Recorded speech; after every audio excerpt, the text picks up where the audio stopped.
Sometimes when I walk into my office, I get the feeling that I'm walking among the ruins of a lost civilization. Not because of the reigning disorder, but because it feels like the remains of the civilized person I used to be. Where is the damn detective? I'm gonna rip his head off. I swear I'll tear his eyes out. Hey! Hand over the pictures, you bastard. Now! Otherwise, you're gonna be dead meat. Hear me, cat? What kind of pictures are you looking for exactly? You know which ones. Me and the lady. 2 days ago. Ah. Curious, are you? Plenty of things you could learn through. I'm gonna kill you!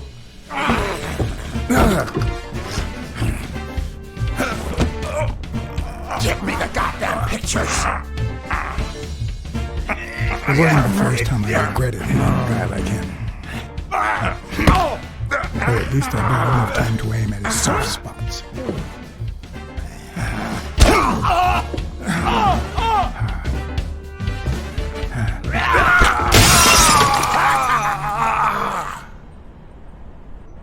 I'm gonna kill you!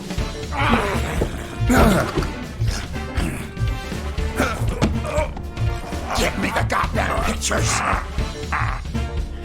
It wasn't the first time I regretted hitting a guy like him. Or at least I bought enough time to aim at his soft spots.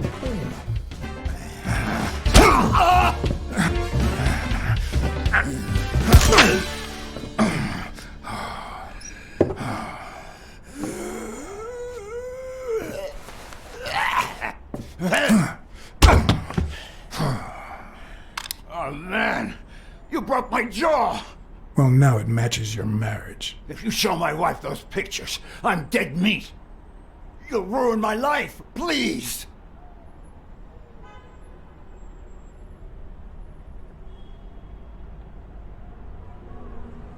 I don't enjoy meddling in others' affairs, but it's my job, and I've got bills to pay. You're the one cheating on your wife, buddy. This is on you. Hey, I'm no two-timer, I swear. It only happened once, for God's sake. I'm just her bodyguard, that's all. She seduced me. I love my wife, honest to God. I even quit the damn job for her. You can't break up a family for one tiny mistake.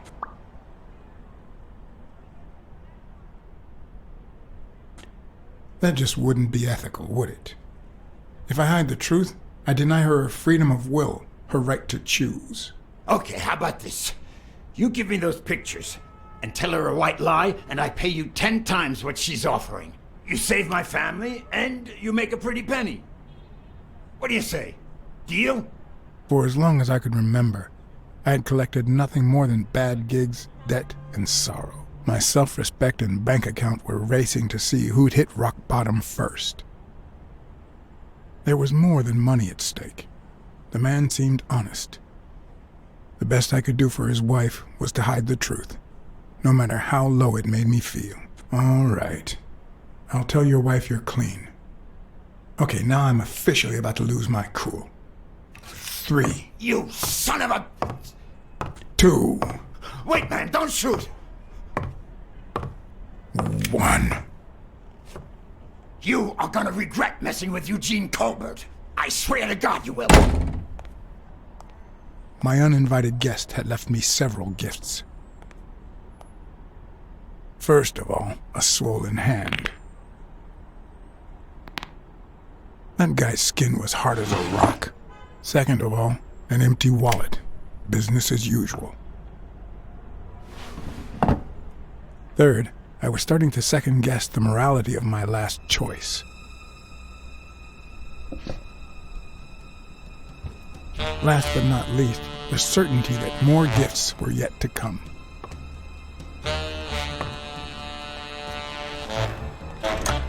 He's a nice guy. You'll, You see what I said about my pal Blacksad? Doesn't even know you, and he's already offering you a seat. Yes, Jake's right, of course. That's me to a T. Please, have a seat. Shut up and listen, buddy. All right? I brought you a client.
And that's why we need to find him soon, or we will have a very serious problem.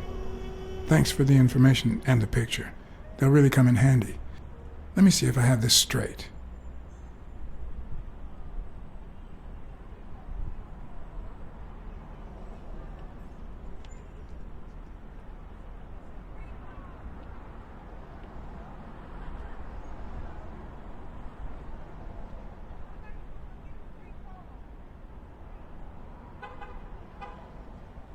Bobby Yale, a boxer at Dunn's gym, has a crucial fight against the reigning champion in 2 weeks. But he disappeared 2 days ago. Yes.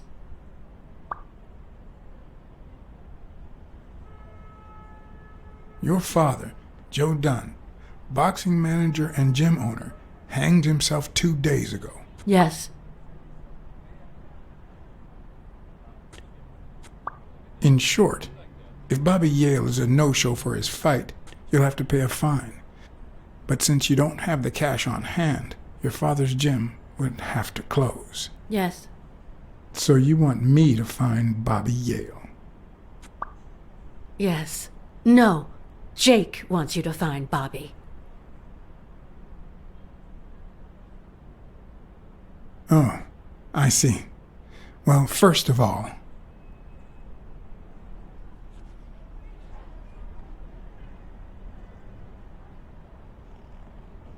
Jake and I go way back, but he's not here out of friendship. Frankly, if you want to find Bobby Yale, I'm your best shot. Damn it, John. Will you take the case or not?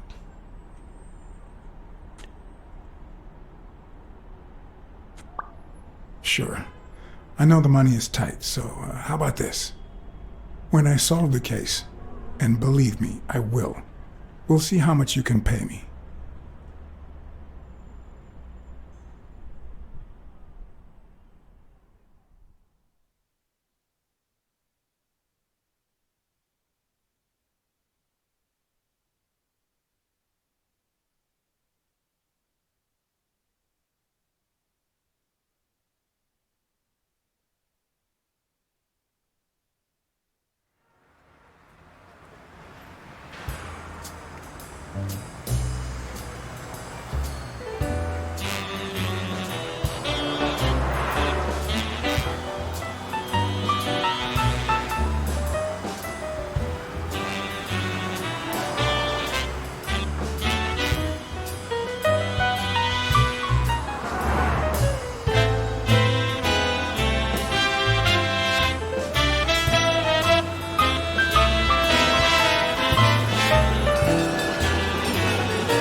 I know you already went to Yale's apartment and found nothing, but I'll search it myself at some point.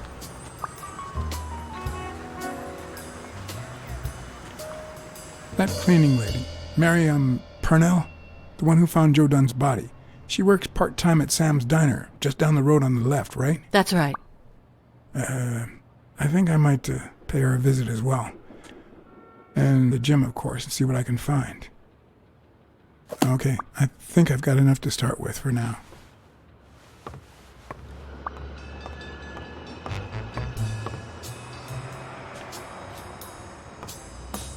I remember that fight, back when Jake was coming up the ranks.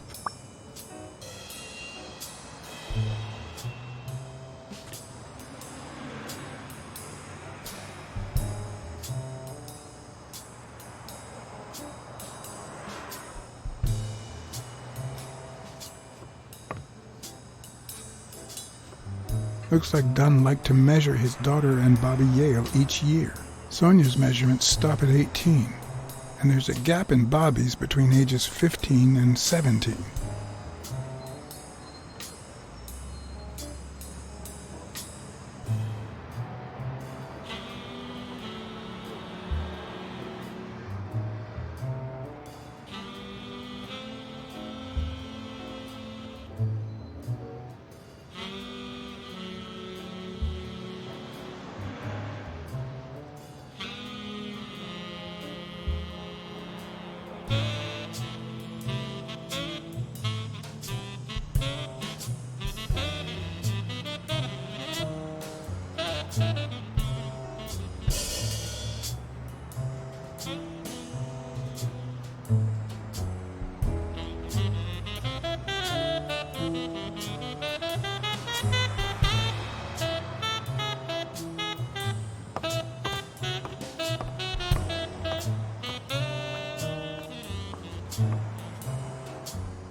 Is that done? Wow.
On the surface, it seems dry, but there's no dust, and it's damp underneath. It could have fallen the day Dunn died.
He opened it during the war? That's odd.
Locked. But a true detective never leaves home without his...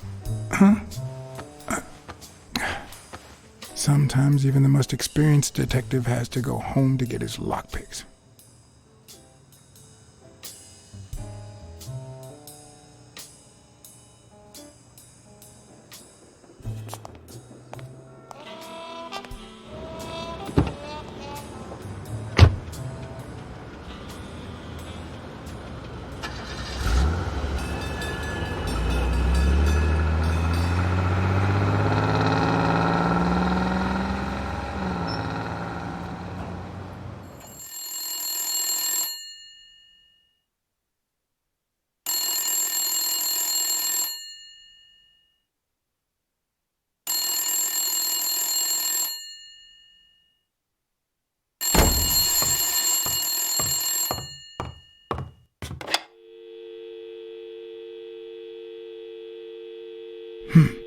I hope that wasn't a client. Although probability would suggest a cold call. Or, even worse, the War Veterans Therapy Group. I was pretty sure I left the lockpicks on the table.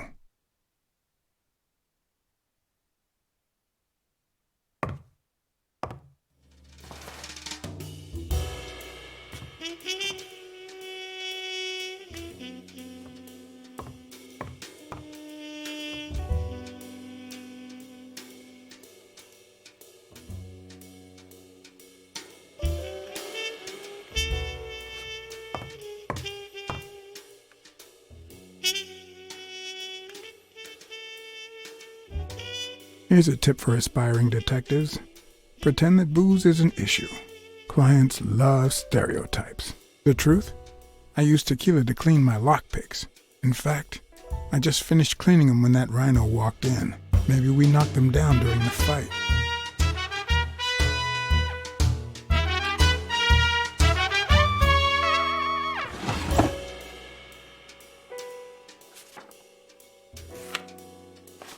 Good old Weekly did a fine job with these pictures. Maybe I should give him a call, although I hope he never finds out I turned down a hefty bribe to keep quiet.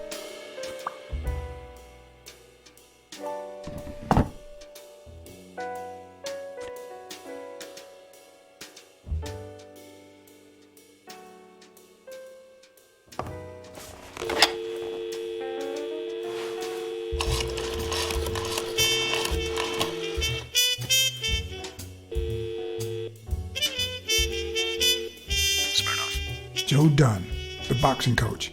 You hear anything about his death? Blacksad, is that you?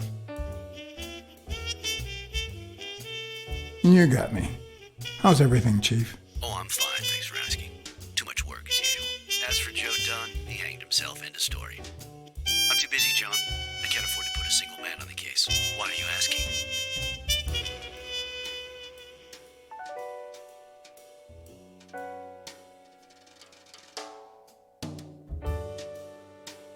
Joe Dunn's daughter hired me. But I still don't get it. Any signs of foul play?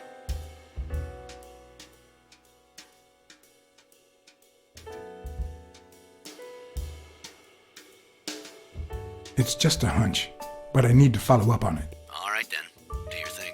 So, are you going to help me? I wish I could, John. Anyway, I'm afraid I don't have anything useful to share. And it seems like you don't either.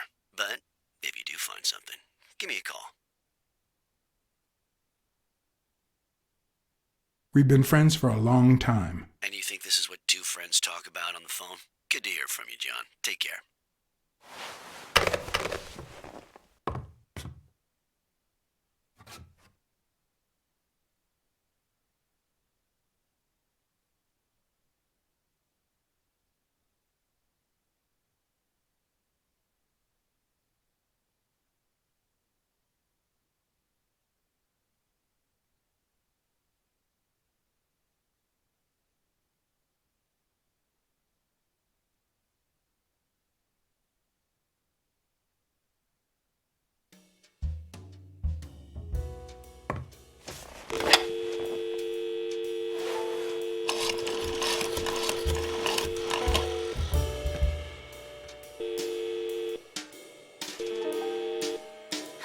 Blacksad here. Please don't tell me my husband...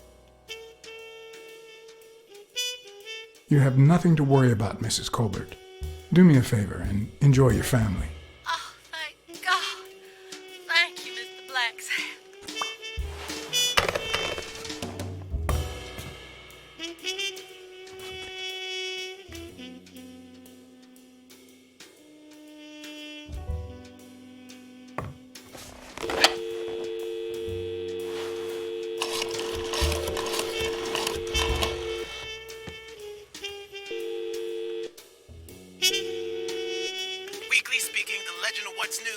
Hey, Weekly, this is... John, did you get my pictures? Yes, and... That rhinoceros has one big horn, huh? And the girl, hot damn! You want me to find out her name? Please, pretty please. No, Weekly. Look. The rhinoceros came by and offered me money to keep quiet. Wow. Are we talking petty cash or big bucks? The latter. That's my boy. Good job, Blacksad. Your boy Blacksad didn't take the money. What? Listen, Weekly. Yeah, I know. It wasn't the right thing to do. Yada, yada, yada. Okay, let's just change the subject. Hey, I heard something weird's going on at this gym. What was the name? Dunn's gym. Didn't you have a pal down there? Can I talk to him? I heard a woman's running it now. A boxing gym. Now, that's what I call news. Actually, I'm working on a case for the gym owner. But you're putting me on the spot here. Let me settle into things before you do anything, will you? All right, but make it quick. See ya.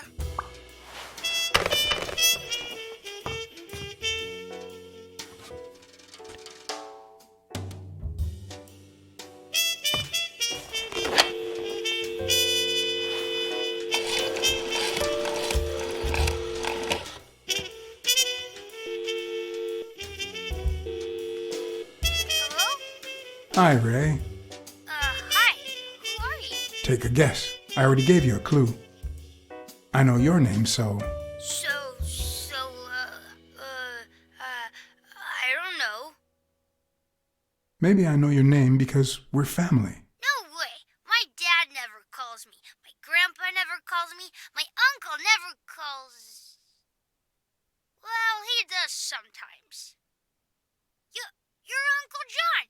Uncle John! I guessed it! Mom, it's Uncle John! I guessed it! You got me, Ray. Congrats. What did I win? What do you want? I want a gun! Bang, bang, bang! Bang, bang! Good guys don't carry guns, Ray. You know why? Because they always end up shooting someone. Yeah, that's why they're so cool. Oops, Mom's coming. Bye, Uncle John. Ray, is that the way you say goodbye to your uncle? Oops. Love you, Uncle John. Now go put on your jacket. We're late. Bang, bang, bang! What a surprise. How are you? Hey, Donna. Bang, bang, bang! Everything's fine. Don't you worry about me. I do worry about you. Especially when you tell me not to. Yeah, can't argue with that. Hey, we're kind of in a hurry. Ray's got a dentist appointment. I'll call you soon, okay? I'm really sorry. Sure. One last thing. Ray, hurry up. We have to go. Love you, sis. And I love you, little brother. Okay, now I really have to go. Bye, John. Bye, Uncle John. Bang, bang, bang!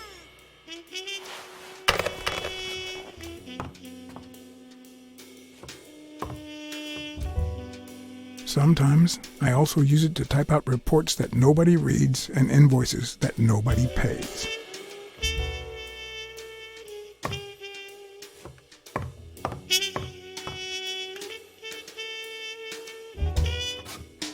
What if the only thing that keeps you going is the very thing that won't let you move on? The past is a worm, a big fat worm, inching towards the present, swallowing everything in its path. What did you do to earn the admiration of a millinery culture, distant cousin?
Police Commissioner Smirnoff smoked that cigarette.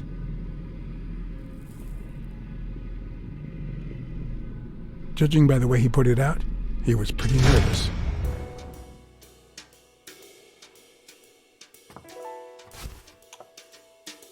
Smells good. Tasted even better the day Smirnoff brought it, in exchange for a favor. A favor no cop should ever be paid for.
Most detectives feel safe with a gun in their pocket. Me, I prefer lockpicks. At least I know these little fellas won't backfire.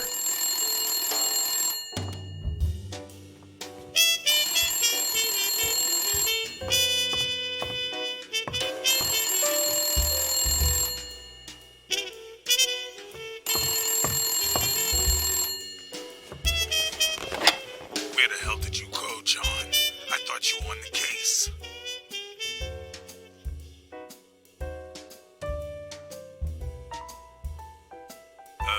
Don't ignore me, John.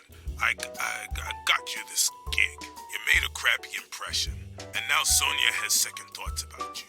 You want to keep this job? Then behave, for Christ's sake.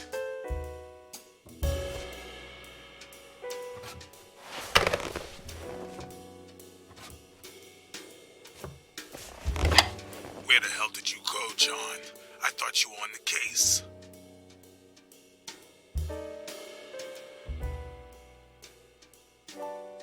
I had to run an errand, but I'll be back in no time. You made a crappy impression, and now Sonia has second thoughts about you.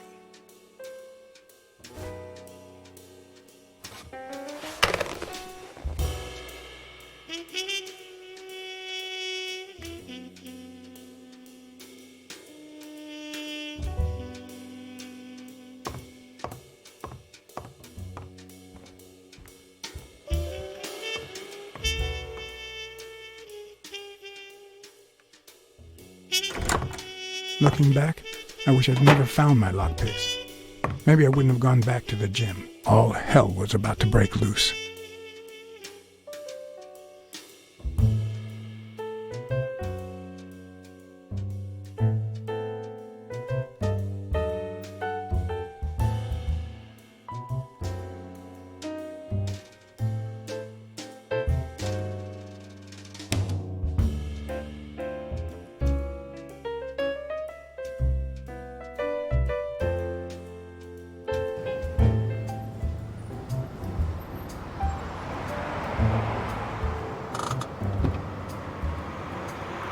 Bobby Yale's place was on the way, so I decided to drop by, lockpicks in hand. The gym could wait.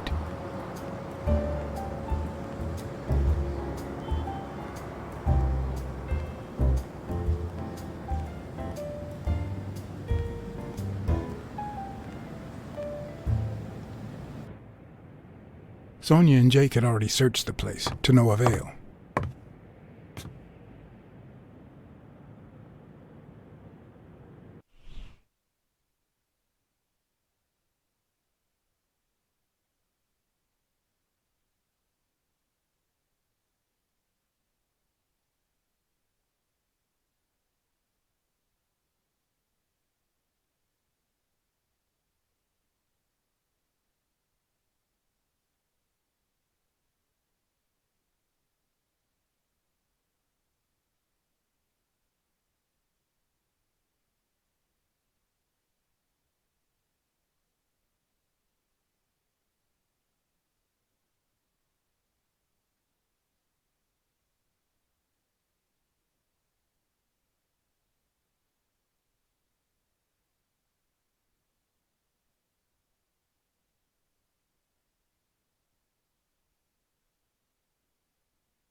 but a good detective would have better luck. I know it might not seem like it, but...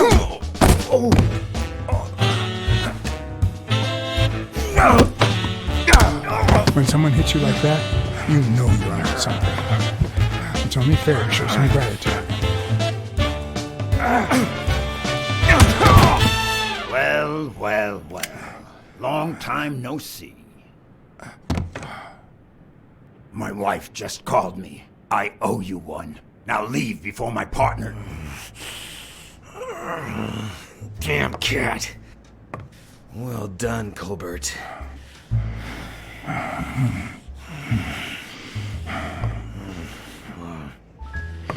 Now.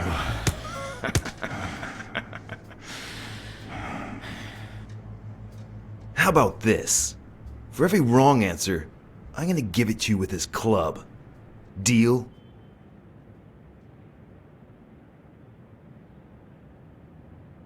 Hey, couldn't we just talk it out? Wrong answer. First, well, second question. What the hell are you doing here?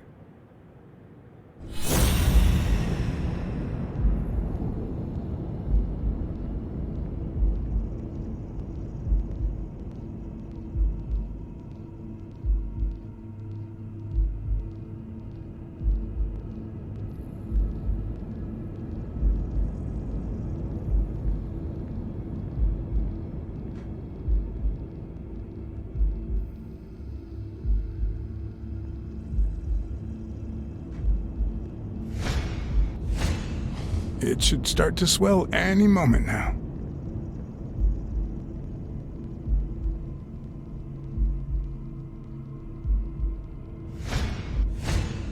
A shamrock?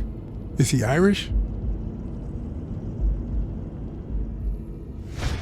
Now, where were we? What the hell are you doing here? Are you of Irish descent? I've got an Irish boss, just like my friend Colbert here.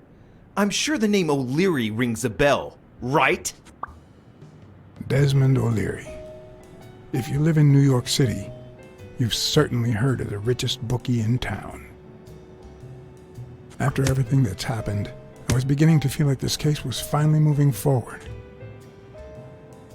Wrong answer! But I was wrong.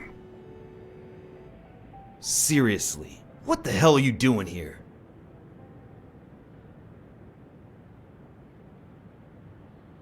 I know your friend Colbert, and his wife. Now he wants to insult you. All right then, he's all yours. All right. Now it's your turn. I'll call the boss.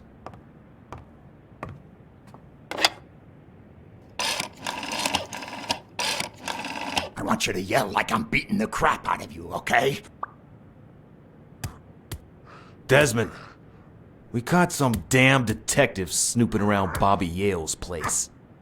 Yeah, hired by Dunn's daughter. Safe and sound? What do you mean exactly? Oh, sure. Will do.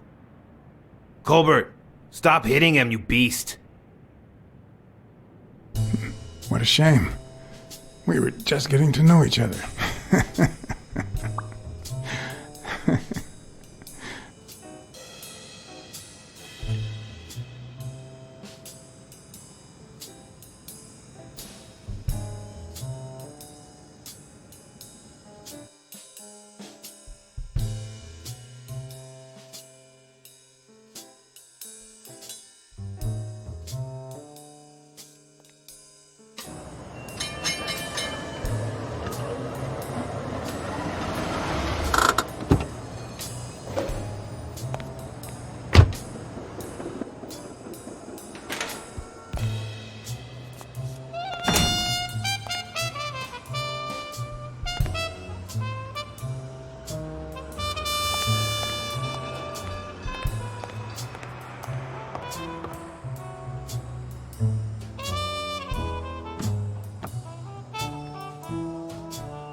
What leads a man to do something like this? Life's already dealt me a fair share of blows, but...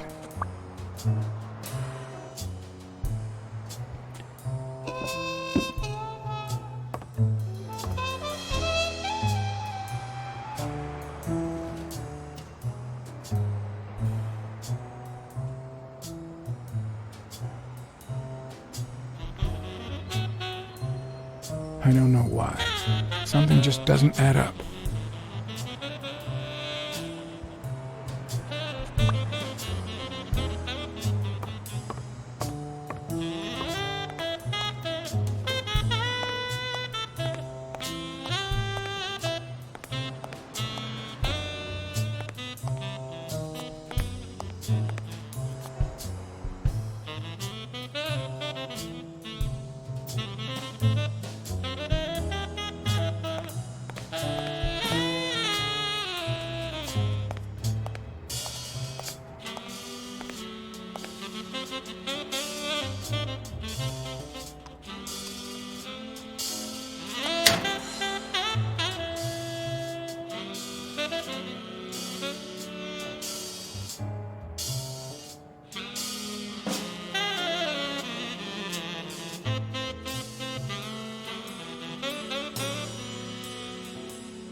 The racist brain is so full of hatred that there's no space for trifles such as common sense or, say, spelling.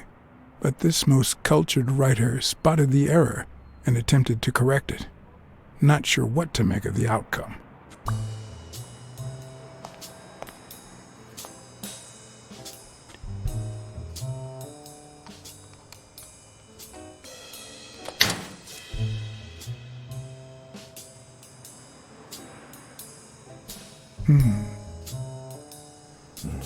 What the hell? Jake, give me one good reason not to smash in your face. What the hell are you doing in my locker?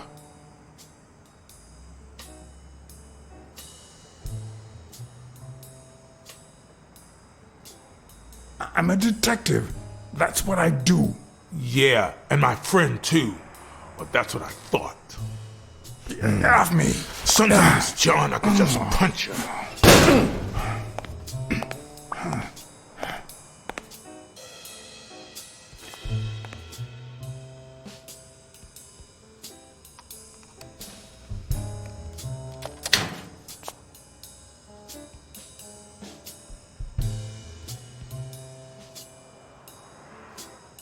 Damn.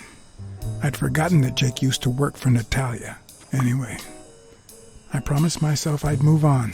This shouldn't affect me.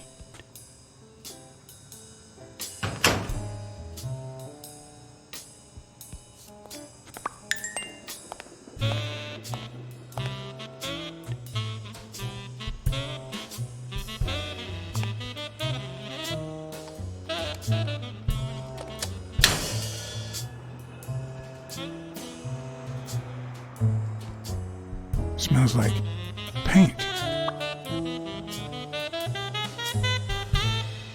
The proud South.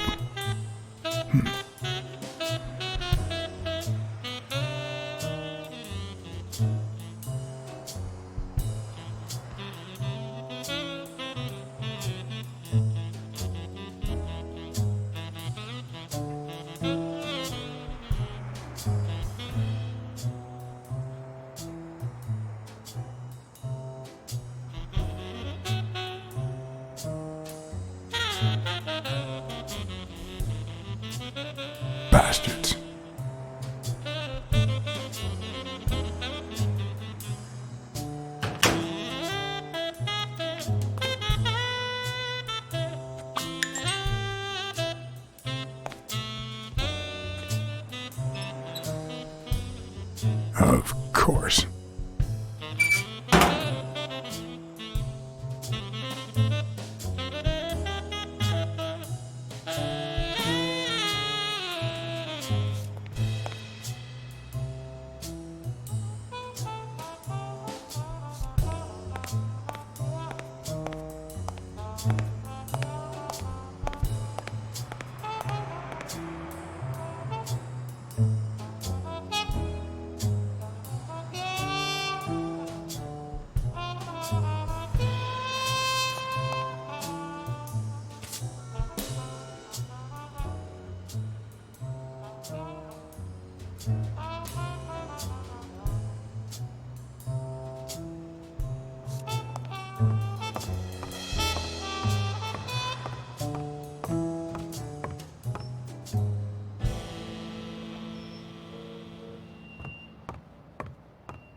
Good morning, sir.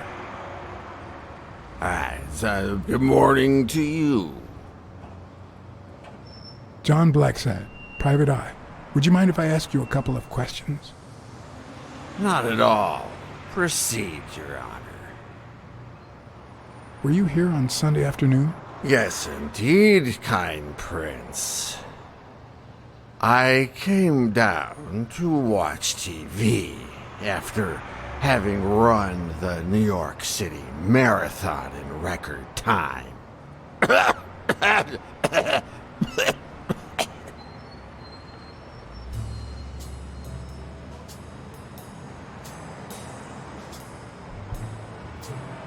Sorry about your condition. Excuse me?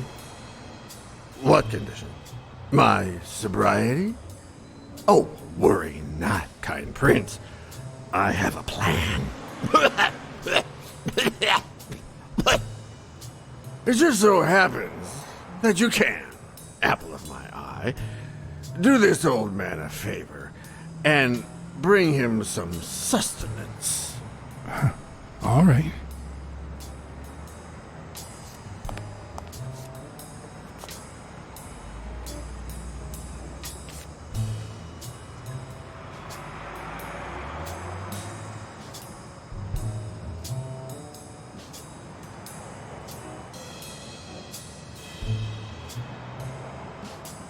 Looks like a chest expander, doesn't it?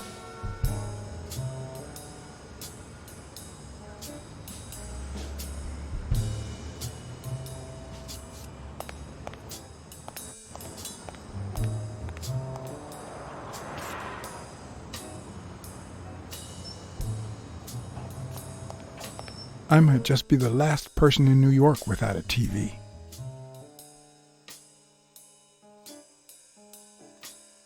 Who needs one anyway?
Mary Purnell, the person who found Dunn's body, works a block away from the gym. I'm certain she can give me the kind of information that Hey! Watch where you're going, you jerk! You looking for trouble, moron? Sorry. Really, I'm sorry. You better be, you wuss!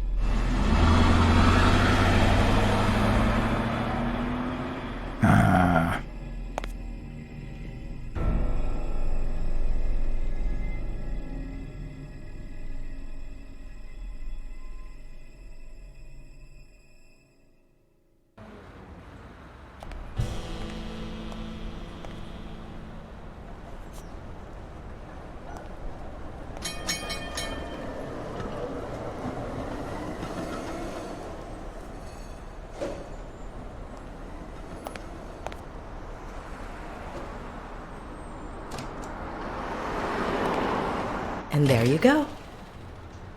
We'll miss you at Sam's Diner. Come back soon.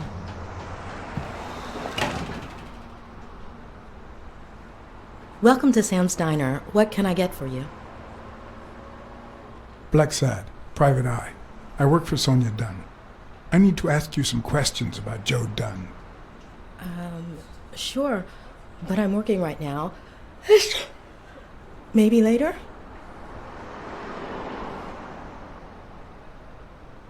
Please, I need to find Bobby Yale as soon as possible.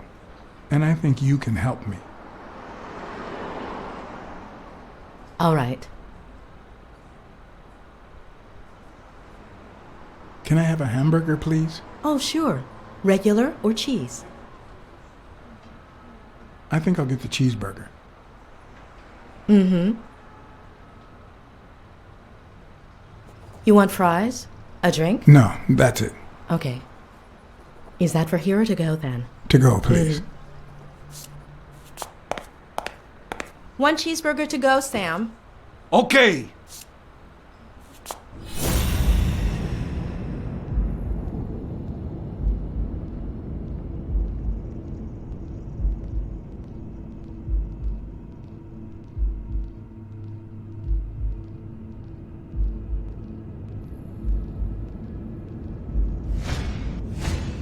Smells like cinnamon. No, cinnamon and burgers.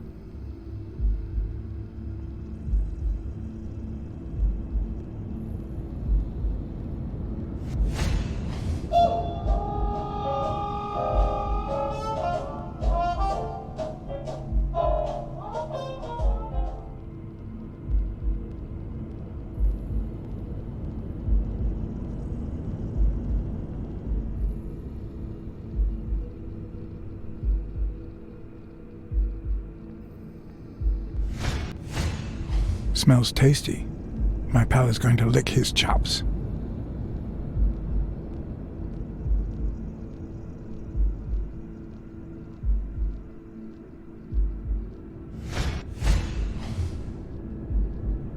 Her handwriting is nice and neat.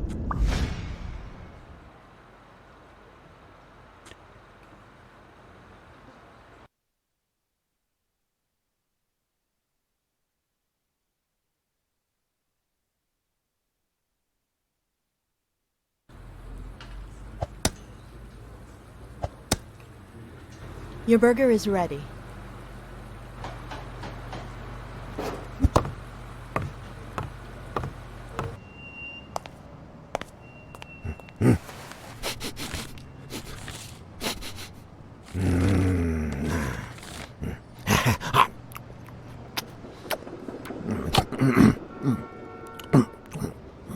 All right, I'll let you enjoy your meal. 4 people used the back door that very same night. What? Well, I might be blind as a bat, but as you can certainly see, I have 2 wonderfully functional ears.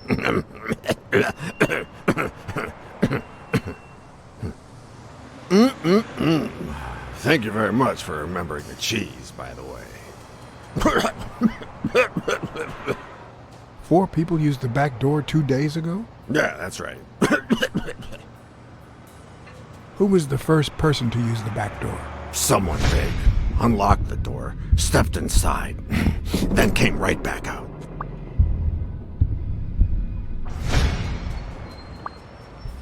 Who was the second person to use the back door? A man, just a few minutes after the first person. He came back out muttering, "Ungrateful bastard." Then he threw something in the trash and walked back in. Oh, no, wait. Before that, he gave me a coin. A coin? I mean, do I look like I need spare change, huh? I mean, I'm staying at the million-star hotel, for God's sake.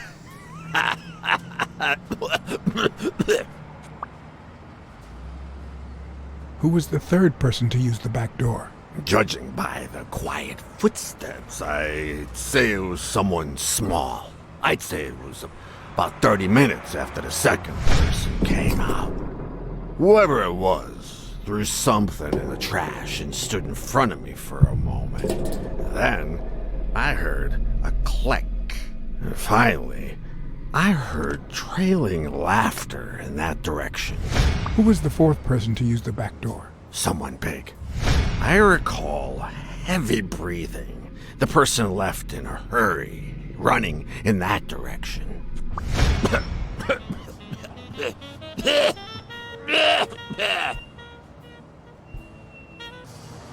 There's a chest expander in your cart. A what expander? A thingamajig with 3 springs. Oh, the thingamajig with springs.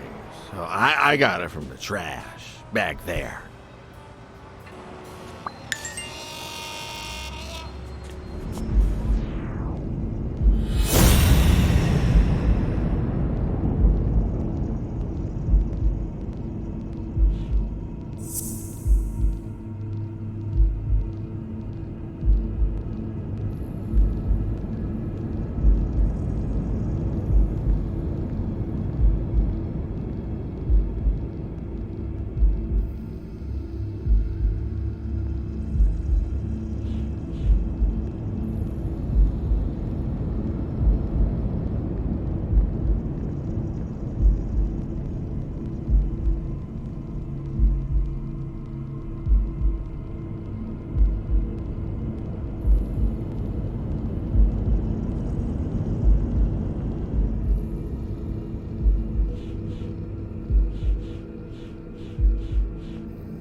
Why do you have that pen, Jake?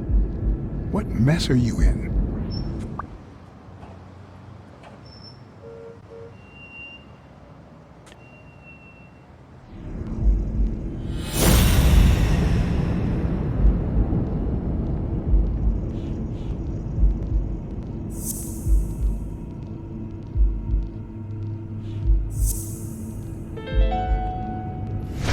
Arthur Tucker painted the racial slur on Yale's locker.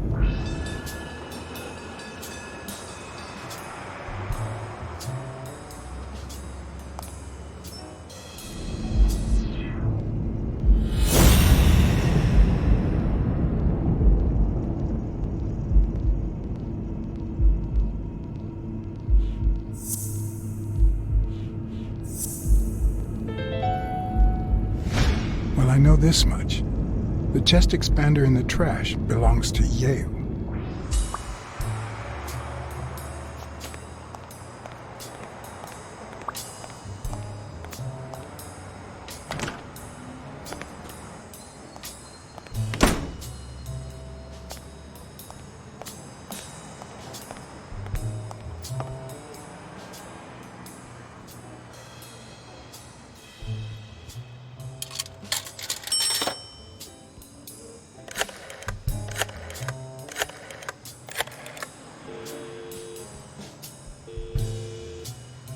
Smirnoff.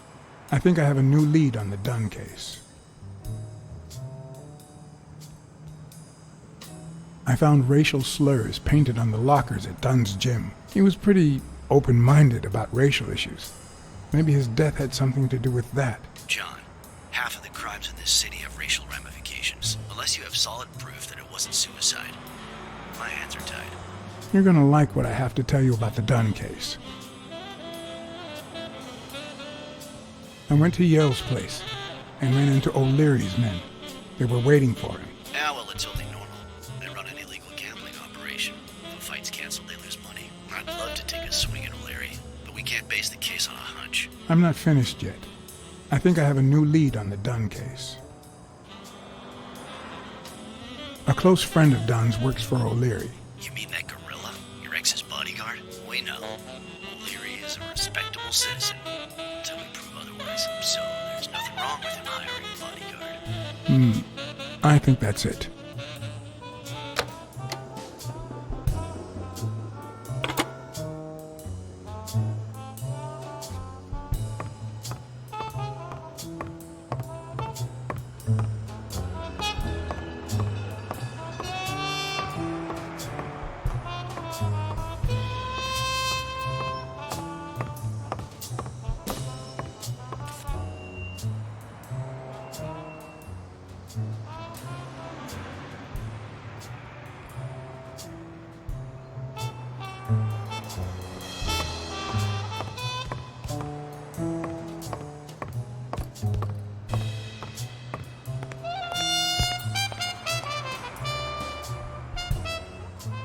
Okay, Jake. I told you. Desmond O'Leary. Huh? I know you work for him. Now you're just making stuff up. Why would you say that?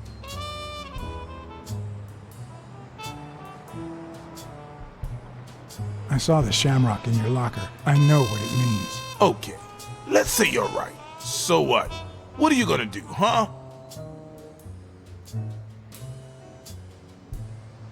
We're pals. I won't do a thing. But please, tell me the truth. Okay, I guess I should have said something. Business isn't going that well lately. Natalia was my last well-paying job, and it's been a while. Then O'Leary shows up and offers me a bodyguard contract. What was I supposed to do? Yeah, I understand. Seriously, you don't seem like the type to accept shady offers.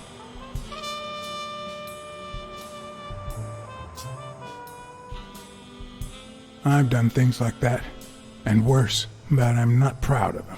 This very morning, for example. Hey, O'Leary might run an illegal gambling operation, but it's not like he's killing people or conning widows. And I'm just a bodyguard. I make sure no one gets hurt. What I do, including my contract and paycheck, is 100% legal. How bad can that be? Yeah, you're right. The fact that his business is illegal doesn't turn you into a criminal. We're only accountable for our own actions. But that's not what bothers me.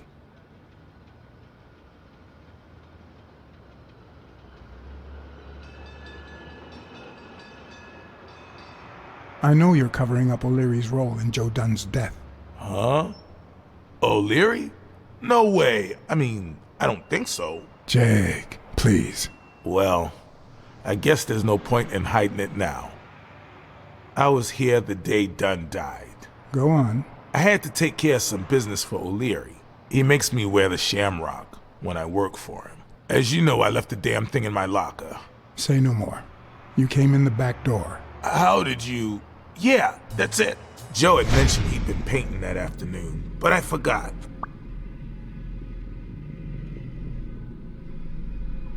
I stopped in my tracks when I saw him screaming bloody murder at Bobby Yale at the top of the scaffold.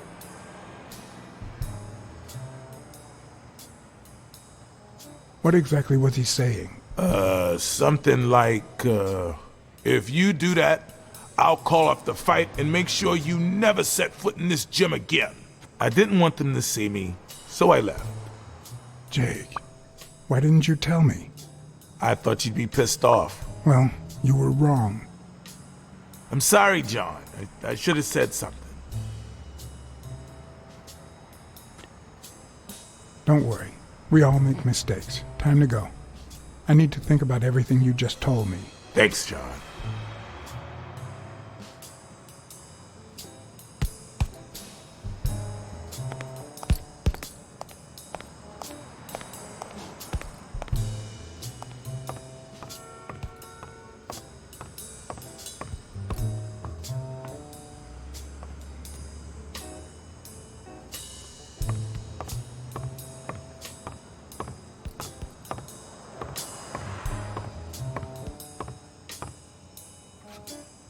Miss Dunn, can I run a couple of questions by you? If they'll help you find Yale, go ahead.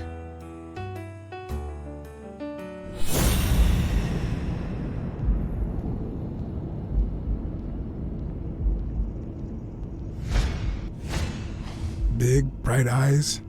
Looks well rested. Either she didn't mourn her father, or she really knows how to work that makeup.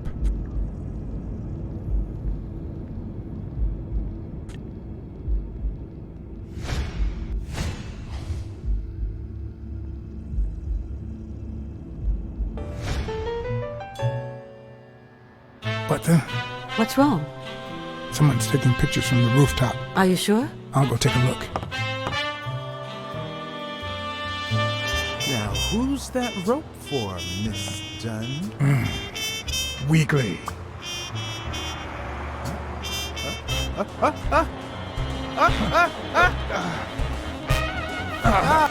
What the hell are you doing here?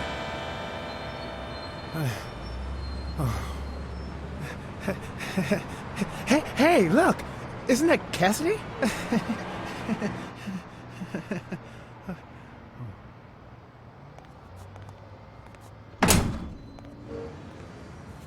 Don't change the subject, you sad little... Why don't we settle this over ice cream, huh, John? Just like in the good old days. How did you get up here? I don't want anyone to see you.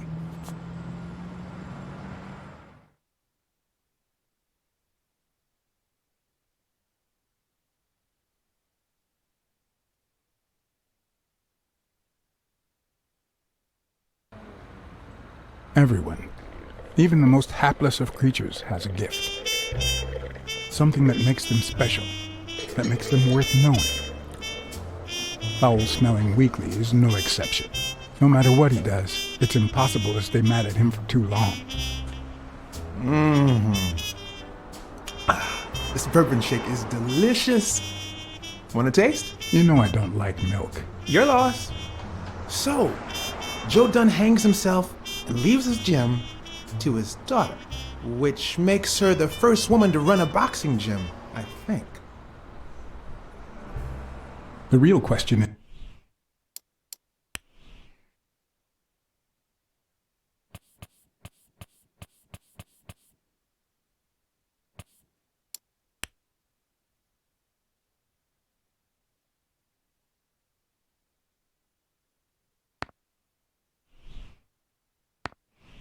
is, why did he commit suicide? Well, it's pretty obvious. Is that so? Care to shed some light on this, Sherlock? Well, there's no need to look for reasons. People hang themselves every day out of sadness. And stuff like that. End of story.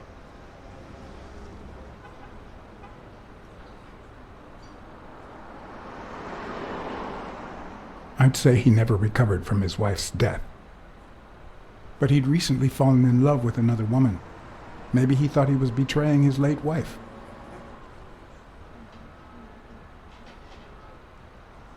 Well, it doesn't really matter. It's just a hunch. I wouldn't bet my life on it. I've got other suspects, like O'Leary, the bookmaker. Desmond O'Leary? The same O'Leary who used to date Helen Moore? America's sweetheart? Now that's a woman. And then there's the Walrus. Who was that guy? Come on. You've never heard of Frank Cassidy? The president of the Boxing Managers Association? Who's also Stone's agent, Bobby Yale's rival. He might know why Dunn killed himself, right? I decided to ask Weekly to investigate Cassidy. My reasons?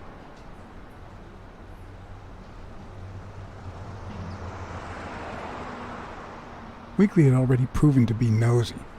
The farther I kept him from the gym, the better. Plus, any information found on Cassidy could be useful.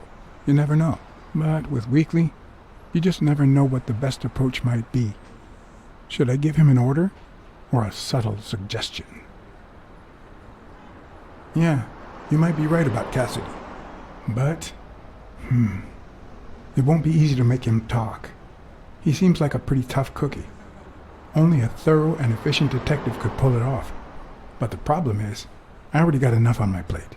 You're a lucky man, John Blacksad. I don't follow. You just found the thorough detective you need. Oh, of course. What a great idea. How did I not think of you? Hey, don't sweat it. But you'll have to do me a favor. Tell Sonia Dunn that a legendary journalist from What's News wants an interview. Weekly, please. Well, if not, bye-bye, Cassidy. All right. I'll see what I can do. Great. That's settled then.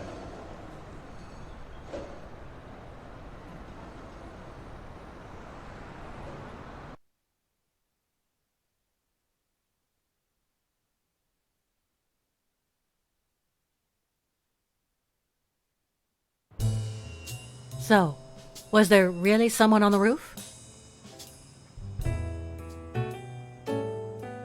No one. I must be seeing things. A hallucinating detective. This must be my lucky day.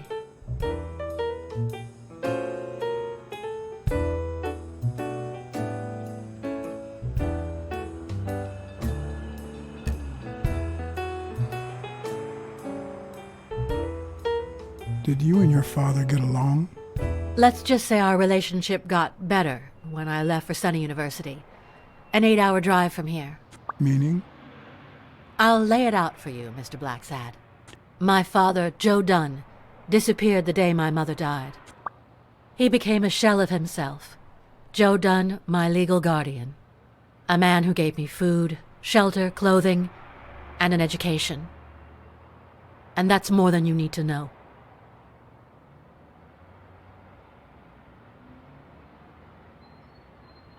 I saw you arguing with a guy named Cassidy. What did he want? You remember the fight that needs to take place in order to save this gym? Well, Cassidy manages Yale's rival, Stone, the reigning champion. If Bobby doesn't show up, he'll lose money. Maybe not a lot, but enough to care.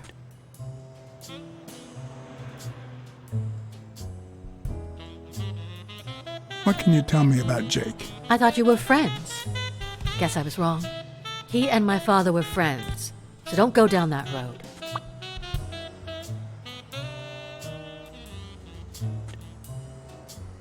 What's in those papers you're going through? Red tape. Great.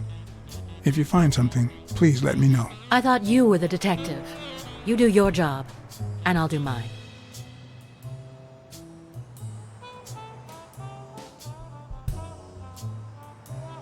What do you think about Mary, the cleaning lady? Can't say. I barely know her.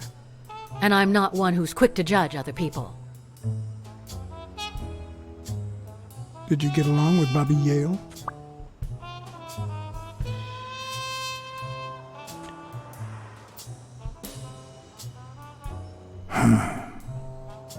Okay. Forget it. I wouldn't give a damn about him if it weren't for this stupid gym his stupid fight is supposed to save. Happy?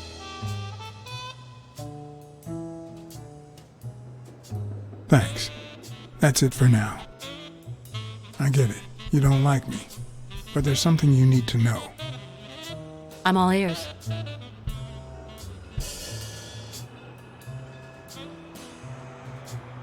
I don't really like myself either.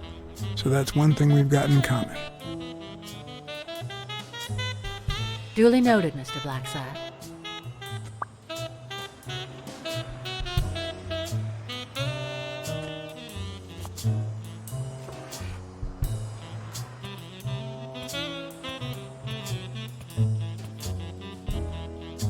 Dunn kept files on the gym's staff and clients. Name, address, and date of birth.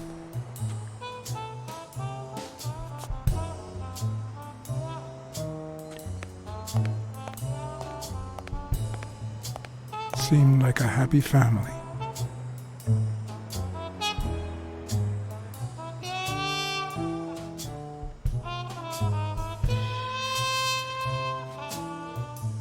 I'd like to take a look inside that safe now.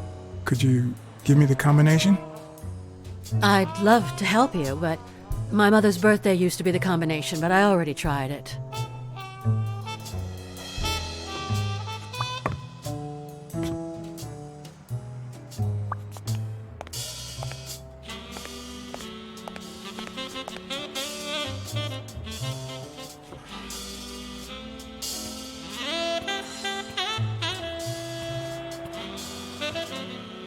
Dunn kept files on the gym's staff and clients.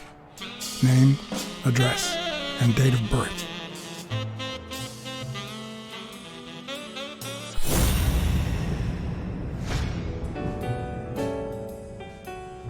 Thanks. That's it for now.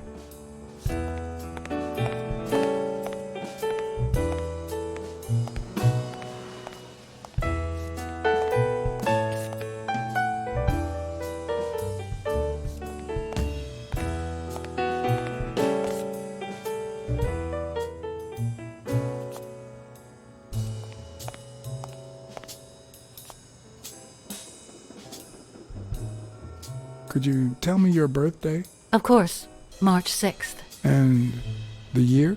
I'm 24, Mr. Blacksad. You do the math. No luck.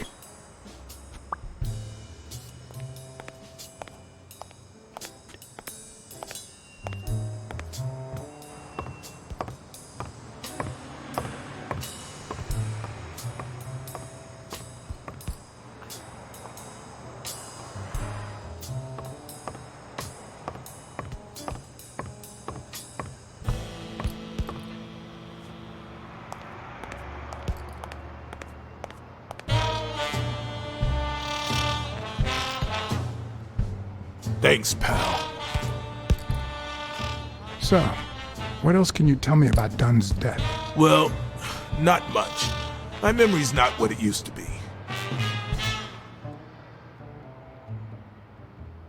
Dunn wasn't black, but he allowed you and Bobby Yale to train here. Yeah, this was the first integrated gym in the city, I think. But not everyone liked that, hmm? You've seen the graffitis, right? If I get my hands on that bastard... I happen to know who painted the lockers. Arthur Tucker. I knew it! I knew it was him, that bastard. I'm gonna whip the white out of him.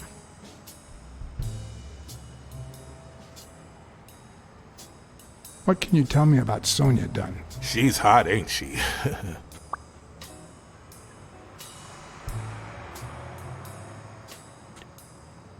It seems like her father's death didn't really upset her. Well, she likes to play it cool, which makes her really hot.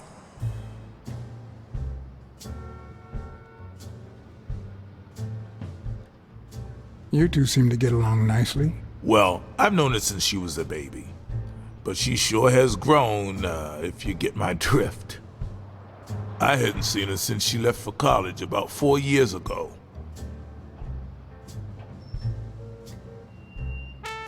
Do you have any idea where Bobby Yale could be? Not a clue. I dropped by Bobby Yale's apartment. I think he might be involved with O'Leary, the bookmaker. You sure? Yale had some dark years, no doubt, but Dunn turned him into a decent guy. I'm no detective, but I wouldn't follow that lead. If Yale's gonna fight the reigning champion, he's got a big career ahead of him. He hasn't lost a single fight since he turned pro. The little bastard beat the socks off me a few years back.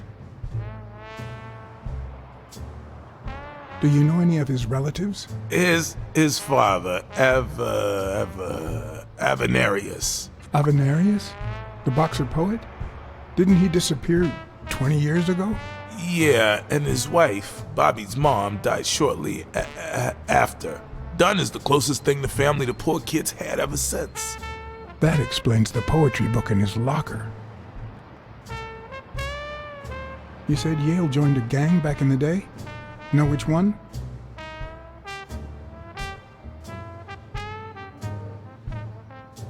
Hell, I don't know, John. This is New York City. There are more gangs than people.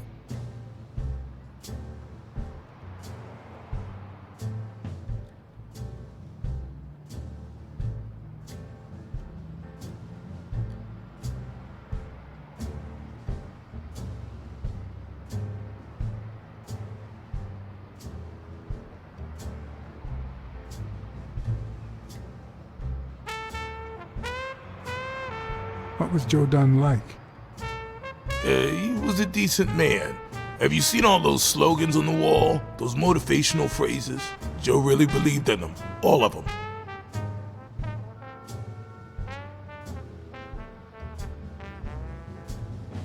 He played the saxophone, right?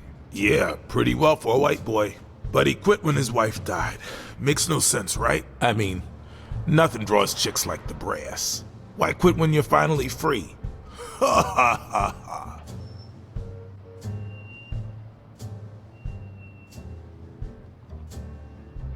I found an empty wine bottle on the rooftop. Did Joe Dunn drink? Only for a while, back when his wife died. But eventually he quit. After that, he'd only drink on special occasions.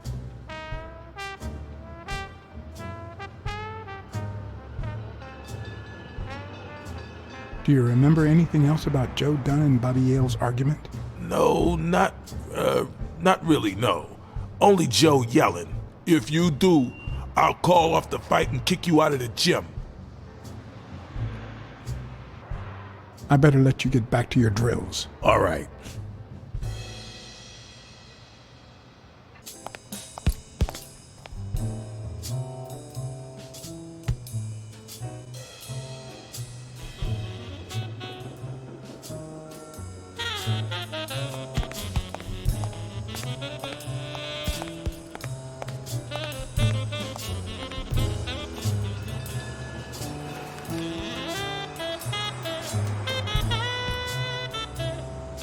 Thank you, Mr. Blacksad. Does the postman always leave your mail on the floor? I don't know, I...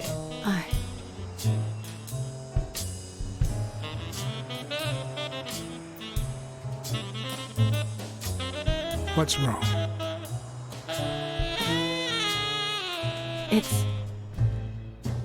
It's my mother's wedding ring.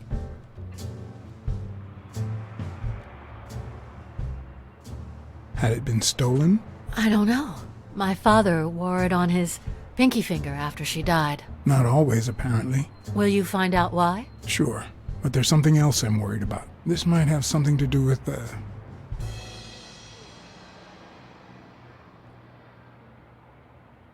your father's death and Bobby Yale's disappearance. Oh my, yes. It could be. Will you please give me a moment? Of course.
What can you tell me about Sonia Dunn? I barely know her, but she looks like a smart girl, poor thing. What do you think about Jake Ostiambi? Who? Who's that? A big gorilla. Boxer, too. A friend of Joe Dunn's. Oh, yeah. I barely know him. I don't like how he looks at me. Can I ask you about your job? Which one?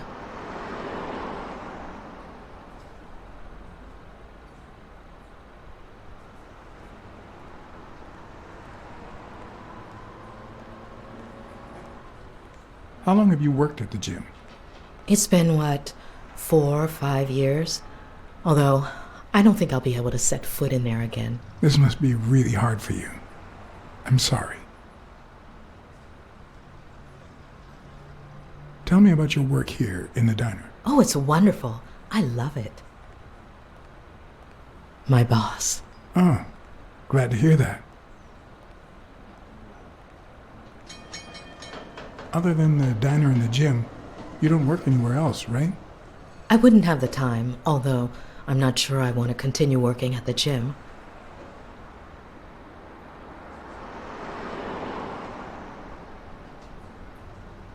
It might be best to stay away from the gym, at least for a while, for your own well-being. In due time, things might change. Joey used to say the same thing. Maybe. I don't know. Thanks.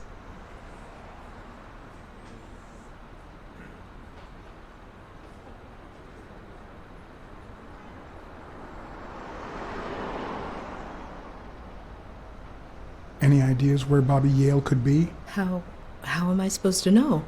He's rarely there when I clean the gym. Bobby seems like a nice kid, but I barely know him.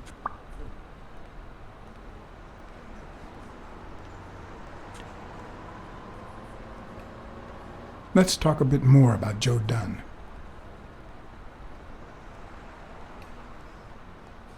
What kind of boss was Joe Dunn? A good one. Always paid on time, never raised his voice. If I asked for the day off, he even cleaned the gym.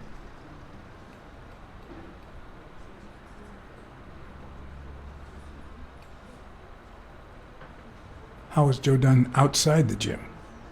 I wouldn't know. I only saw him at the gym or right there. That was his spot. I think everyone liked him.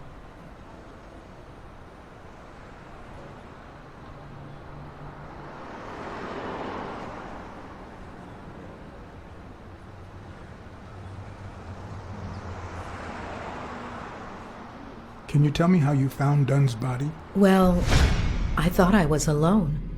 I clean early in the morning before Mr. Dunn comes in. Oh, so you have keys to the gym. Yes, of course. There was paint on the floor, so I thought it'd be a busy morning. And then I saw him, hanging there, like a baby mobile over a crib. Then I think I panicked. When I calmed down, I called the police and waited outside. Sorry, that's all I can say. Don't worry. But if you remember anything else, let me know. Thanks, but I still don't get why he'd commit suicide.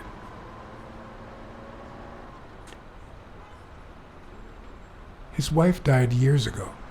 Maybe he never got over it. Yeah, I don't know. Or maybe he did. That was a long time ago. Maybe he simply had money issues. Yeah, I don't know. Could be. The gym didn't really get that dirty lately.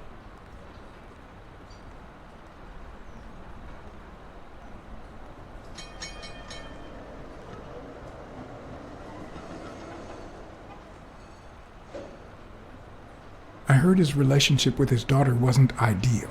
Oh, really? Poor man. I don't have kids, but that has to be really hard.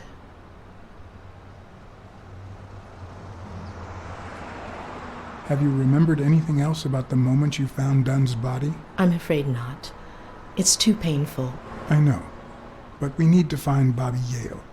Anything, any minor detail, could really make a difference. I'll try. Have you remembered anything else about the moment you found Dunn's body? I really can't remember anything. I'm sorry. Have you remembered anything else about the moment you found Dunn's body? I really can't remember anything. I'm sorry. Have you remembered anything else about the moment you found Dunn's body? I really can't remember anything. I'm sorry. Sorry. I think that's it for now. See you around. We'll miss you at Sam's Diner. Bye-bye.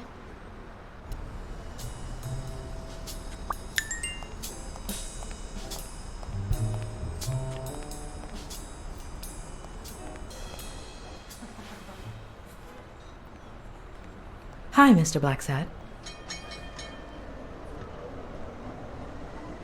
Okay, I think that's it. If I need anything else, I'll let you know. We'll miss you at Sam Steiner. Bye-bye.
Yes?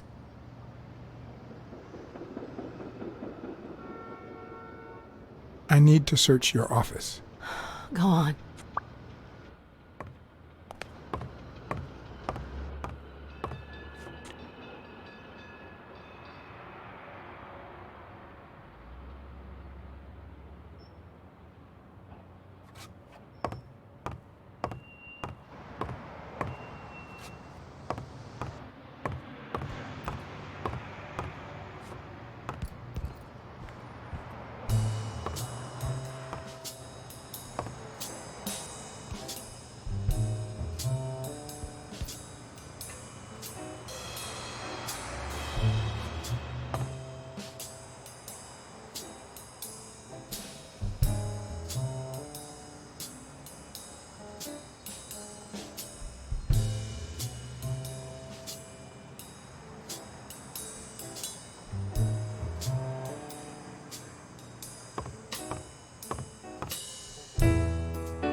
Thanks.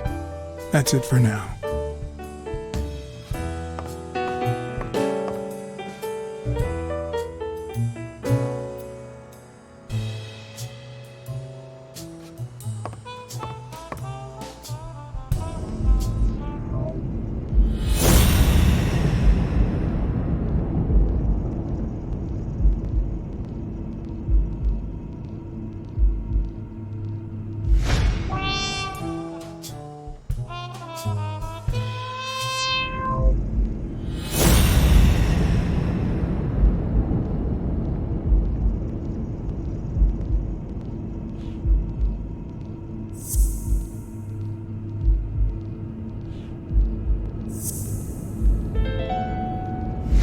Okay. Mary put the wedding ring in the envelope and wrote Sonia Dunn on it. But why did she have the ring in the first place?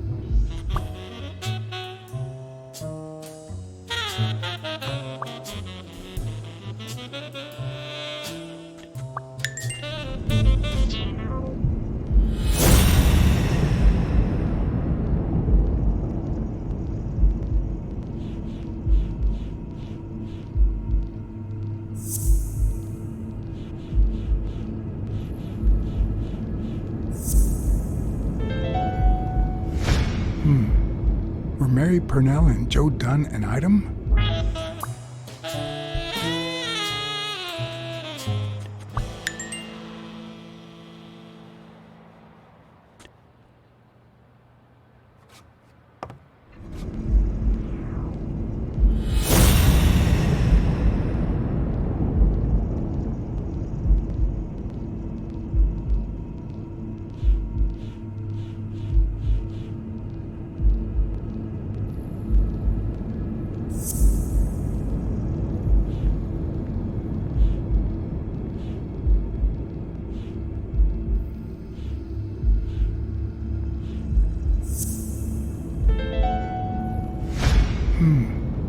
What if Mary's birthday is the combination to the safe?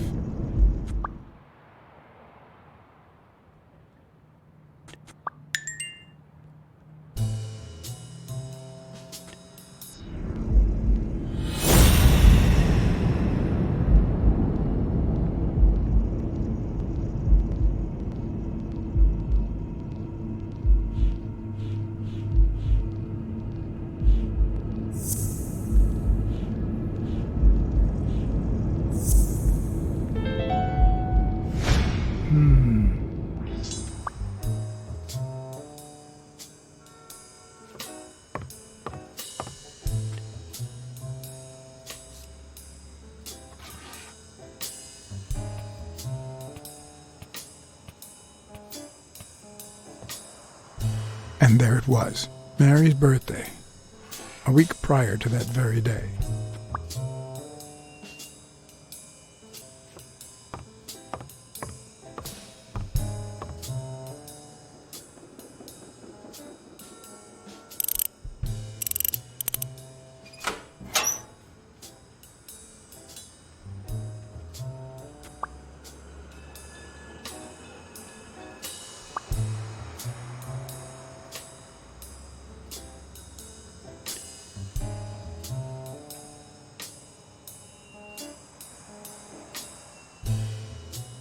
You opened the safe?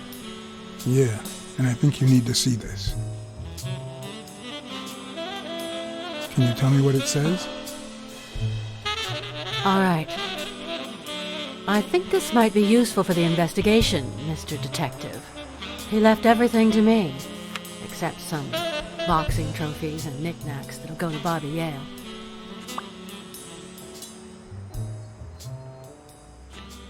When was it signed? It was written 4 years ago, just weeks after I moved to Buffalo.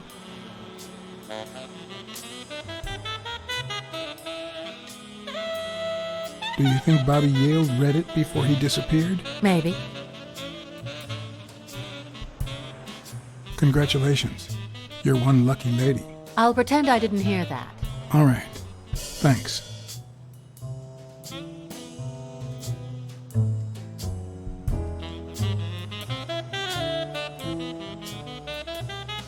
You see, I've got this friend. He's a journalist, and The thing is, well, he would like to interview you. Why? A woman running a boxing gym? That's quite the story. And how did this friend of yours find out, exactly? Well, you know how these things... I don't even want to hear you. I just hope you prove your professional worth before the day is over.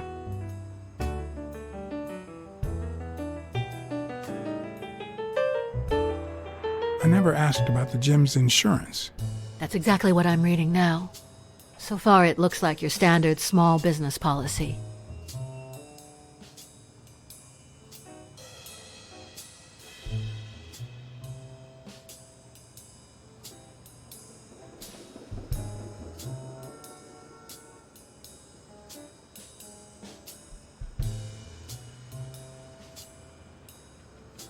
I think I know who had your mother's ring.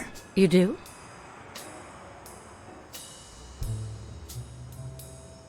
Mary Purnell. I think she was in love with your father. Thank you.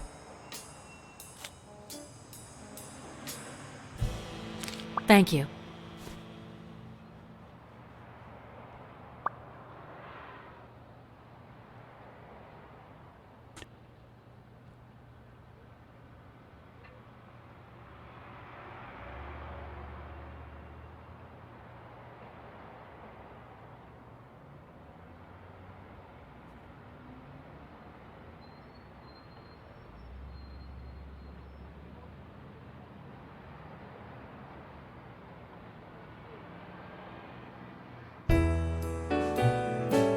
Thanks.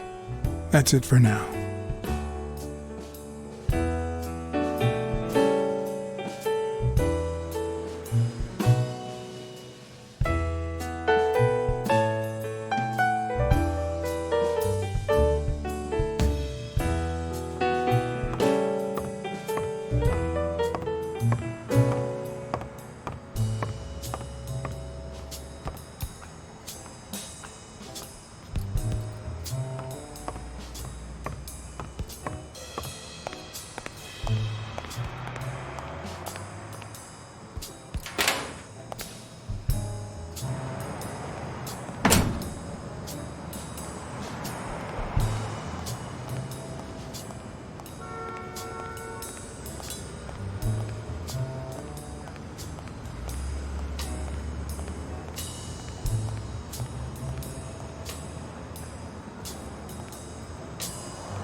I know you're hiding something. What?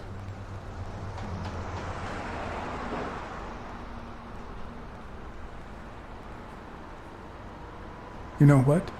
You're the only woman who ever called Dunn Joey, except his late wife. Oh, my goodness. I can't talk here. My shift is over in 10 minutes. Can you wait a while? Can I get a refill over here, Mary? Coming right up.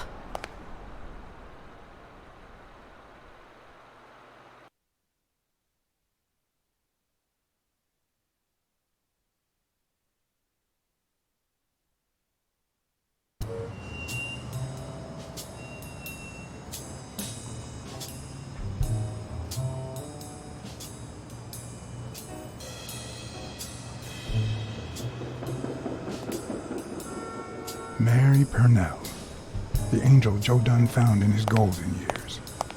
We'd been seeing each other for almost 2 years. It all started with, well,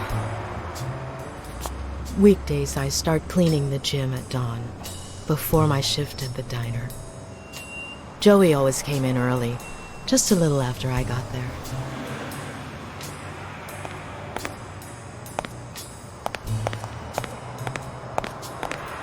He used to say it was the best time for the worst task of the day. Oh, I know exactly what he meant. Worked out first thing, huh? Oh, no.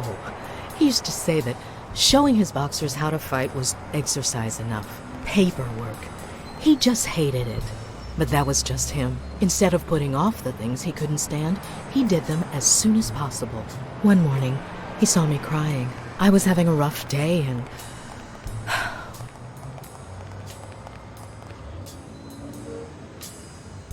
He tried to make you smile. He pointed at the coffee machine. You need a cup of joe and some fresh air. That was the first of many cups on the rooftop.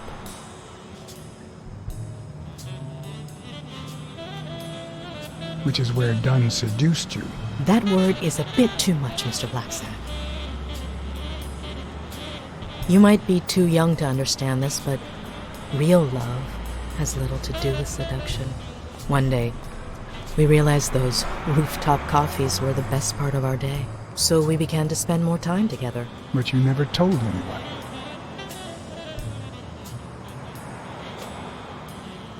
Or perhaps you told someone else? No one. Joey didn't want Sonia to hear about it from someone else before we were sure of the relationship. He was afraid that our relationship would only make matters worse. Until one day, on the rooftop, we realized just how serious our relationship was. And we decided to turn those moments into a lifetime. So he asked you to marry him? Yes, of course. He gave me the wedding ring and we decided to tell the world. He said he needed to share that happiness with his little girl. Turns out, he wasn't that happy after all. What about you? How did you feel about telling Sonia? Maybe you already noticed I have a slight cold. I really should be heading home.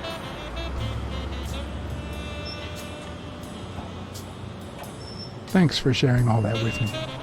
Take care. I lost my scarf a while back, not sure where. And now, if you'll excuse me, that's my bus stop. A pleasure to speak with you, Mr. Blacksad. Right.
Smirnoff. You're gonna like what I have to tell you about the Dunn case. Dunn and the gym's cleaning lady were about to get married. Great. Call What's News. They'll know what to do with such an incredibly interesting piece of information. The combination on Dunn's safe was her birthday. He even gave her a ring. You know, your typical suicidal bliss. Okay, I'm still not convinced, but I might have something for you.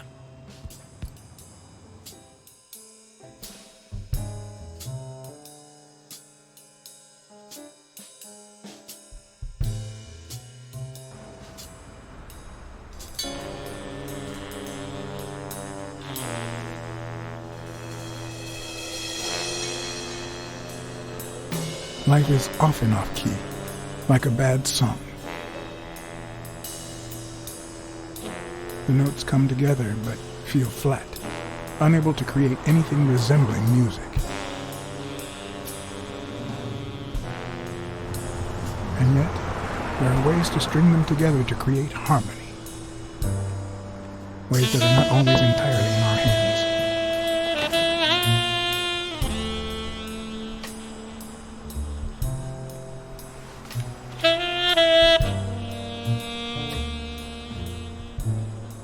You look tired, John.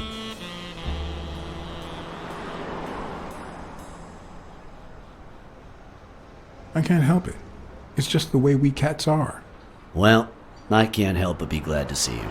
Yep, I'm beat. I'm starving. Just got back from the annual police medical. Not only did I have to fast, but I also had to chug 2 enormous glasses of water. John, you all right?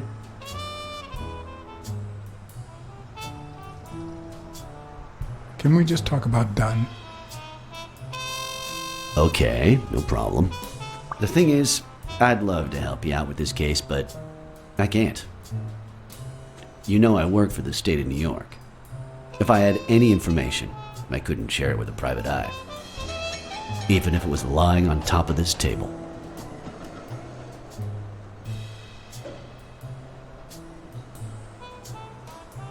You said you were starving. Why don't you go to the counter and order something? Yeah, sure, good idea. If you'll excuse me.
Interesting.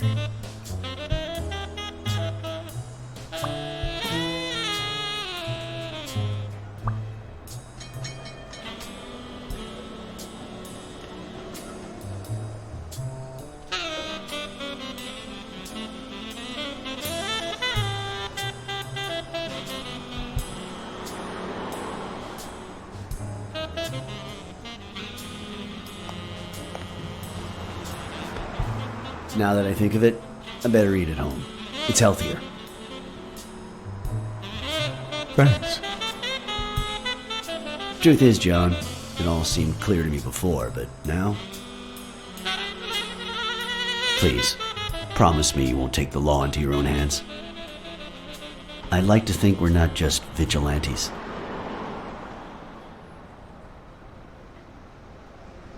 Sure, you can trust me. I give you my word.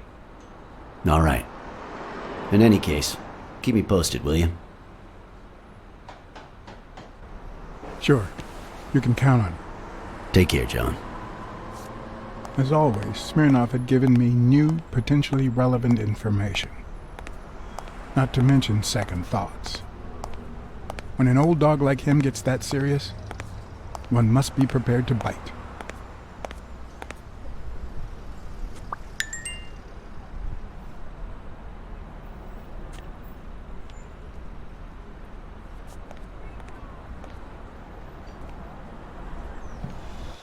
Just turned off the grill. You all got about 25 seconds to order your last burger before it goes cold, you bastards! Hey, if it isn't Miss, I'm so sorry. Well, I'm sorry too, because we ran out of sissy menus. Your dad and brothers ate them all. So, you got anything to say to Sam, little kitty?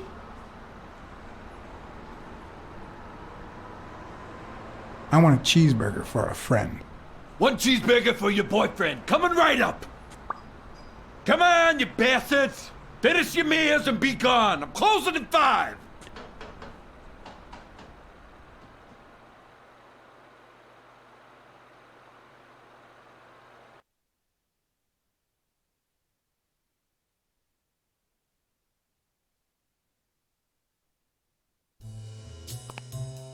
have to admit, I was hoping to get something in return for that first hamburger.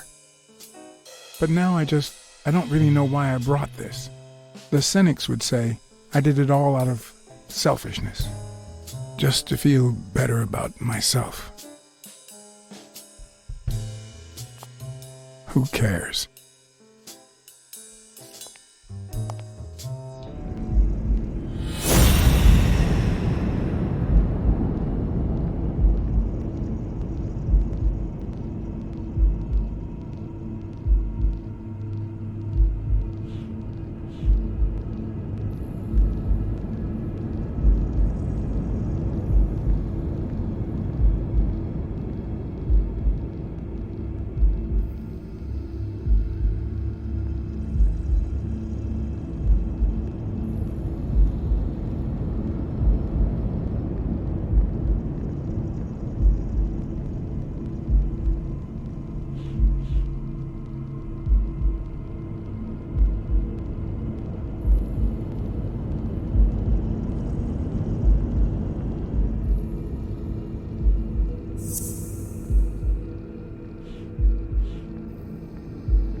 I'm much taller than Dunn, and I can barely reach the noose. There's no way Dunn hanged himself. Not on his own, at least.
Bobby Yale. I don't know if you had a motive to kill Dunn, but you certainly had the murder weapon.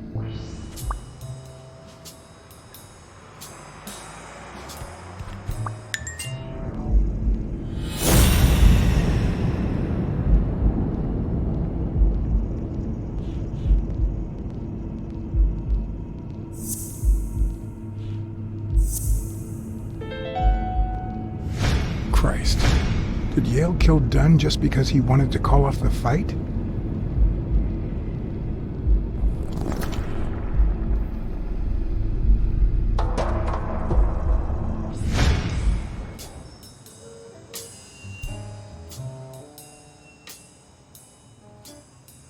I always knew Bobby had issues.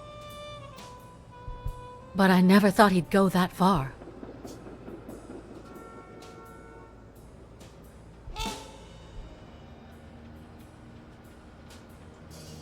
I couldn't say. In my line of work, you really shouldn't jump to conclusions. But the chest expander, the box in his locker, the marks on my father's neck. It all leads to him.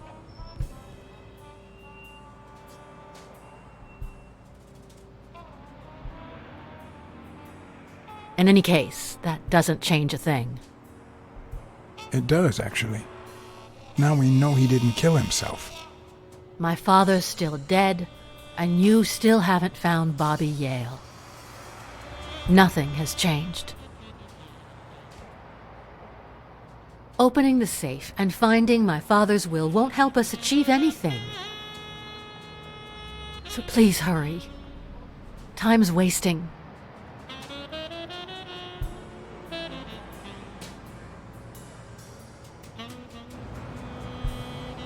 Sonia's indifference never ceased to amaze me. But most importantly, why was she so opposed to Yale?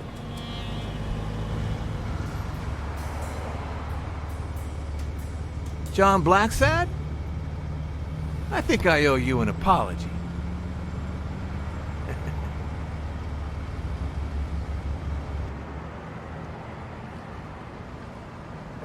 Do I know you? I don't seem to remember your face. Well, maybe you remember my boys. I'm so sorry they wrinkled your suit.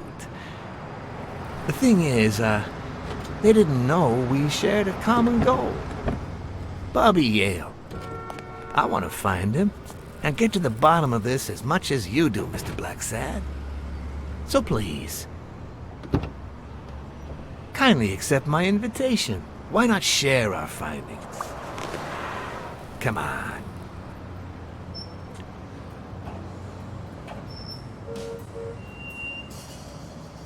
Of course.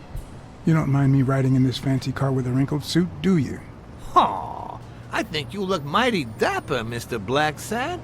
Although, if those wrinkles were to rub off on me... Ha ha ha! I always play it nice and safe.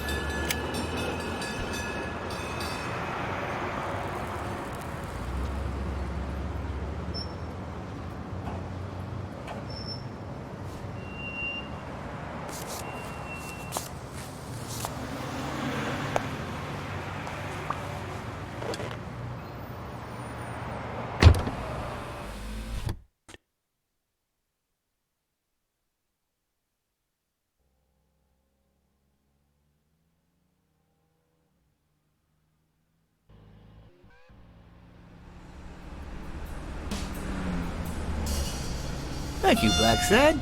You won't regret this. So let's cut to the chase. I need Bobby Yale to fight Stone. There's just too much money at stake. So, I'm offering you my help to find Yale. Let's work together.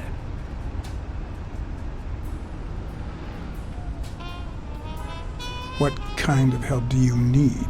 A simple exchange of information. You're a good detective, and I, well, let's just say I have my own ways of making people talk.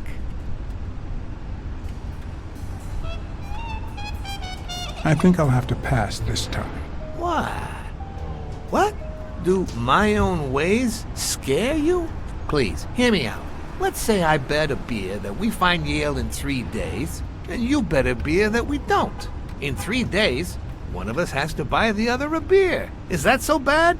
We're simply two grown men using our money and free will to conduct a small private exchange. And most importantly, we're not hurting anyone. So, yeah, I run a gambling business. What's so bad about that?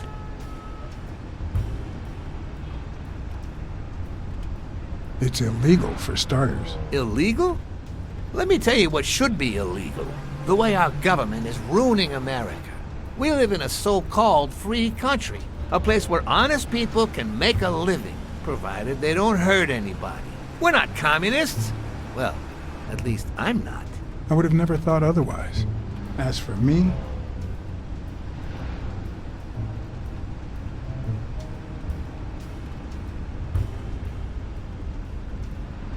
I'm not either. Ha! Well then, you see, we're all among friends. In any case, that's not my point. The government betrays our nation's values by passing communist laws that forbid an honest man like me to make a living without hurting a soul. And that, Mr. Blacksad, is just wrong. I'd even say it's unconstitutional. Do you get my point now?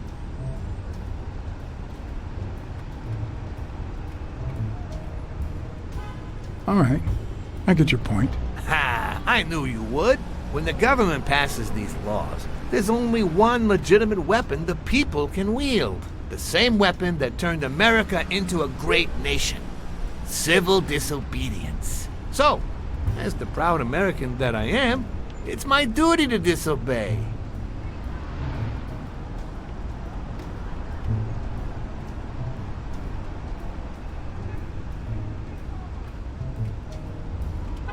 You're bending the truth to justify organized crime.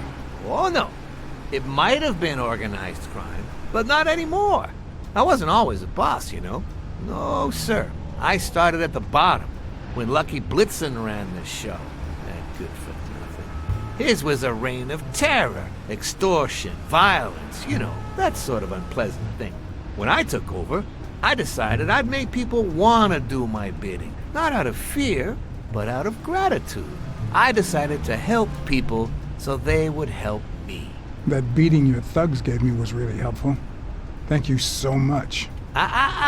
Those poor bastards didn't even know you were a detective, that you were on our side. Maybe at first. But when they tied me up and beat the socks off me, they knew very well who I was. Seriously? That goes against my rules. Who was it?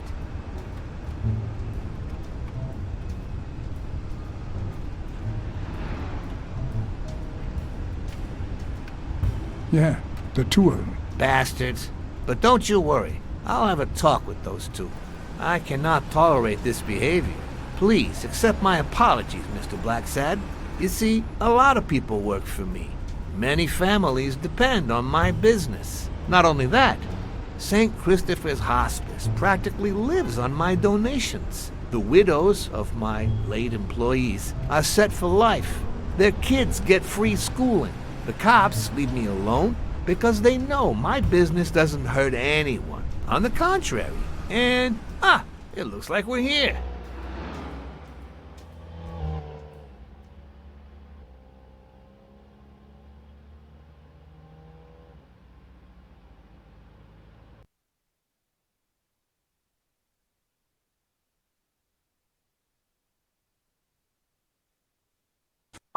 Yale's apartment? I told you I'm on your side. Go ahead, search the place. I'll wait down here. When you're done, maybe you'll change your mind and share your findings with me. Or not. It's your call, Mr. Blacksad. I'll make sure you're suitably compensated. Colbert! Wilson!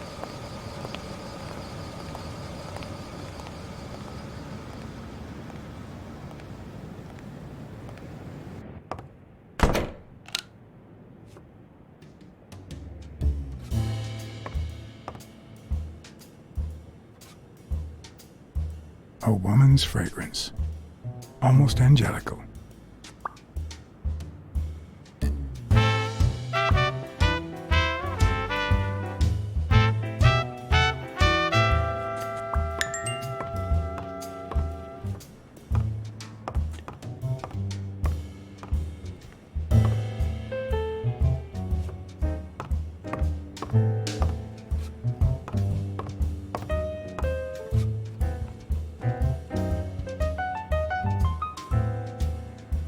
Nice chain.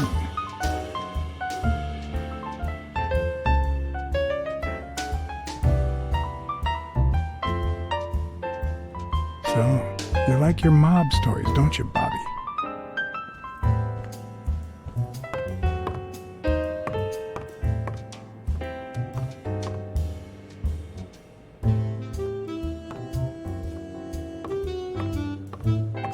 Seems like Bobby inherited something more than boxing skills from his father, besides the tendency to vanish into thin air, of course.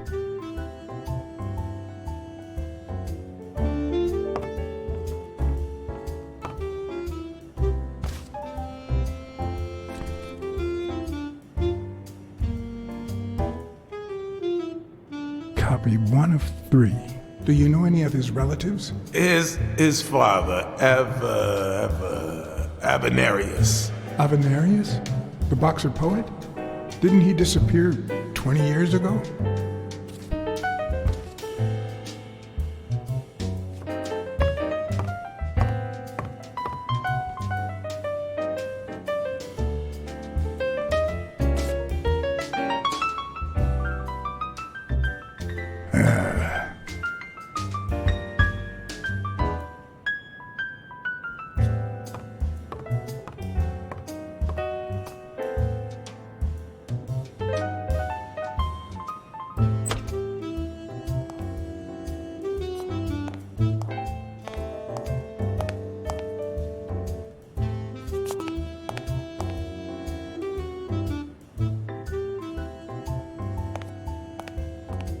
Judging by the general state of the apartment, they were leading a quiet life.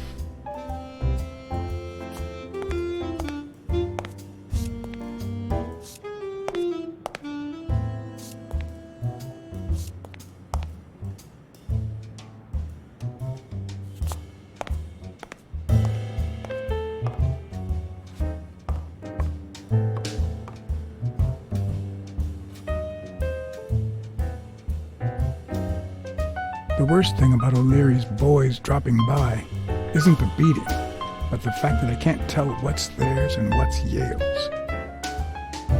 Can't say this is the ideal drink for an athlete. Then again, it could be your classic bookie thug lunch.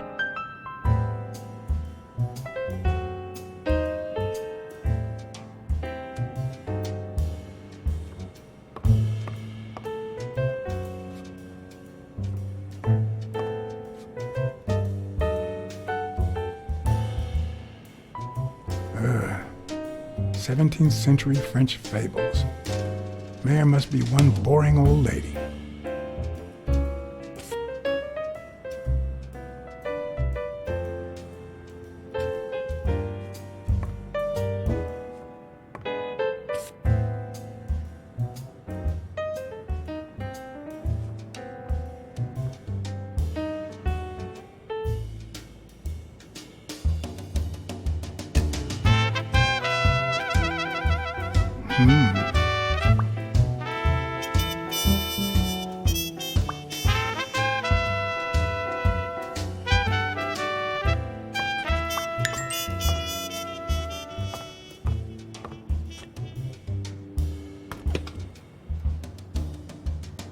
I'm not sure how Yale's love of pickles will help me crack the case, but it's good to know.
That means she's been here recently, but why?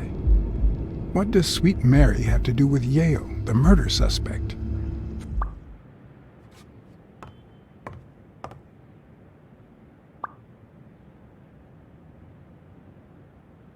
When I left, I told O'Leary I hadn't found a thing. The minute I was alone, I left for Mary's. But before all that, I took a small parting gift for her.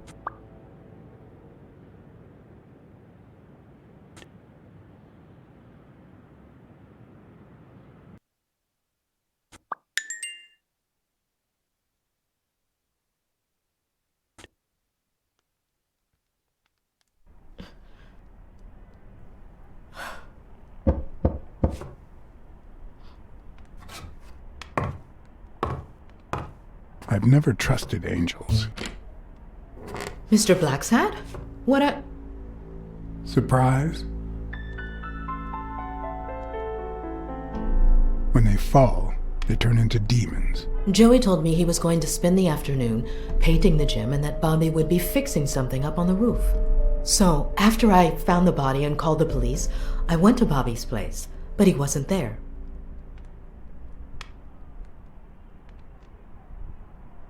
So you knew that Yale was with Dunn when he died, and yet you told no one.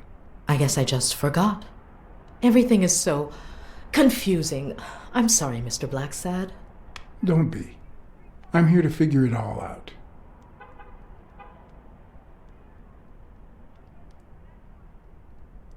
What's your relationship with Bobby Yale? He was like a son to Joey, and we were about to get married, so, you know. Okay, I think it's time to set things straight.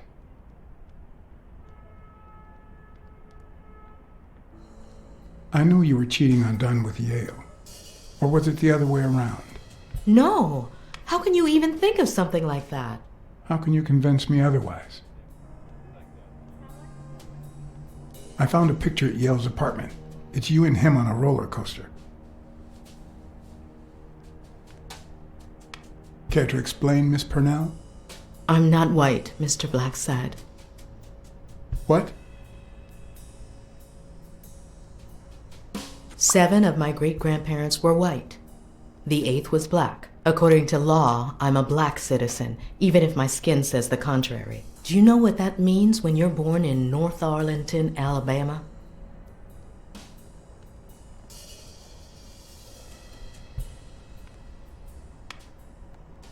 Segregated schools and a worse education for colored children. We even have different water fountains, for God's sake. The separate but equal doctrine and all that.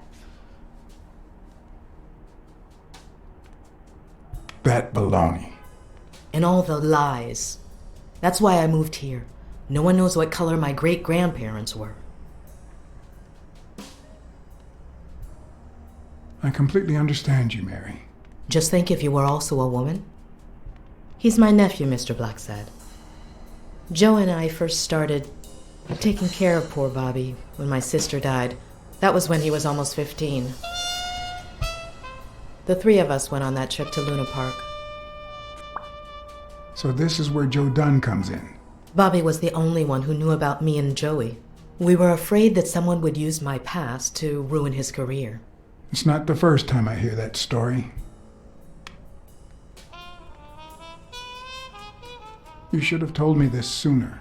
I've been hiding it all my life. I'm sorry.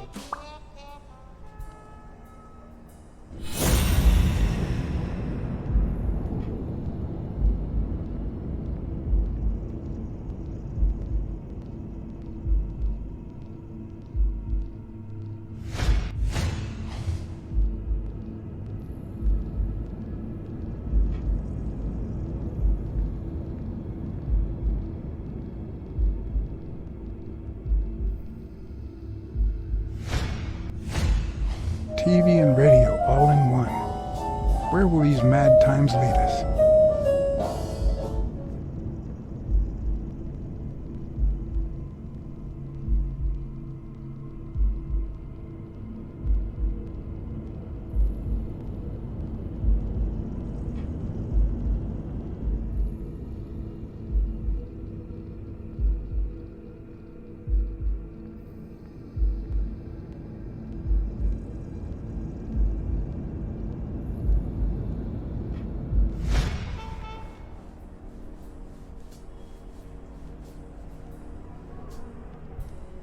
Are you sure you don't know where your nephew is? I've looked everywhere. He's nowhere to be found. Don't worry. I'll find him. Thank you.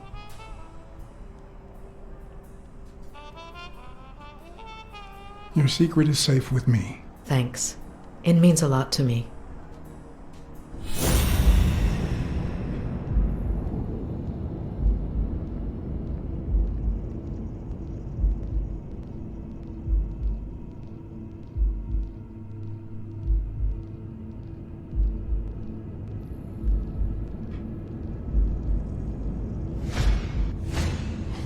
Fresh out of the oven. The whole room smells like pie.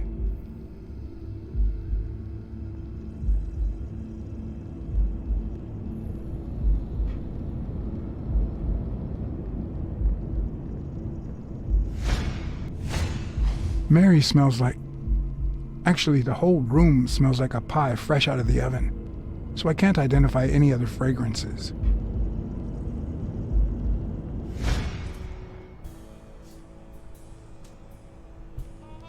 That cherry pie smells so good. I'm starting to get hungry. Thanks. I pulled it out of the oven right before you arrived. Oh, where are my manners? I'm the worst hostess in the world.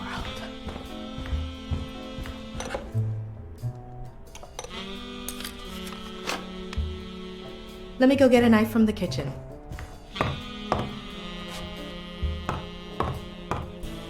And you must be thirsty. Let me see. OJ? Coffee?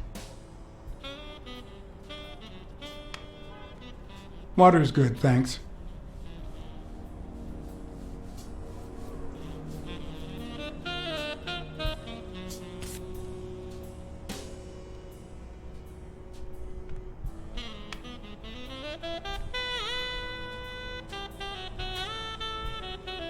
She's wearing the same clothes in both pictures, so she's probably telling the truth.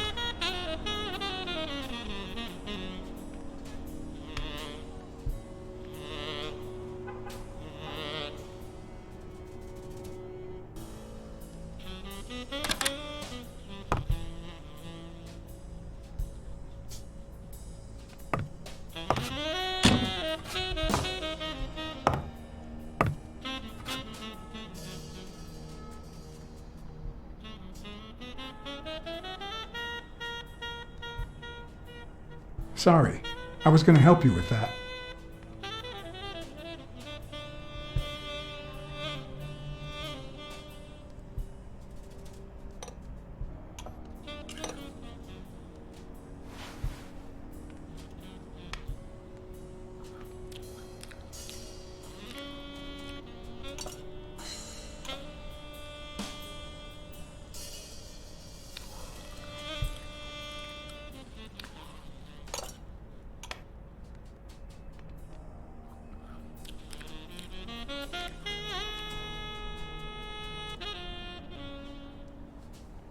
You should open a bakery and sell these pies. Thanks. Joey used to say the same thing.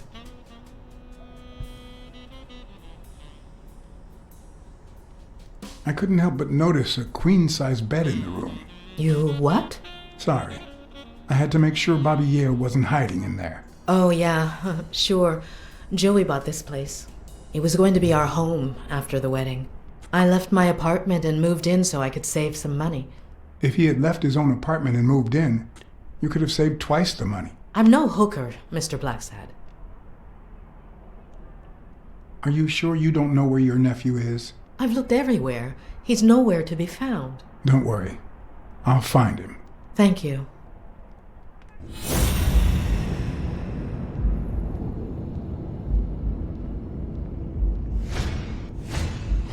Now that there's almost no pie left, the scent has also disappeared. Interesting. Now Mary smells like a huge dog. Mary, when are you going to stop lying?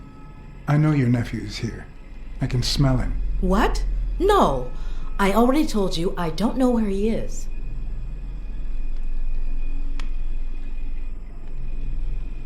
Look, I understand why you're protecting him, but it's in his best interest to end this hide and seek. You can search the whole house if you want. Go ahead. He's not here.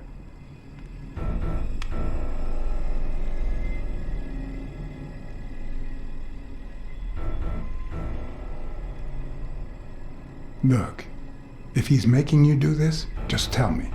I'll protect you. Bobby would never do that. If he's not here right now, he must have left shortly before I got here. Where did he go? Shortly before you got here? I wish.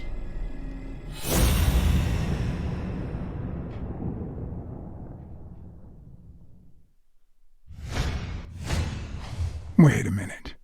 She's not the one who smells like that. That's where Bobby Yale's scent is coming from. So, that's why you were sitting there. What? I don't know what you're talking about. Yes, you do. Could you step aside so I can check, please? Please go.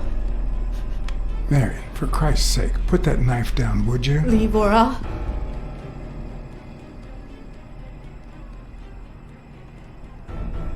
Mary, I came here to help. I mean it. I don't want to hurt you. Leave her alone! Bobby!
call an ambulance. Do as I say. Go on, call an ambulance. Do it now. In the face of a heart attack, there's two things you can't forget. 1, stay calm. 2, 1 chest compression per second. 1 Mississippi. 2 Mississippi. 3 Mississippi. 4 Mississippi. 5 Mississippi.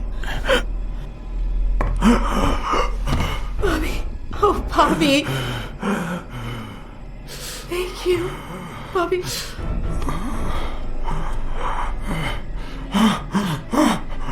Bobby. Thank you.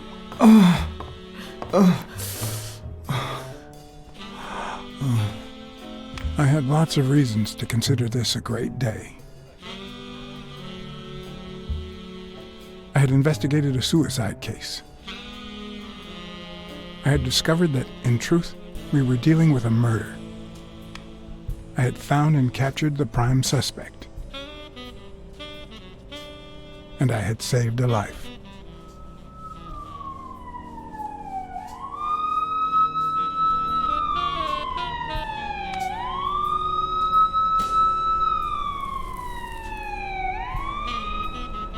And yet, everything in me screamed that something was going wrong.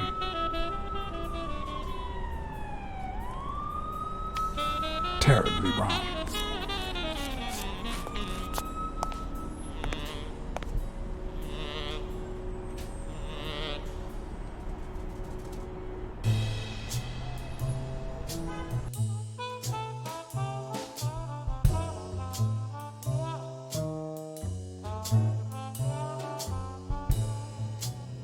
Promise me you won't take the law into your own hands. I'd like to think we're not just vigilantes. I want a gun. What the hell? Bang, bang, bang. A fair amount of violence, extortion, and casualties.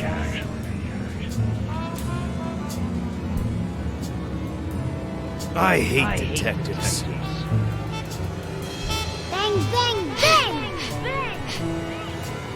You're dead to me, God. That you, Smirnoff? You seem agitated. Nightmare?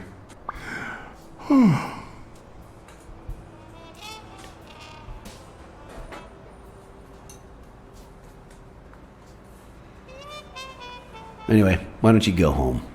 In his current condition, Yale's not going anywhere. Besides, we'll take it from here.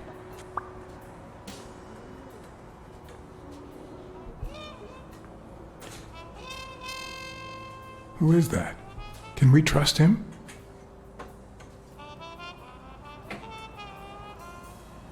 I know how to pick my men, John. You? I'm not so sure. You promised me you wouldn't intervene.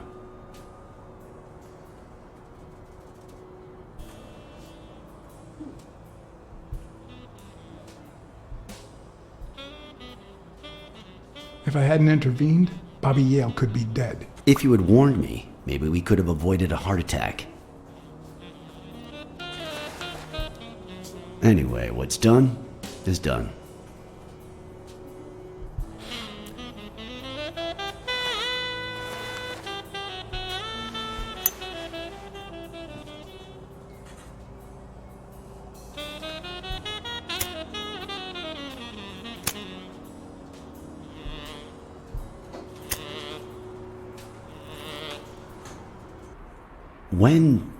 When exactly did you realize that he killed Dunn?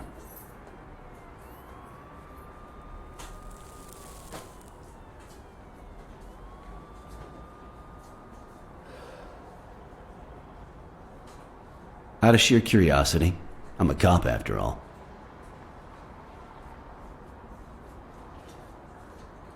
To be honest, I'm not so sure Yale killed anyone. How about the motive? Any ideas?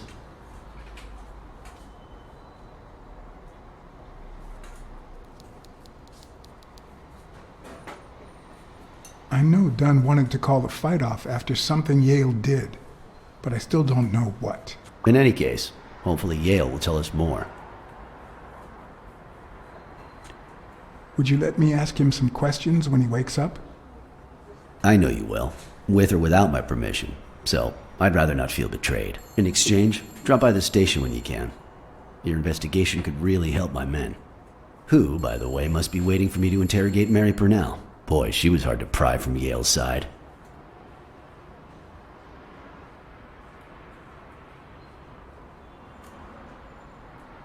She's been through a lot in the past days. Be nice to her. Of course. In spite of it all, we're not just vigilantes. And as for you, go get some rest. God knows you need it. I can't promise anything. Tell the nurses to look at that face of yours. You look like a film detective in his last scene. I'm afraid this film isn't over yet. For your sake, I hope you're wrong. You're in charge now, officer. Okay. I'll send you relief in 6 hours. Understood? Doctor. Who are... Oh, detective. Congratulations. You fared pretty well against that kid. Better than most would have. Now, if you'll excuse me... Let's just say I got lucky.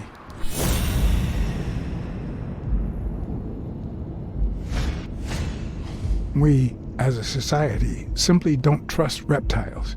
But that's not the real problem. The real problem is our extended belief that there's logic to that distrust, that it's natural and well-founded.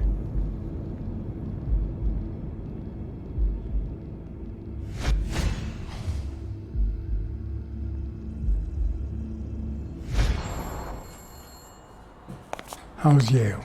Is he awake? Oh, yeah. Go check on him before he falls asleep again. Although, try not to bother him with too many questions. What's his current condition? It's too soon to tell. He did have a heart attack after all.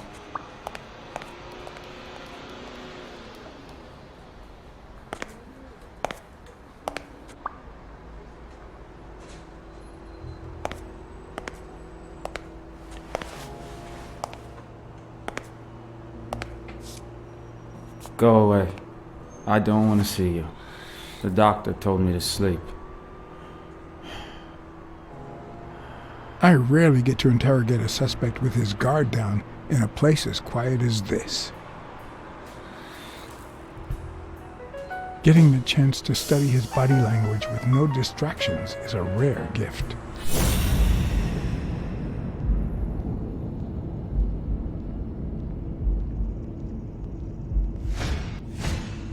He's looking straight at me. If he couldn't hold my stare, I'd think he's lying. But that's not the case.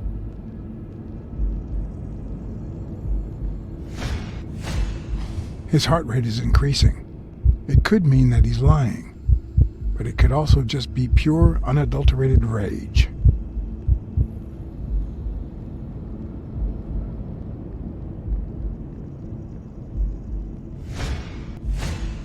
He's clenching his fist, a sign of contained anger. Clenched fist, fast heart rate, fixed stare. He feels some genuine rage towards me. I'm sorry you don't want to see me, but I'm afraid you'll just have to put up with me. For now. Luckily, I just got my medication. I'll be snoozing soon. All right, I'll just cut to the chase. Who killed Joe Dunn? What? Are you trying to confuse me? Joe hanged himself.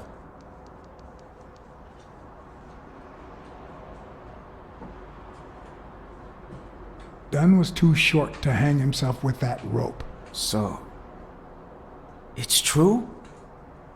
He was murdered. I know Dunn threatened to call off the fight. Why? How do you know that? I'm a detective. That was his anger talking. He never really meant it. That doesn't matter. Why was he so mad at you? What did you do? Nothing. Joe thought that I wasn't training hard enough. That I was going to lose. All right. Let's just say that I believe you.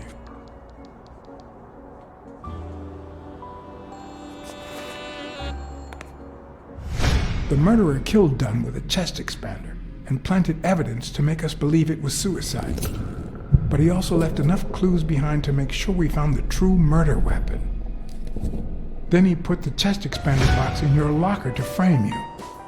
Do you know anyone that twisted and who also happens to have a motive? I don't know.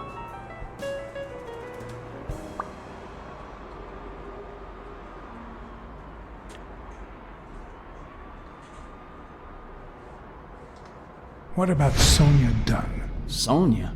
I doubt it. She's odd, but she's his daughter. I've seen worse, believe me. Maybe it was... What am I saying? Jake could never pull off something like that. Nothing. Never mind. What about Frank Cassidy?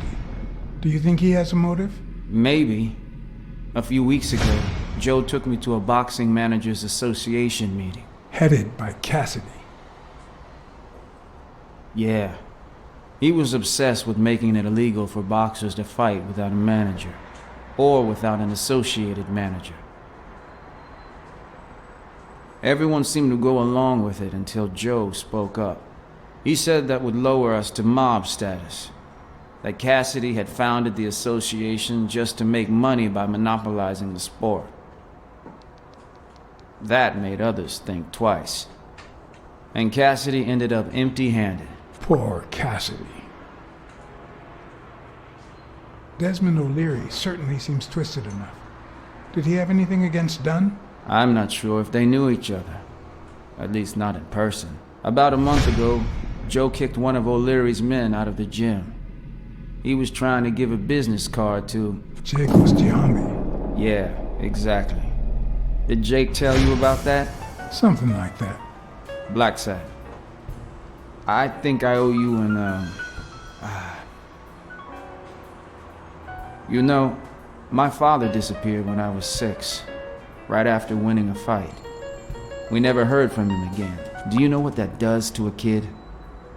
Who knows where I'd be if Joe Dunn hadn't been in my life. Even when I lost my way and put a gun to his head years later, he still took me under his wing and managed to steer me in the right direction.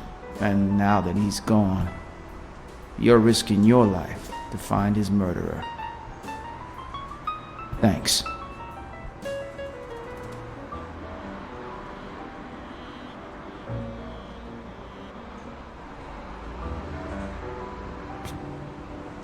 I'm just doing...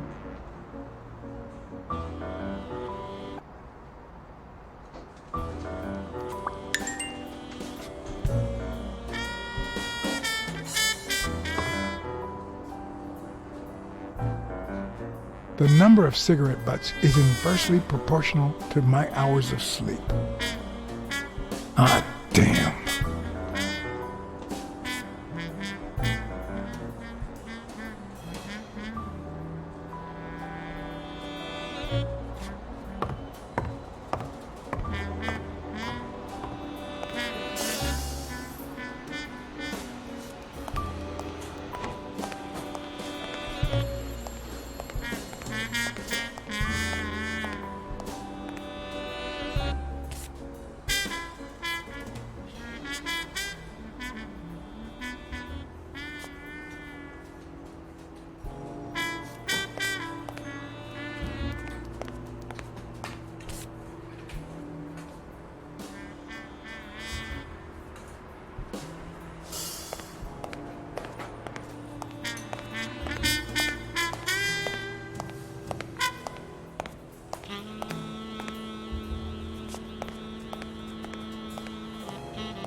Ugh.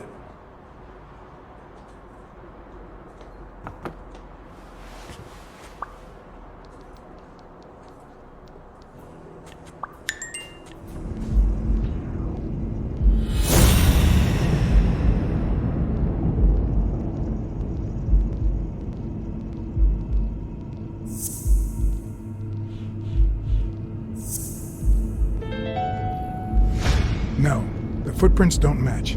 If Yale killed Dunn, he did it without stepping in the paint, or in different shoes.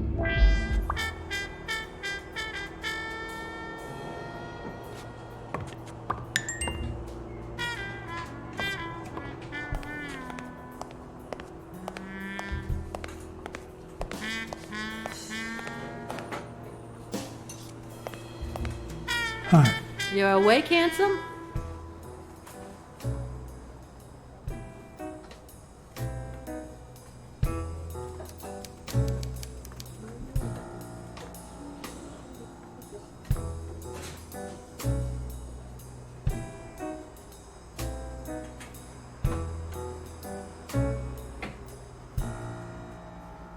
Hi, Rena. Still with us, handsome?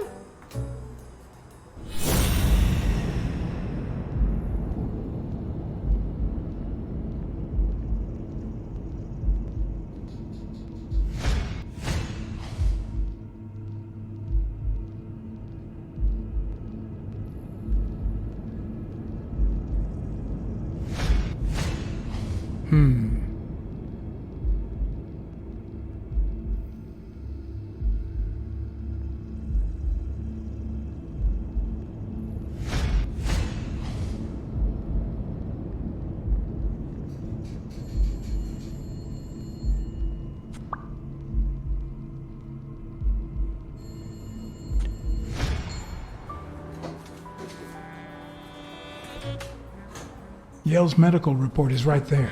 Mind if I take a look?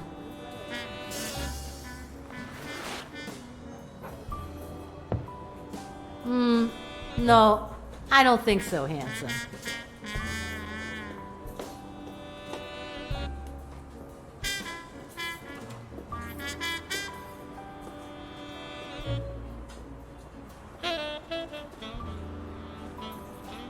I'll take a pack of Morleys, please. Honey, get me a pack of Morleys for Mr. Handsome.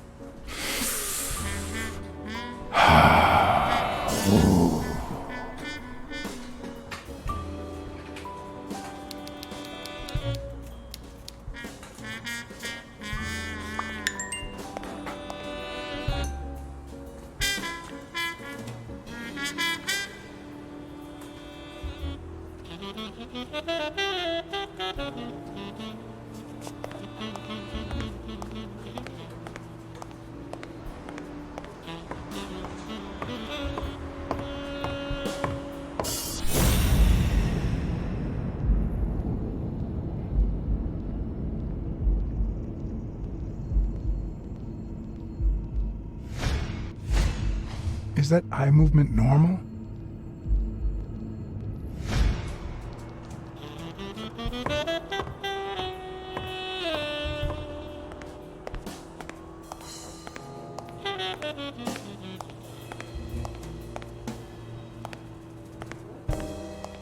Hi, Rena. Still with us, handsome? What if you show me Yale's report and I buy you dinner? You're handsome, all right, but I'm not stupid.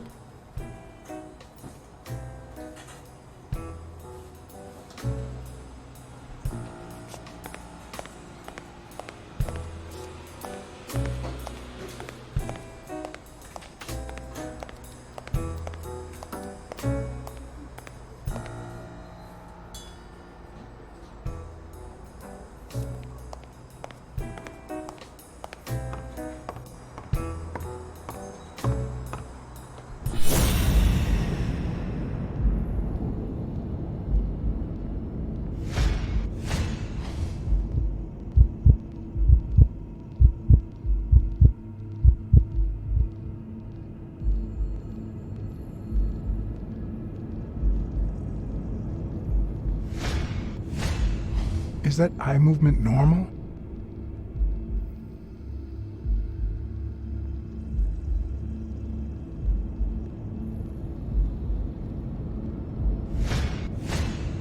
The hands say a lot about what's going on inside a person.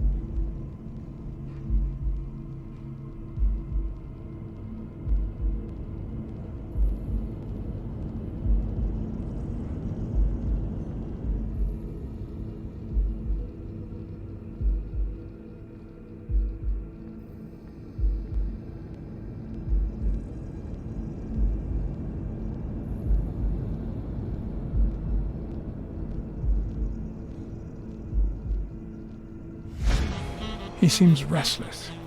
Should I tell someone?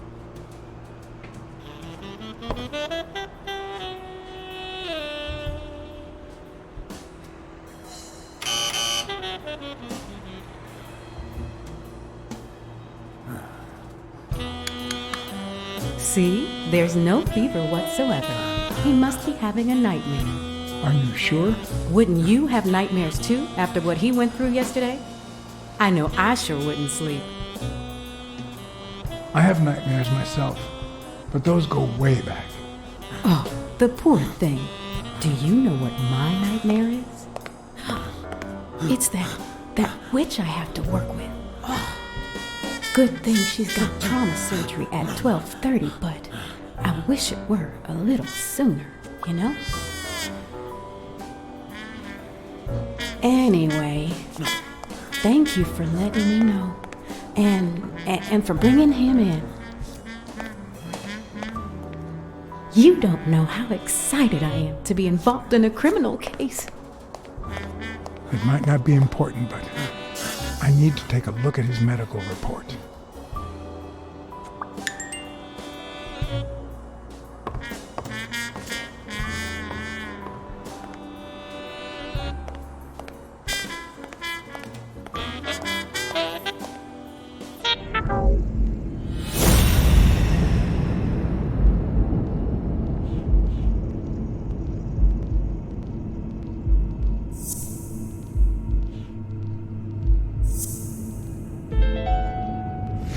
It seems like the Doe nurse will be assisting Dr. Talbot during his 12:30 surgery. In 4 hours. Could I get them to operate any sooner?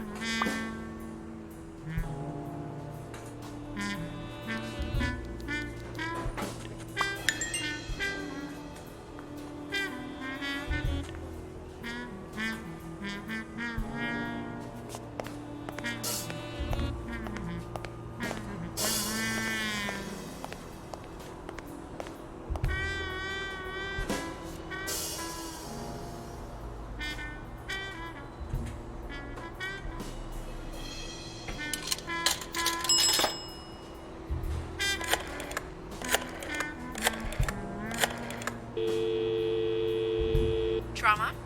Sherry speaking.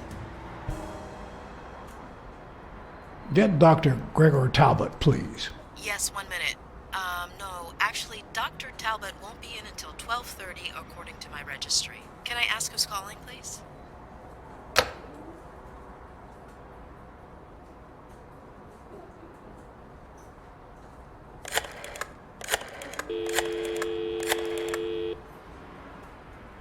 Sherry, this is Dr. Talbot. We have to reschedule the 12:30 procedure. I want everyone in the operating room in 5 minutes. If anyone gives you any grief, tell them it's a matter of life or death.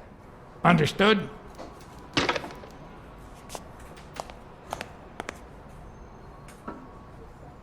A matter of life and death. A matter of life and death. You gotta be kidding me. These people.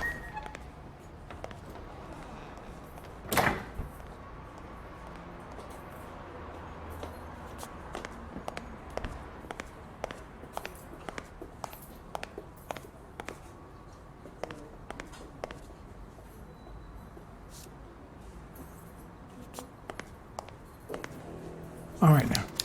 How do I put this? I need something that you have. Oh, only if you guess why I'm giving it to you. You want to help me solve a criminal investigation. Well, aren't you smart? But be quick about it. You hear me, huh? If that witch comes back.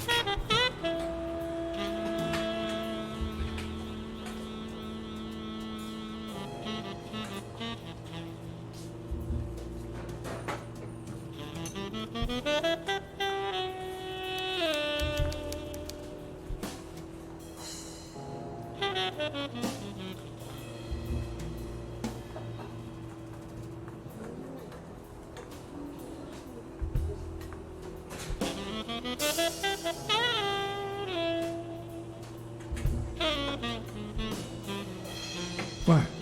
What does it say here? Ah, you know doctors. The top handwriting is mine. Let's see. Extrasystole and dehydration caused by panic attack. Extra what? You know, arrhythmia, like skipped heartbeats.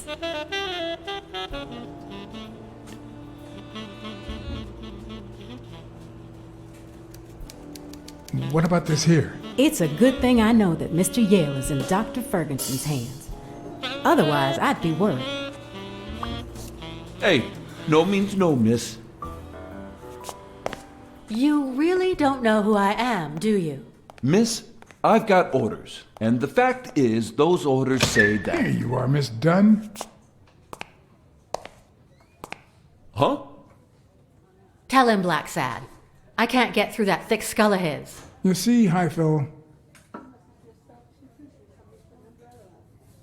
this is my assistant, Jerry. Assistant? How so? She's helping me with the investigation. Between you and me, and all due respect, miss, but aren't we taking this woman's liberation a little too far? All right, go ahead. I guess it's her business after all. Your assistant? You think I'd make a good detective?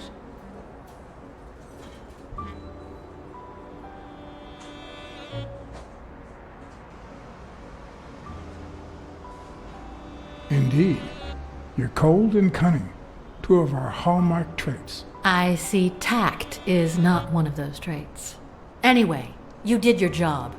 I'll send you a check the day after the fight. You can leave now. Why did you come? What are you doing here?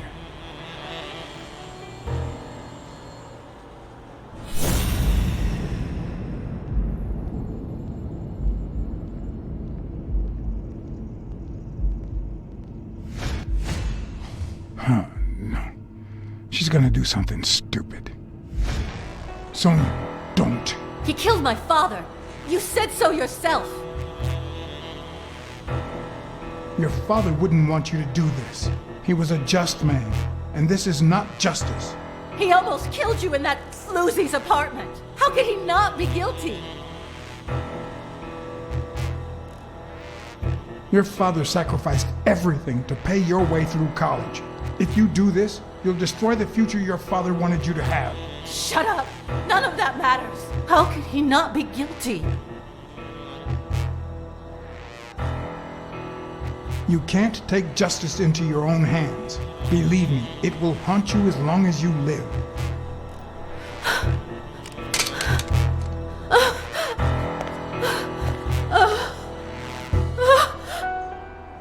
Shh. It's okay.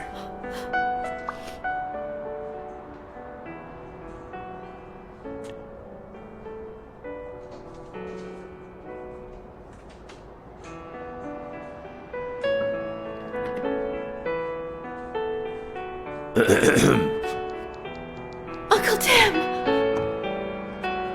Sweetie, I came back from Los Angeles as soon as I could. I told you not to rush back. Come on now, honey. Aren't you going to introduce me to your friend? No, this is John Blacksad, the detective who found Bobby. Oh, so this is strictly professional. I thought you had some good news for your uncle. No, Uncle Tim, don't be silly. Come on, we'd better let him rest.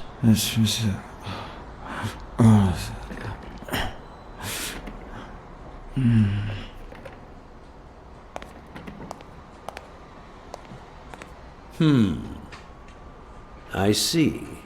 Let's say you're right and Bobby Yale is innocent. Who should we focus on now? We? Well, your father turned down my money. But he made me promise one thing, that I'd take care of you if anything happened to him. But I can... I know you're perfectly capable of managing that gym on your own, but we don't even know if he'll be ready to fight Stone. Besides, someone seems really invested in stopping that fight, and someone has to pay Mr. Blacksad to get to the bottom of all this. Please, talk some sense into her.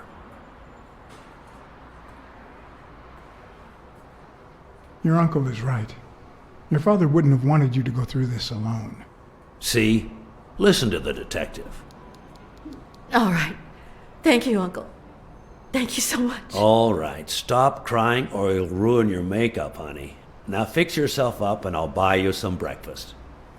Wait, my purse. I'll get it. It must be... Blacksad, wait a minute. I think she needs some time alone, just like you and me. Listen, boy, do whatever it takes to find Joe's murder. Whatever it takes. If things get messy, don't worry. I'll clean them up. Deal? I'm not a vigilante. Well, suit yourself. Just get that ball to the end zone. No. Are you telling stories about the great iron arm again? Wait a minute. Of course. The Milestones quarterback. Tim Iron Arm Thorpe. It's a good thing folks usually recognize me sooner. Blacksad, you coming to breakfast? I'd love to, but I have to go ask for a favor.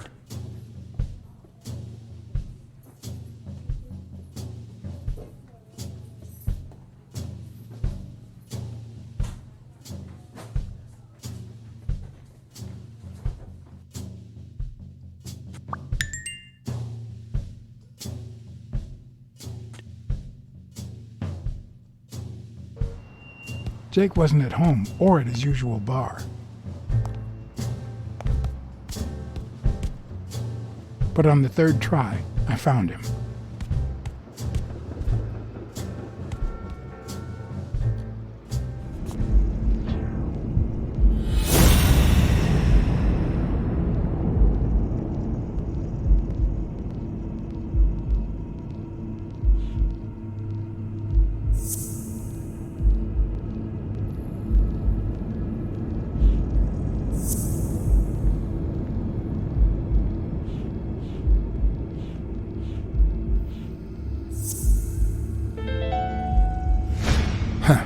That lizard isn't Yale's doctor.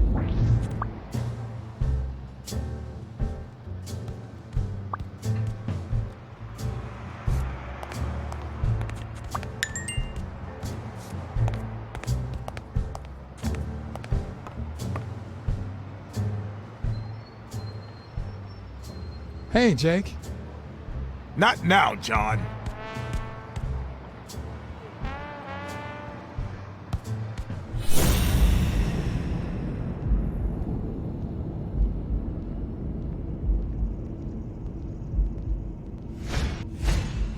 Not the smartest cookie in the jar, nor the most tactful. But do I trust him? No. Do I consider him a friend? Yes.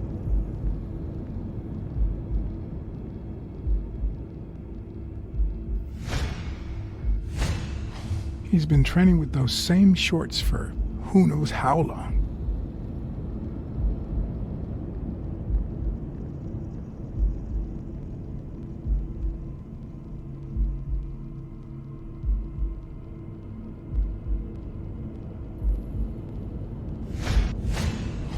I hope he never feels inclined to hit me. He's twice my size.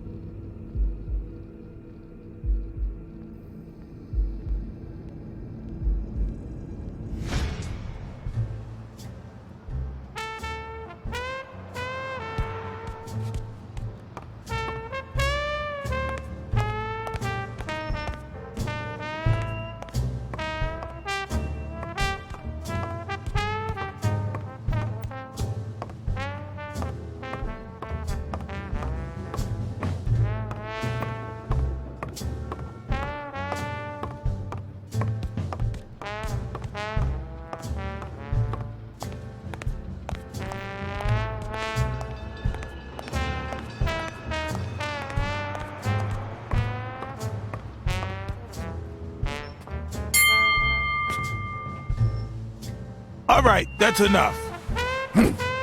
Take 5. Go on.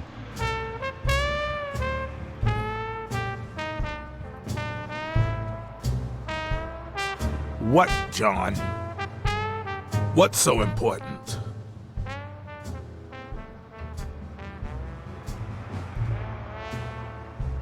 Could you tell me where Old Erie's headquarters are?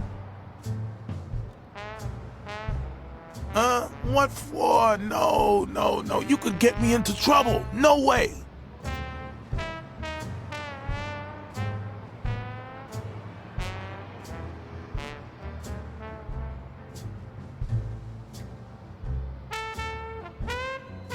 You lied to me yesterday, and being the good friend that I am, I kept your secret. You owe me. I don't think I'd keep protecting you if we weren't friends. Although, if we were friends, you wouldn't hesitate to help me. Tell me, Jake, are we friends or not?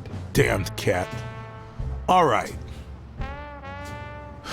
O'Leary's hideout is in the basement of a Chinese restaurant. But I don't even know how to get in.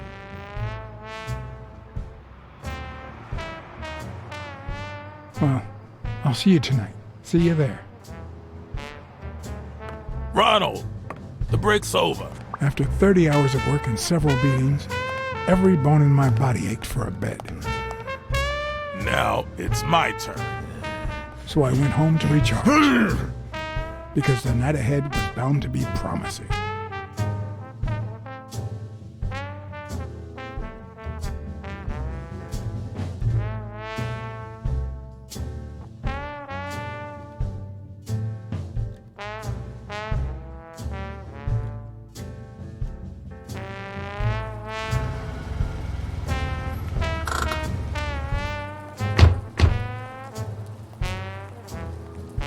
What do you know about that basement?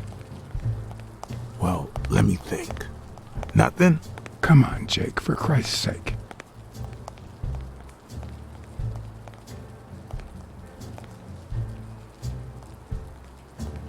Strain that little boxer brain. You must know something. I've come to get O'Leary several times, but they always make me wait in the dining room. One day it was so late that the restaurant was closed. They made me call from a payphone in that alley over there to let them know I was here. A few minutes later, O'Leary came out the back door, that red one there. All right. You stay by the payphone. Wait till I'm inside. If you see anyone, call the same number you did that one time. Got it? Screw you!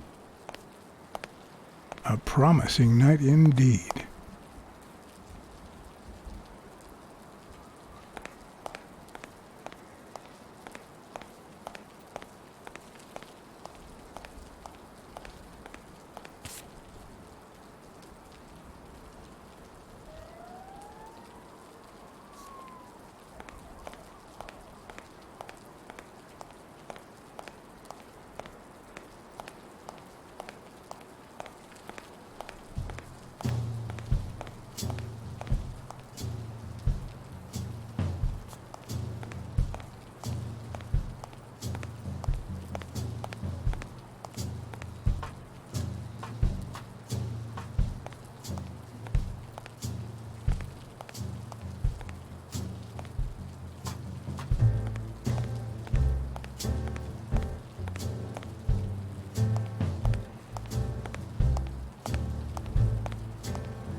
What happened? Should we run for it? Do I look like I'm in a hurry? Okay, I'm going back to the alley. I'll let you know if I need anything.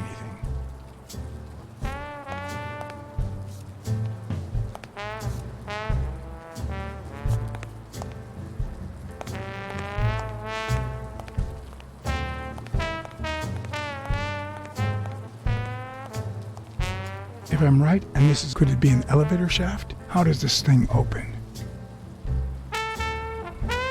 If If only I could reach that box.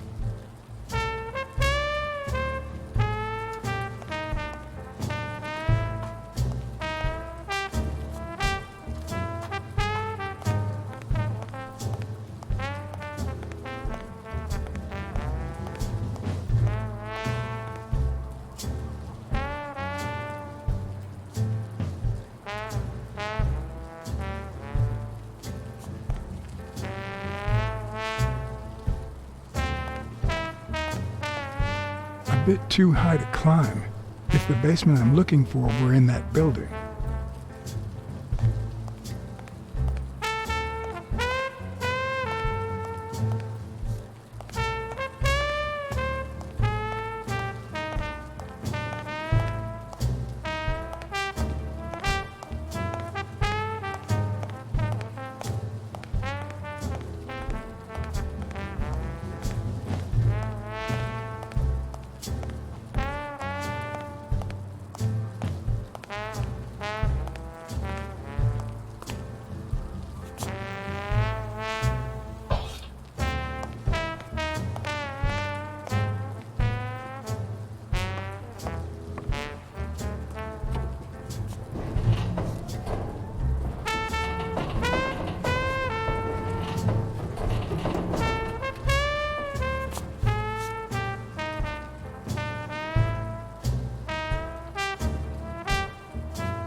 Are you done? What do you think?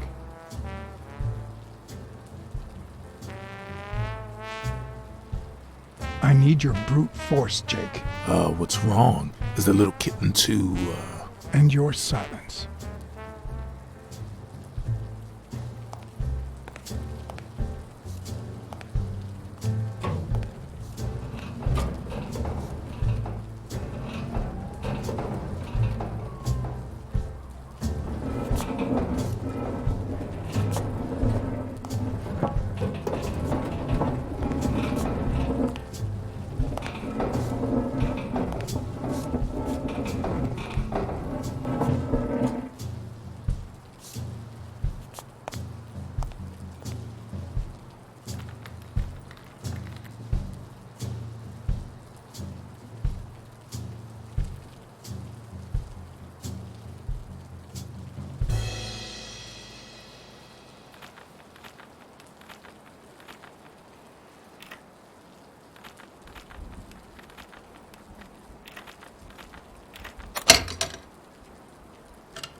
There are questions we only ask ourselves when it's far too late.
It won't budge.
There's one on each table, except this one.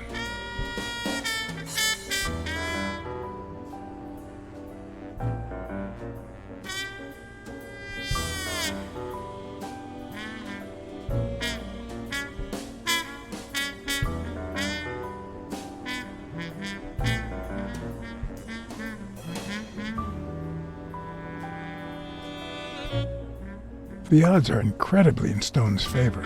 I guess that he's the reigning champion, and Bobby Yale is just a contender, but maybe word got out about his condition.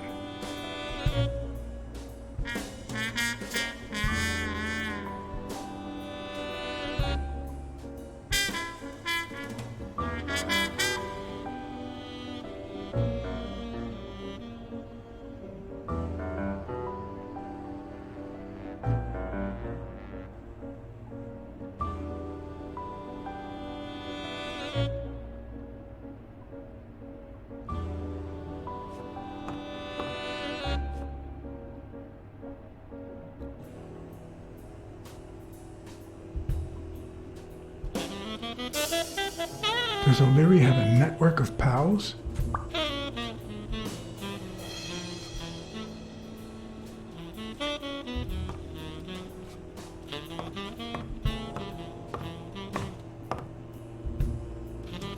Wow, I didn't realize you could place so many bets on a single baseball game.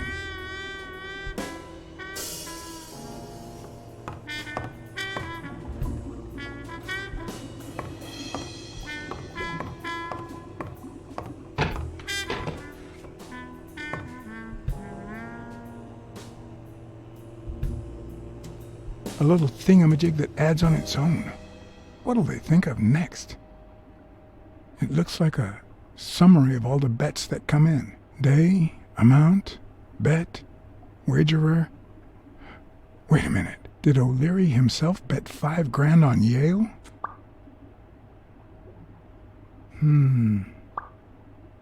Sometimes I forget that criminals, even the office variety, have family and kids.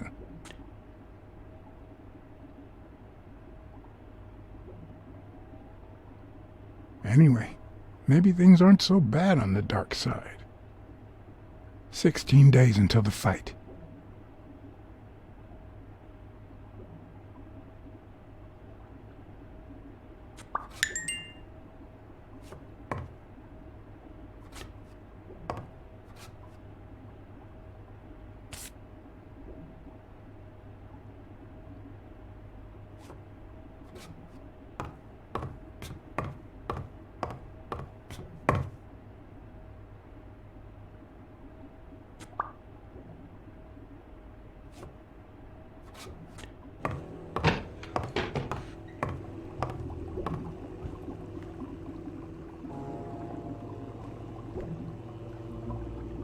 Could that be Ireland?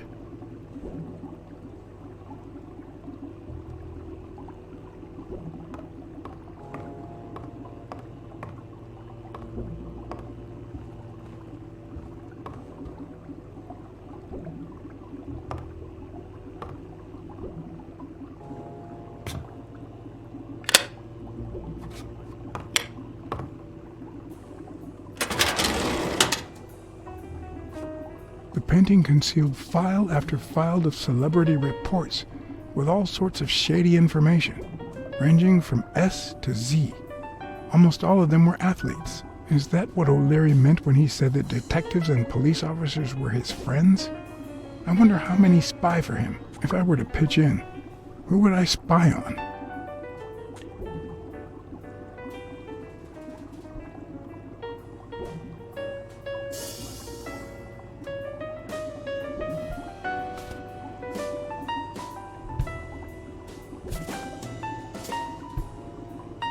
According to Stone's report, he was so clean, not to mention hard to corrupt, that O'Leary opted for a more subtle strategy. Apparently, when he broke up with the tennis player Helen Moore, he set her up with Stone. Lucky for him, they hit it off. As I put away the report, I stopped in my tracks.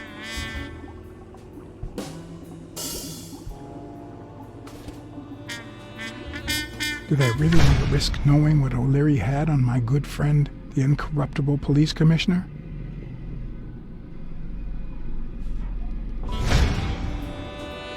I sighed in relief. O'Leary had tried to buy Smirnoff on several occasions, but failed. Luckily, O'Leary had nothing on him, or me.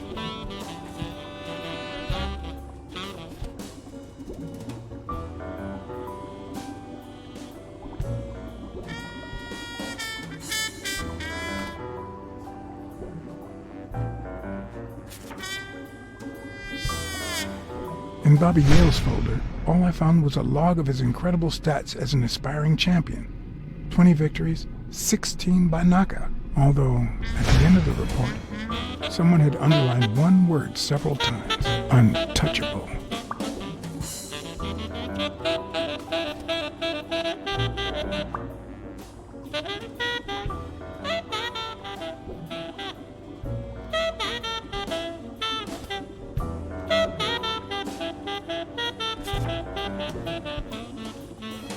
Thorpe had been a rising football star before the war, which he came back from with honors and decorations. After the truce, he resumed his career. He won 3 season trophies and a couple of MVP awards. He retired after an accident that left him paralyzed from the waist down. He started his own sports advertising agency 4 years ago, but according to the files, O'Leary hadn't even tried to corrupt it.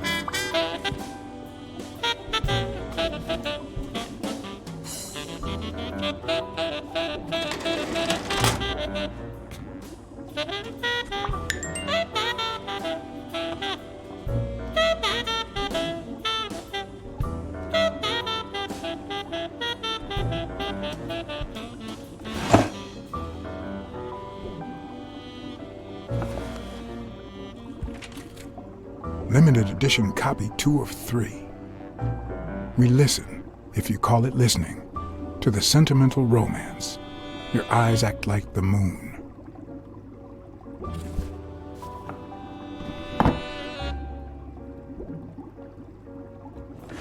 If they're not together anymore, why does O'Leary keep so many pictures of romantic moments with Helen Moore?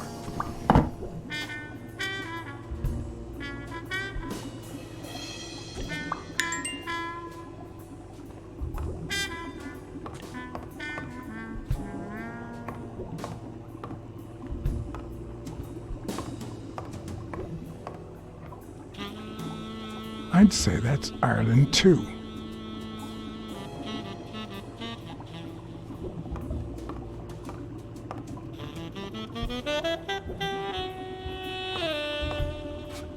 Ireland, of course. This guy's obsessed.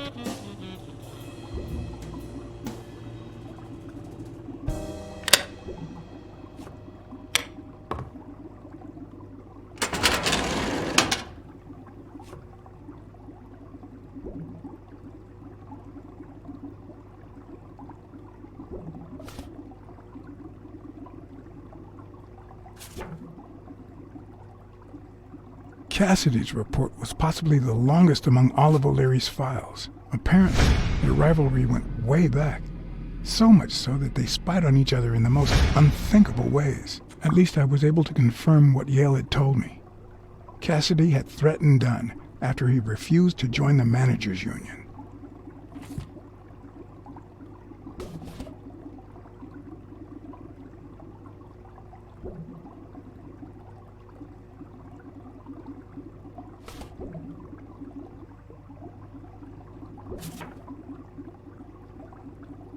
The report on Yale's father was the shortest of all, since only his name was left. Why?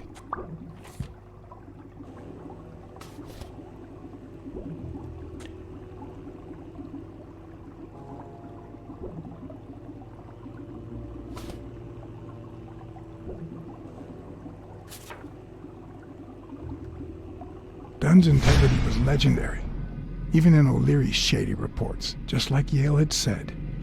Dunn had kicked one of O'Leary's men out of the gym when he found him snooping around.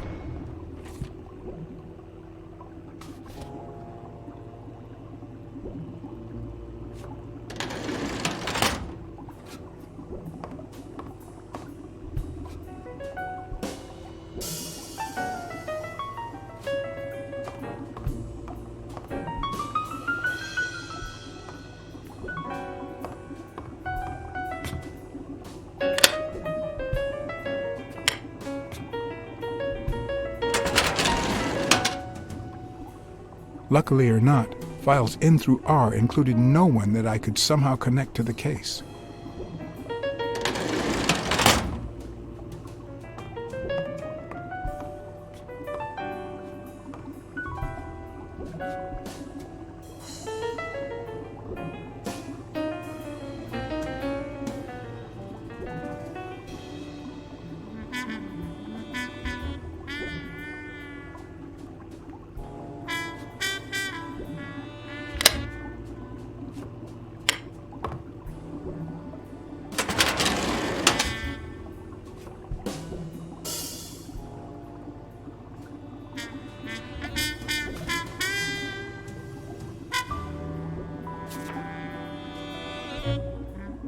Strange as it may seem, the reports revealed that O'Leary had hired Jake as a bodyguard precisely because he was absolutely clean.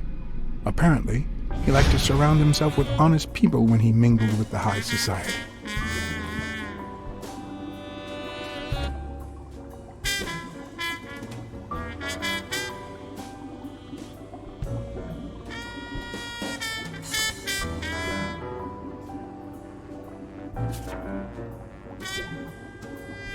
Helen Moore's file was, by far, one of the juiciest. She had been just a run-of-the-mill tennis player until O'Leary launched her career by rigging enough games to help her climb the ranking. However, O'Leary hadn't fixed any of her games in over a year. In spite of that, she remained undefeated. Be as it may, it was clear that O'Leary had enough information to ruin her career.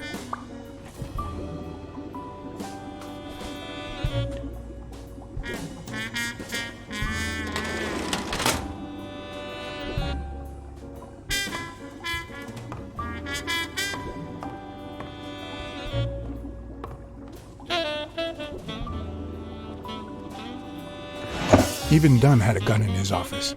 O'Leary couldn't possibly be the exception.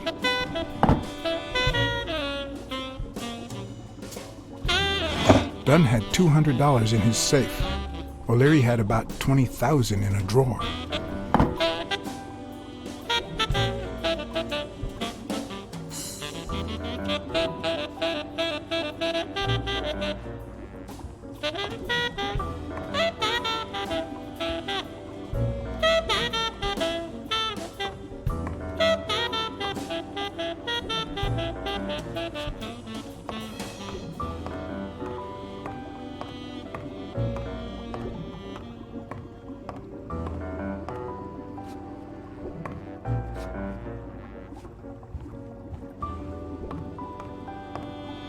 A Crossler? The good news is, I don't need lockpicks to open it. The bad news, I didn't bring explosives.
Jake. Someone was coming. Are we or are we not exemplary workers, Jim? Here it is, middle of the night.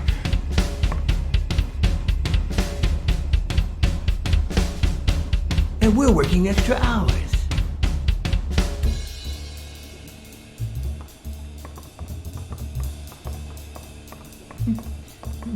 Hey, Jimmy, what do you think about that? I think he's scared stiff, Desmond. Why's that, Jimmy? We're giving you the red carpet treatment. We even let you in the boss's office. You're one lucky fellow. You can't say I don't treat you well, Jimmy.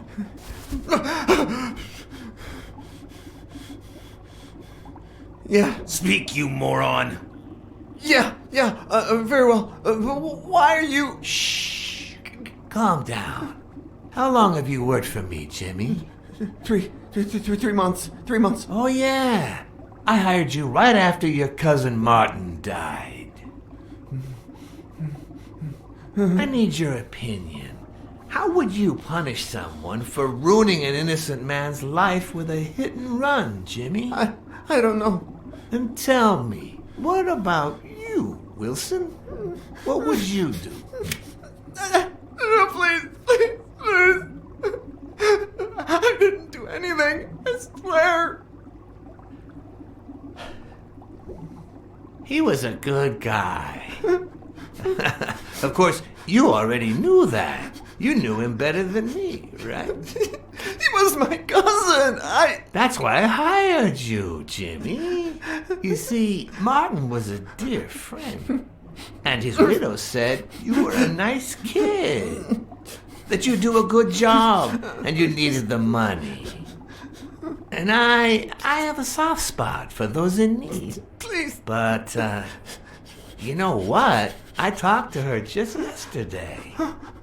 She told us you did some naughty things to her with that gun, Jimmy. No. That's no way to treat a widow, is it?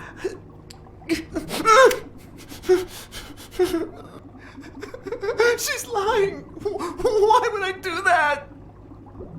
What about the kid? Are you so sure you know how long a kid can hold his breath? With his little head inside a toilet bowl? Son of a bitch. I didn't want to. It was his idea.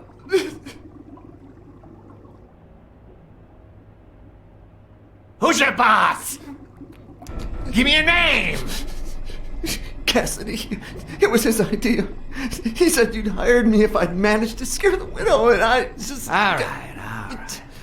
Let's just... calm down now. It's gonna be okay.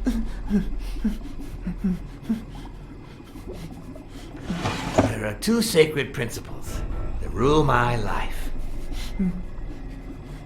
The first principle is the love for my family. I do anything to protect them. The second principle, I never put my future in the hands of fate. I always play it nice and safe. And I would even add a third principle, or better yet, a rule. If anything threatens either of these two crucial principles, I take matters into my own hands. You see where this is going? For the first time, I got someone killed. Even though all I really did was rat him out. No, I just... Stop interrupting me, Jimmy! It's not polite! You're all the same. So rude. You know what? Let's leave it at that. You're going to give a message to that disgusting walrus Cassidy, aren't you? Yeah, sure. Whatever you say. Yeah, sure. Good boy. What's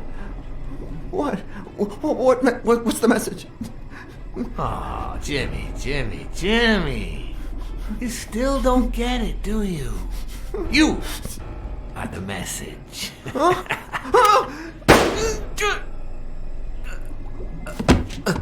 Come on. Wrap him up. Make sure Cassidy gets the message for breakfast, will you? I hope he chokes on it. Got it.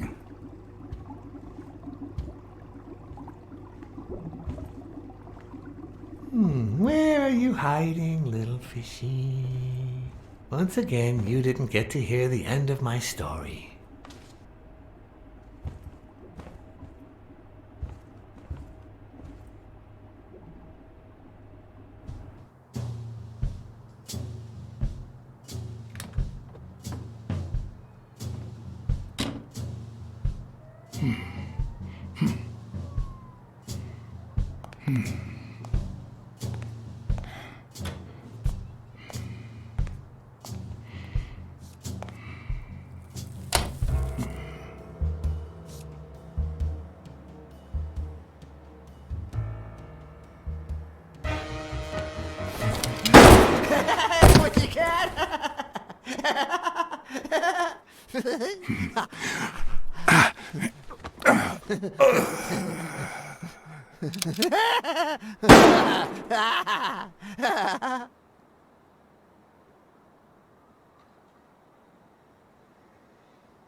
What?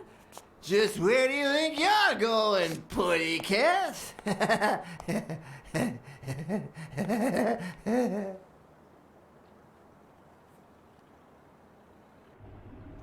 Two sacred principles rule my life. The love you I feel for your feel family. for... What is going on today?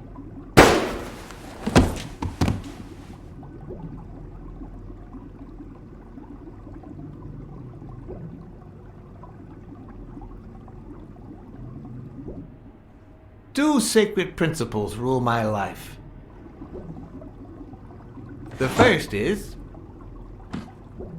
the love I feel for my family.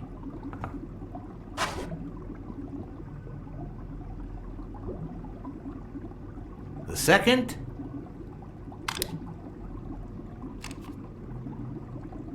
never leave destiny in the hands of fate. I always play it nice and safe. And I'd even add a third principle, or better yet, a rule. If anything threatens either of these two principles, I take matters into my own hands. The first time that someone died because of me, even though all I did was rat him out, well, that guy ended up in the Hudson River, right off Pier 27. He's got to be even wetter than that fish by now. You should have seen his face. It's interesting what comes to mind when you think you're about to die.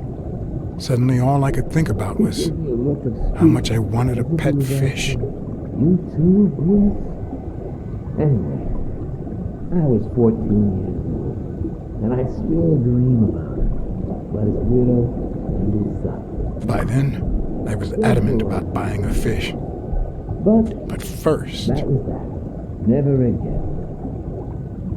Nowadays, whether it's me who pulls the trigger or not, I have zero regrets. What's more, I sort of enjoy it.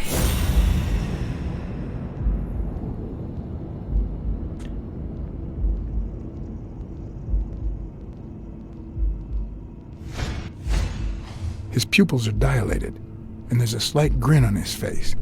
The bastard is enjoying himself.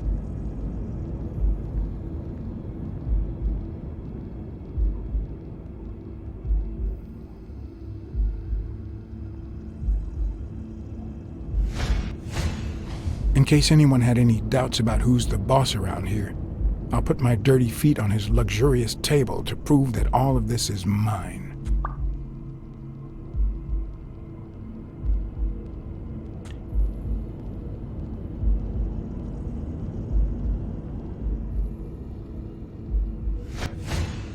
When a mob boss declares his love of family, it can only mean that A, he won't hesitate to ruin yours, and B, he's cheating on his wife.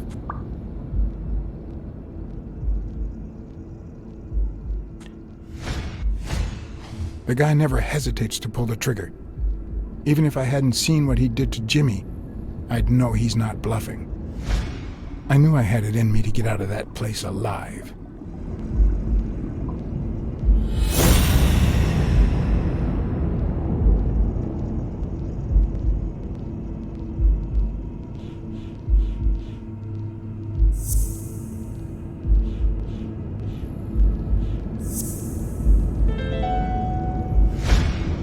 No. O'Leary's wife is having an affair with Colbert? Should I serve this to O'Leary on a silver platter? Or threaten Colbert so he'll get me out of this mess? And, well, that's it, I think.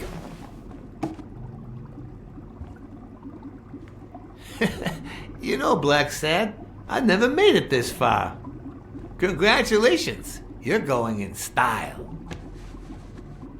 I didn't want to interrupt you because I respect you and your word. Colbert told me to come here. What? Me? No way! You did what? Colbert? When?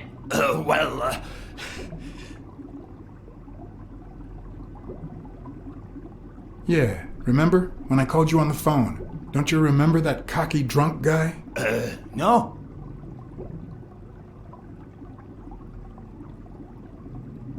He kept bragging about betraying his own boss. Oh? Oh, yeah. Weird times, huh? Yeah, and you congratulated me for finding Yale and saving your life. Several times.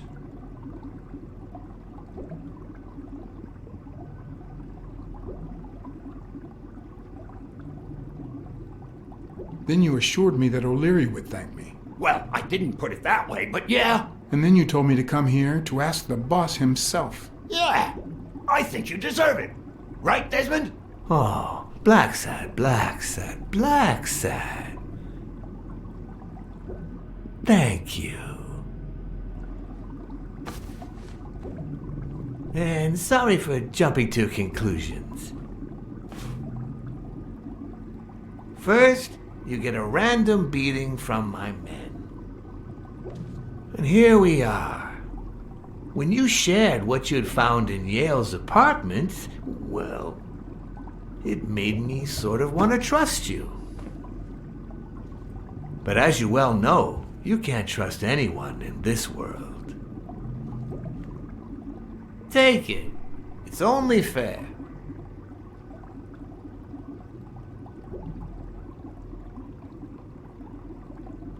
Thanks. I'll make good use of it. A word of advice. Make bad use of it. It's more fun.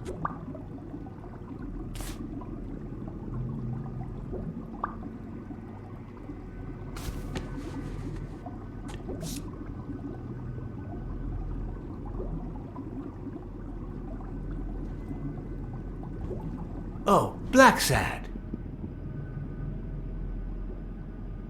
Aren't these odd hours to pay me a visit? Your message was important, but certainly not urgent. It could have waited until tomorrow, don't you think?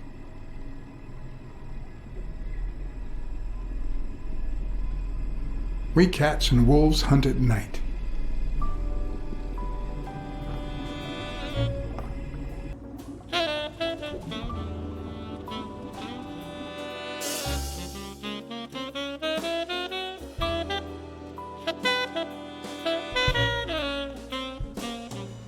I wish I was a noir fiction writer. At this very moment, I could write a couple of pointed, ironic remarks for the narrator to recount what I just lived through. The dark, crooked alleys of New York reminded me of the state of my own soul. No. Fall loomed over me with the... Fall struck me with the full force of my long-lost youth. Nah, not that. Fall descended over me with the full weight of a guilty conscience. God, that's worse.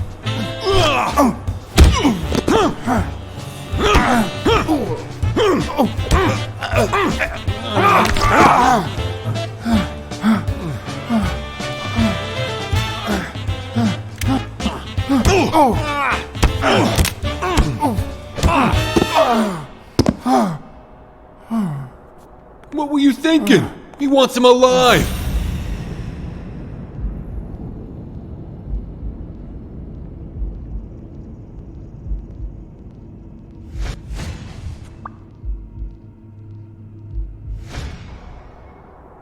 I felt fall seep through my bones like the pain of a good beating. Mediocre, but appropriate.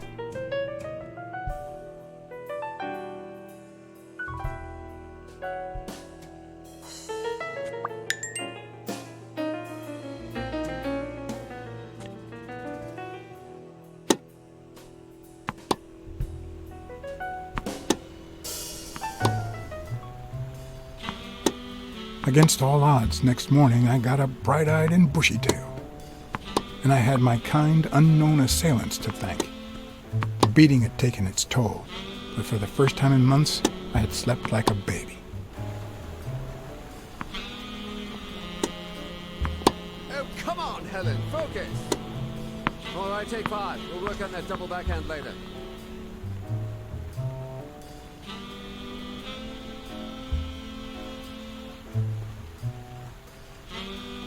Well, Mr. Blackmore, what can I do for the FBI?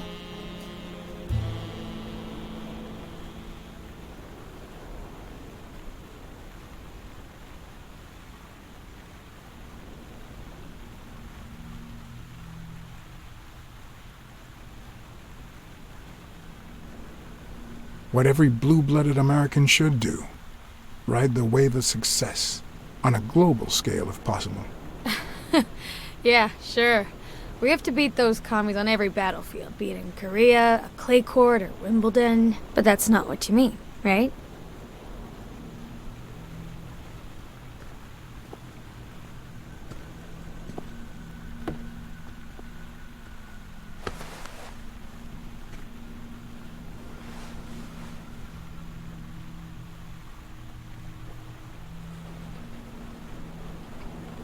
Maybe if we could speak in private?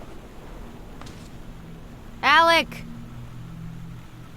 Coming!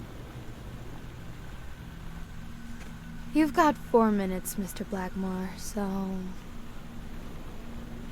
make them count.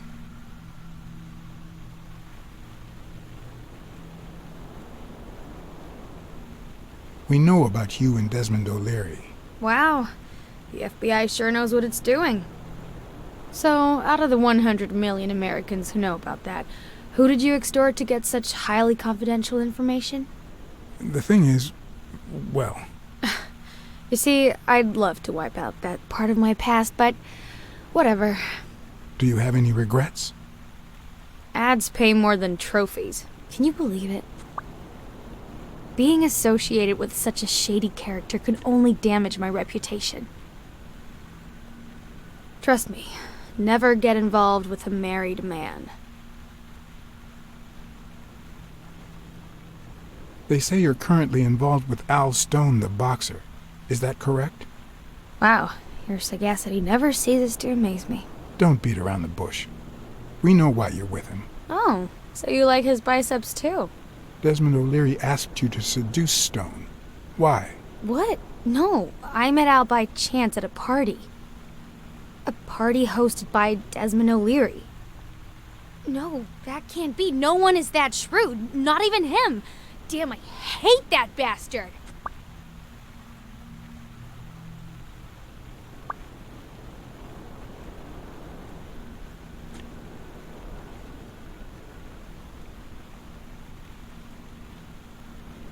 We're aware of at least 6 rigged games during your first year as a professional player. And? You won all of them. Are you trying to offend me? I give my all on the court. I can't be held accountable if my rivals don't do the same. Go interrogate them. In any case, now I know why you mentioned O'Leary. What do you really have against him? And don't say illegal gambling. I'm sorry, but I can't reveal that information. I'm serious, Miss Moore. America can't afford to let anyone shake its foundations like that. And America's sweetheart can't afford it either. Help us out. Talk to us. And why should I, Mr. Blackmore? What do I stand to gain or lose?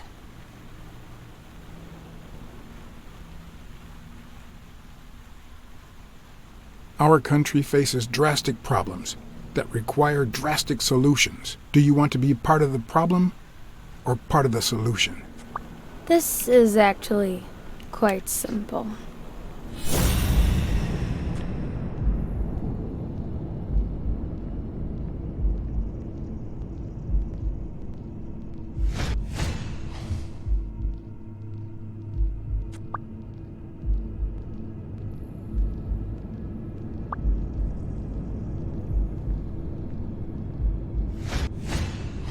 One lucky gal. You have a light, sir?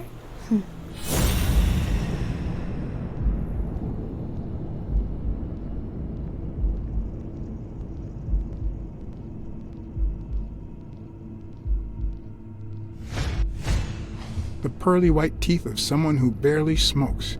Am I making her nervous? Damn. I'm almost out of fluid.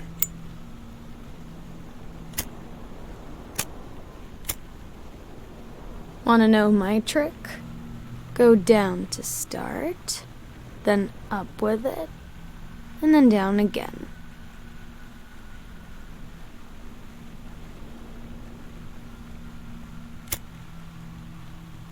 Almost.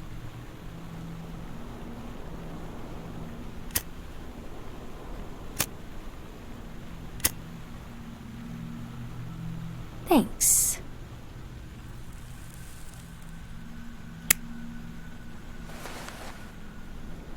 I don't know what you want me to say. You're trying to frame O'Leary, perhaps rightfully so, but I think you're barking up the wrong tree. Believe me, if I had the slightest... Come on, Helen. Time to work on your backhand. Let's go. Do you smoke? Nice meeting you, Mr. Blackmore.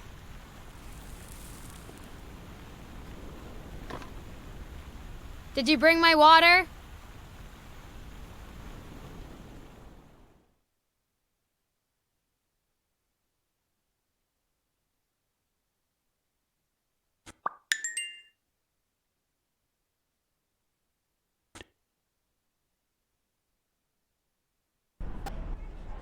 America's sweetheart gave you her cigarette?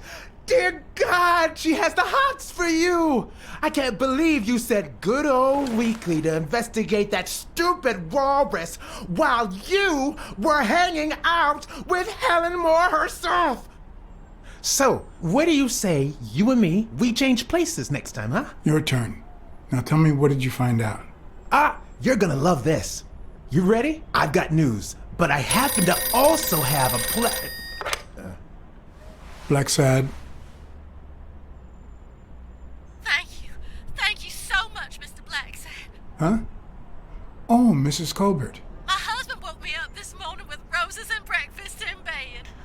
He said he had a scare last night, although he won't give me any details, and that he's been thinking about me ever since. He wants to take me to Niagara Falls for a second honeymoon. That's nice, but I don't know why you're thanking me. Are you kidding? Remember how I doubted him, but you made me change my mind? If he had suggested to take me to Niagara Falls when I still suspected him, I would have thought it was just a cover. Or worse still, a way to clean his conscience.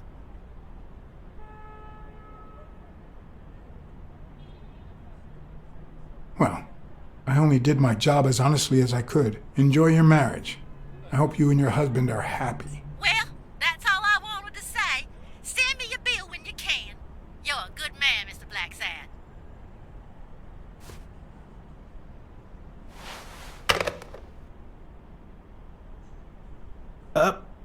But what just happened? Is there anything you didn't tell me? Maybe. But now it's your turn. Tell me about Cassidy. Come on, spit it out. I didn't find anything suggesting that Cassidy had anything to do with Dunn's murder, but... That's quite the tale.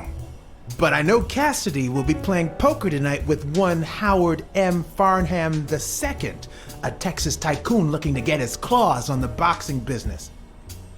I also know that he and Cassidy have never met in person, and that Farnham, who's staying at the Balford Hotel, hasn't left his room.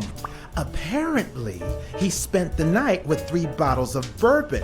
So, here's my incredible plan. I'll go to the hotel, I'd knock him out, and then take his place in the poker game. That way, I'll get Cassidy talking. What do you think? Incredible, right? Couldn't we agree that you would handle Helen more while I dealt with Cassidy next time? No?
Good afternoon, Mr. Farnham. What's going on?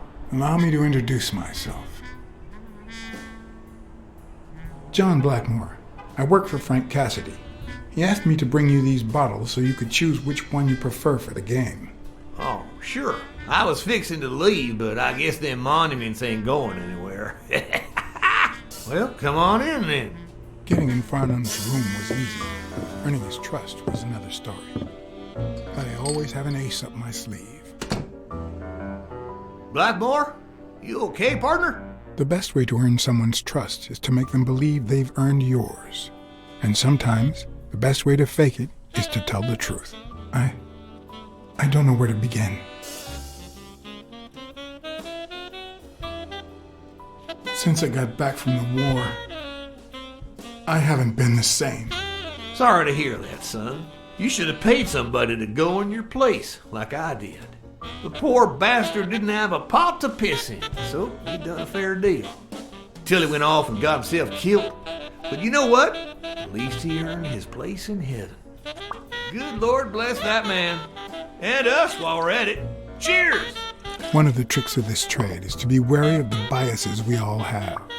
They cloud our judgment and blur the person in front of us, painting them with the shades of our preconceived notions of who they should be. But every once in a while, you run into someone so locked in personality that they can only be regarded as a stereotype. Farnham was a disgrace, not only to himself, but to Texas and the entire human race. To think I had to impersonate him. I wish I was like you. You seem so content, so free of burdens. Stop right there, partner. You think this old dog don't have ticks? Let me tell you something about my first wife. Woo-wee! Once I had gained Farnham's trust, the hard part was deciding what I needed to know to become him, and not get myself killed.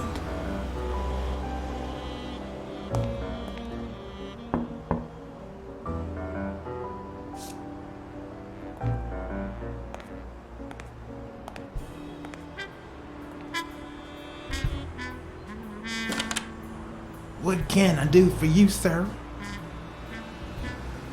Farnham was one hell of a drinker. I had to get the information out of him before he drank himself unconscious. Otherwise, I'd have to find that information myself.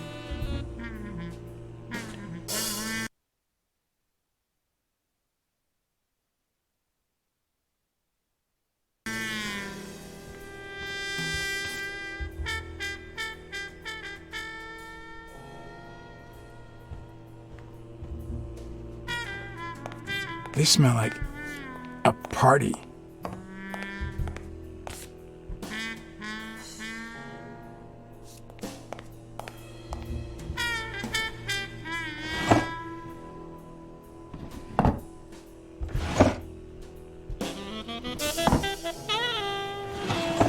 Not even a Bible.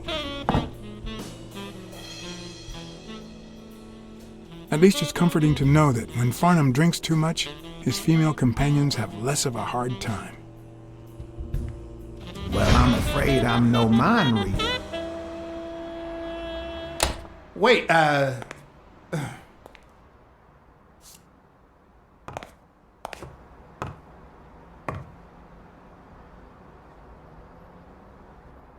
The hard part was deciding what I needed to know to become him, and not get myself killed.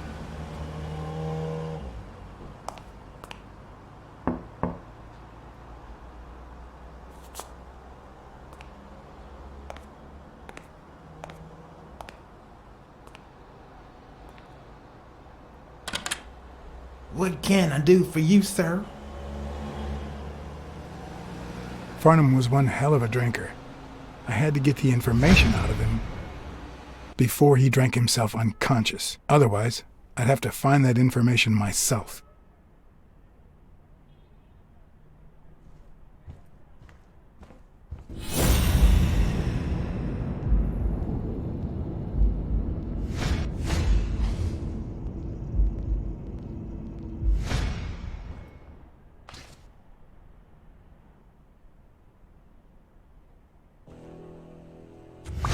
Yes, I got a Vietnamese shave last time. No, please, come in. Of course, I remember you. Take a seat.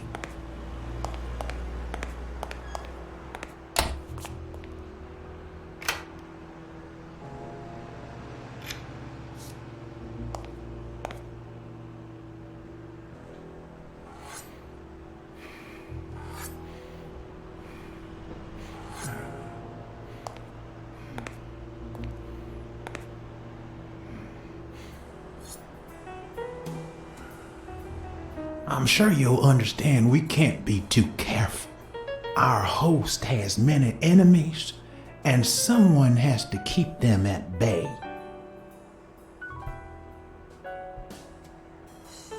Sure, I get it. I'm glad to hear that. Now, please answer my question.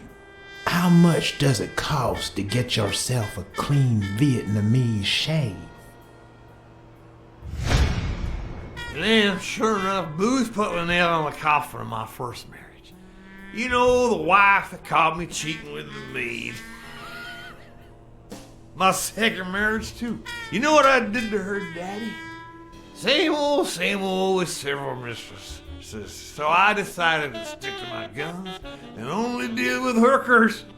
Even if I did end up marrying some.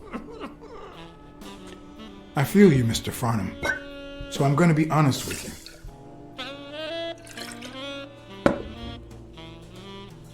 I'm betraying my boss by saying this, but Cassidy's bad news. Sure enough, boy, he's in the boxing industry. I mean, he won't play a fair game, but I can tell you his trick for a small share of the winnings. What I care if I lose? If you knew how much I paid just to get into the game, you'd chew off your own pants. Pick your teeth with your belt buckle. It's just petty cash to me. Petty cash, to be honest. I asked you how much. Of course they gave me one of the seats. These things I have, boy.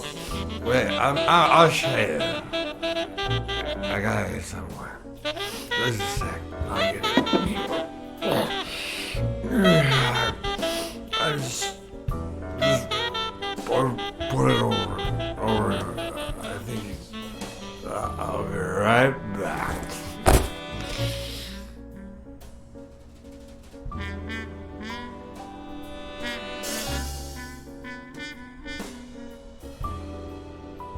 Ding Dong? Interesting name for a town. Ding Dong? Interesting name for a town.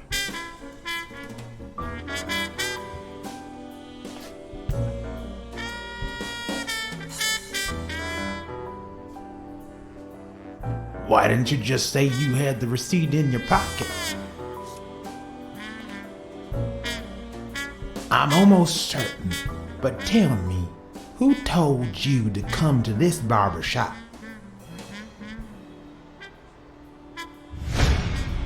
Let me tell you a little secret about my first wife, sonny boy.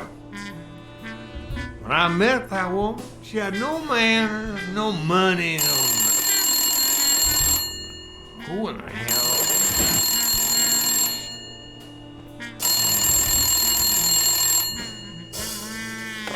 Farnham.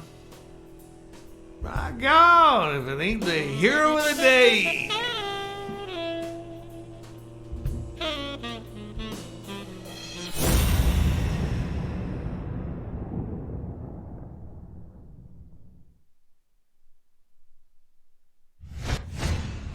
It's not going to be easy to sound Texan, but I'll give it my best shot.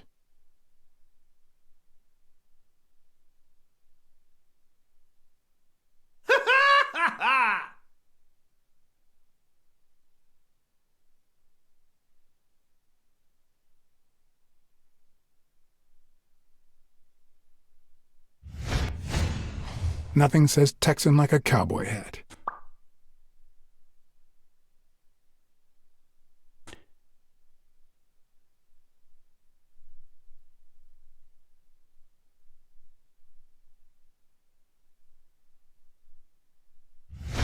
I'll be damned. With this and that hat, I'll really look the part.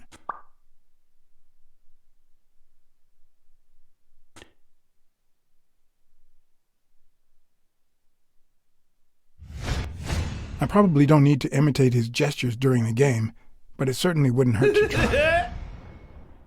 Anyway, Kenny, thanks for fixing the game with Cassidy. God bless you, brother. The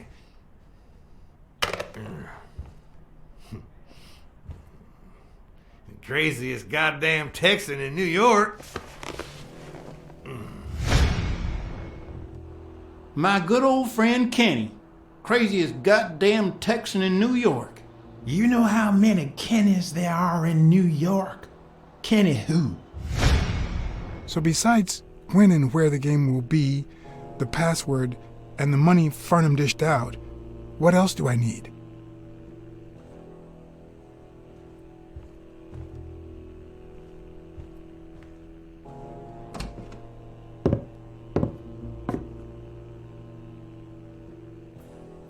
Luckily, there was only one Kinney in Farnham's address book, Kinney Eats, residing at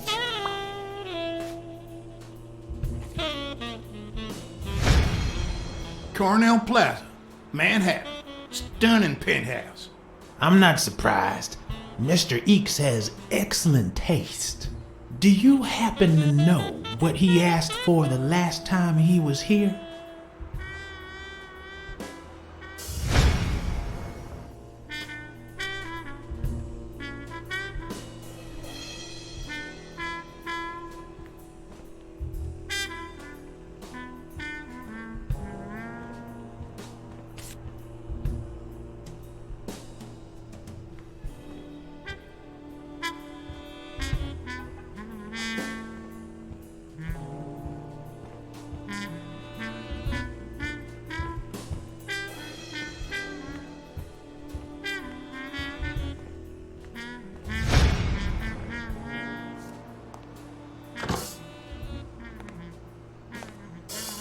Don't tell me, Billy Bob. This here is my new friend Father. Am I right?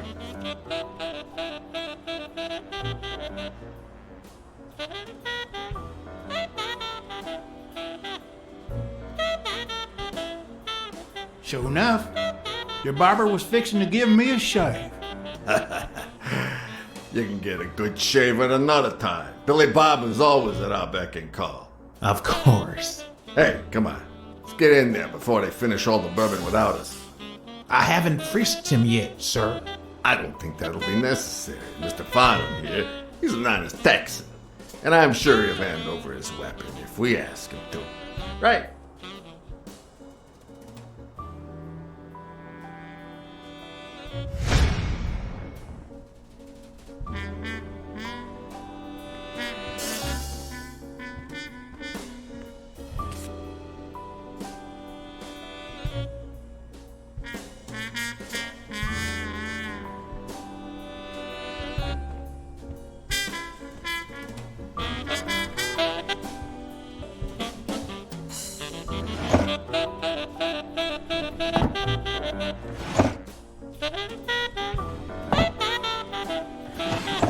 Not even a Bible.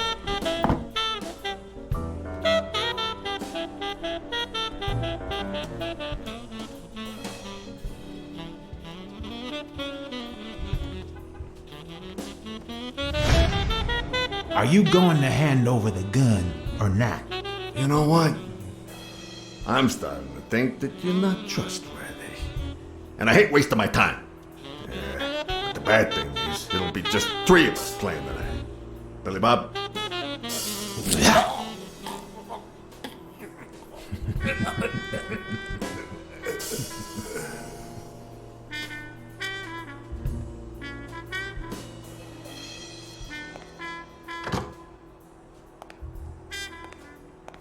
Don't tell me, Billy Bob.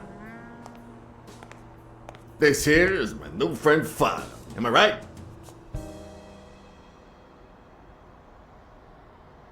Sure enough, your barber was fixing to give me a shave.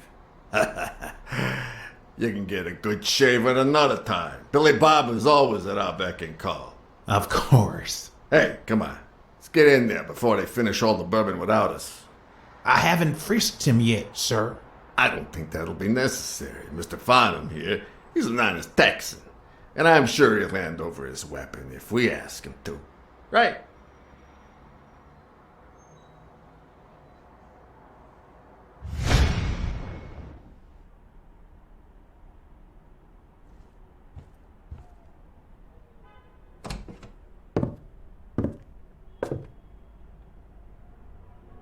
No matter how superficial someone may seem, there's always a way to win their heart.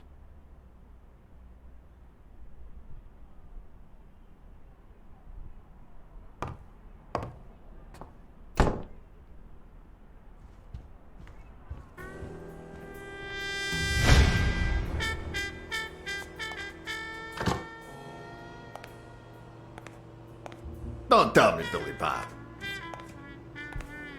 This here is my new friend Father. Am I right? Sure enough, your barber was fixing to give me a shave. You can get a good shave at another time. Billy Bob is always at our beck and call. Of course. Hey, come on. Let's get in there before they finish all the bourbon without us. I haven't frisked him yet, sir. I don't think that'll be necessary. Mr. Farnham here, he's an honest Texan. And I'm sure he'll hand over his weapon if we ask him to. Right? Sure, but you better take good care of my girl. It'll be my pleasure.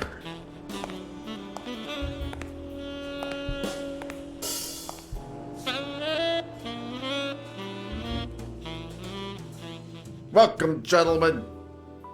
Chips are on the table and guns are in the safe. Now, we got a lovely night of poker ahead of us full of smoking and bourbon. So let's get started. Take a seat, Mr. Farnham. Let me introduce you. To my right, wearing gray boxers and weighing in at 140 pounds, the owner of Pink Vice, It's the largest meat market in all of Manhattan. In other words, a real son of a bitch. No offense to the women he exploits. Our reigning champion, Oswald Quince. A title I aim to keep, provided our new contender here doesn't interfere.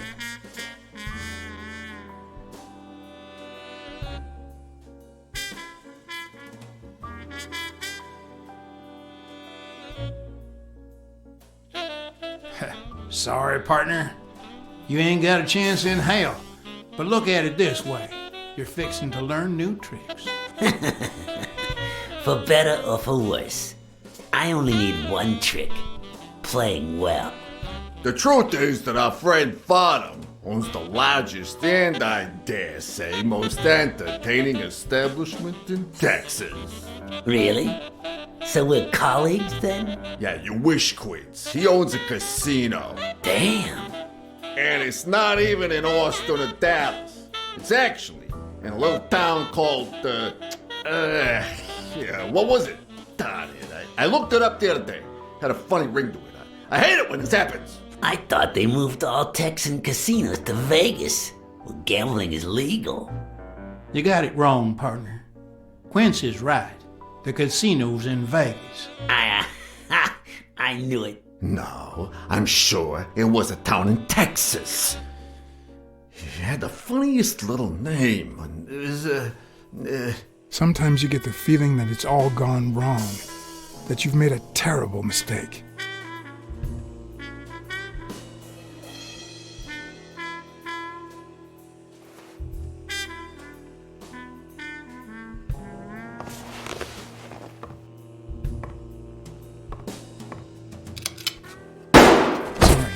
Did I say sometimes?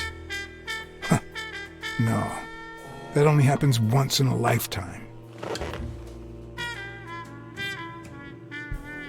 The truth is that our friend Farnham owns the largest and, I dare say, most entertaining establishment in Texas. Really?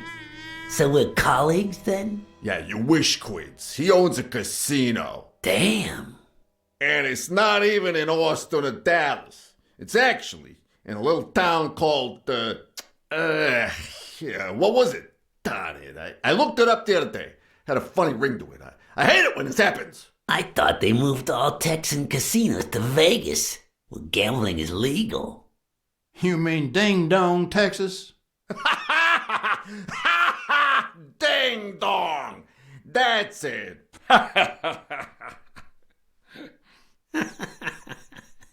Who'd ever think of a name like that?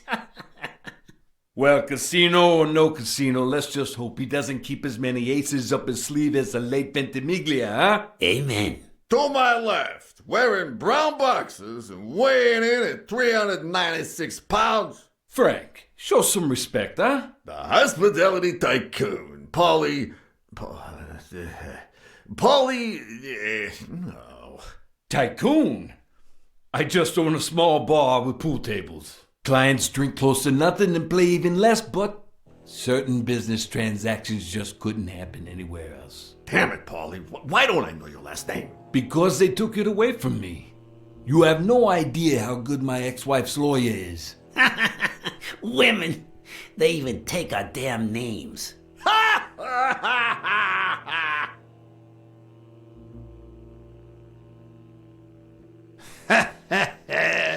You're too much, Paulie.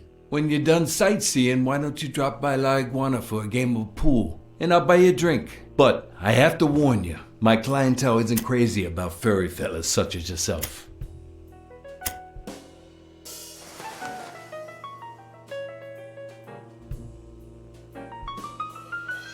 Thanks. I love me some pool. Perfect. It'll be my pleasure. You're looking to start your own pool business, Farnham? This guy here wants to start a boxing association in Texas. And guess who he's turning to for advice? To be honest, several things got me worried, so I'd be much obliged for any counseling. So, what worries you?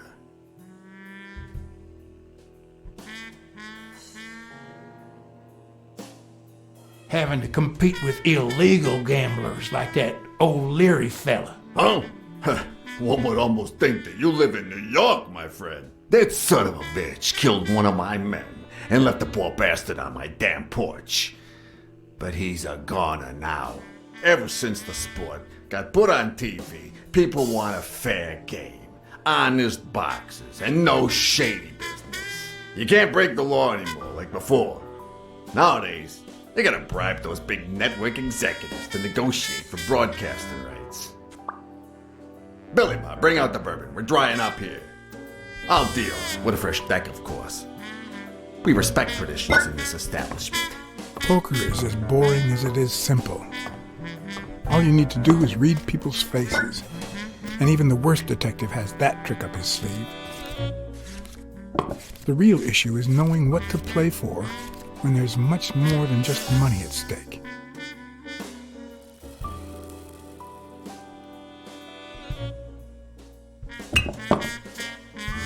Damn it! What again? How many games have you won in a row, Quince? And here I was hoping that Farnham would steal your championship belt. Mark my words. Farnham will be calling his wife before the night is over. Ha! Oh, hey, by the way, did you guys hear about Kenny's wife? Pretty tragic, huh? What happened? Oh, plain bad luck. Hey, but Farnham, I'm sure you know more about it than I do.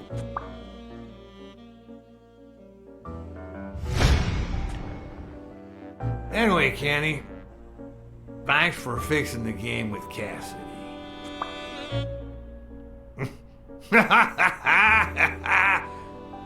God bless you, brother.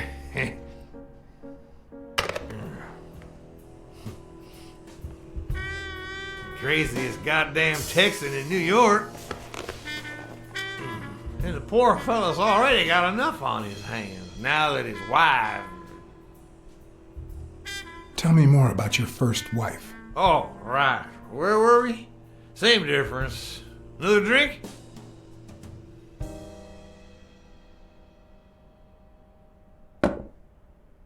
No, seriously, where were we?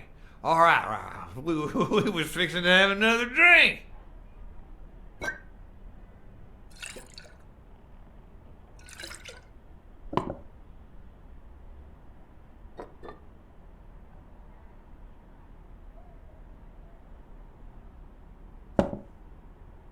Hey, it's coming back to me now. We were talking about my wife, right? One of them. Same difference. Oh, horse. Damn! I don't like waiting. Kenny won't like it, but I'm not gonna sit here wondering. Billy Bob, pass me the phone. Come on! Sometimes you get the feeling that it's all gone wrong, that you've made a terrible mistake.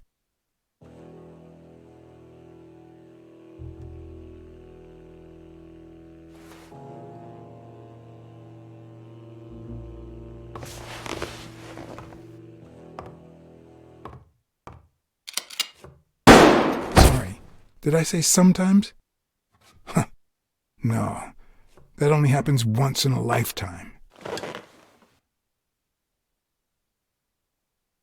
Mark my words. Farnham will be calling his wife before the night is over. Ha! Oh, hey, by the way, did you guys hear about Kenny's wife? Pretty tragic, huh? What happened? Oh, plain bad luck. Hey, but Farnham, I'm sure you know more about it than I do.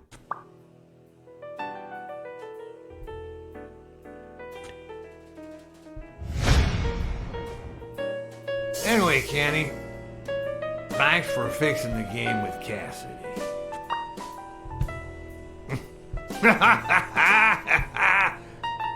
God bless you, brother.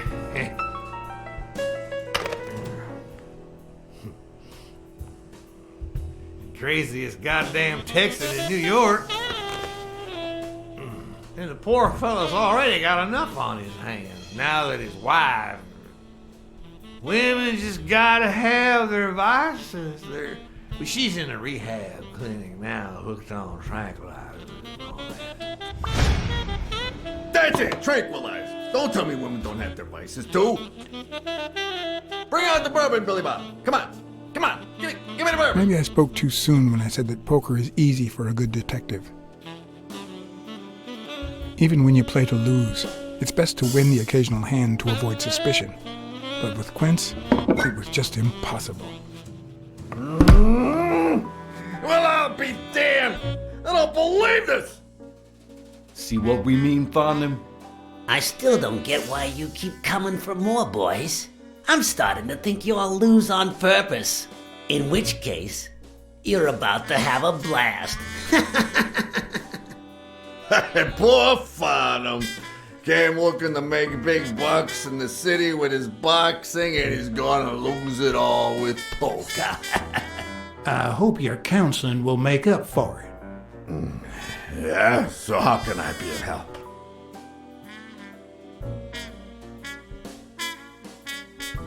Rebel coaches like Joe Dunn. Oh, I see you done your homework. That bastard wouldn't accept the most basic rules. For example, banning boxers from official competitions when the managers don't belong to my association. Hey, don't get me wrong, I'm sorry for his death. But if they ever find the murderer, I'd be glad to pay his lawyer fees. Those there athletes hooking up with each other, like Al Stone and Helen Moore. I see you subscribe to What's News. Yeah, my star boxer, the reigning champion. He's having an affair with America's sweetheart. Hey, I got nothing against those two idiots falling in love. Don't get me wrong, but it's taking a toll on his performance. I don't think he'll lose against Yale, but I'm starting to worry a bit. Come on, let's steal another hand before Quince accuses us of trying to break his winning streak. Ain't gonna happen. Gentlemen, I suggest you never tell your sons about this game, unless you want to lose their respect. Wait, you mean our sons actually respect us? I hear you. There's no way to set boys straight these days. They don't even respond to a good old beating.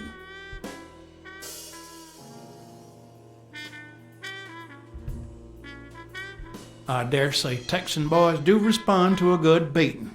Hey, careful, Quince. You're talking to a pro. So, Kenny told me you had quite a house full. How many kids you got in that house full of yours?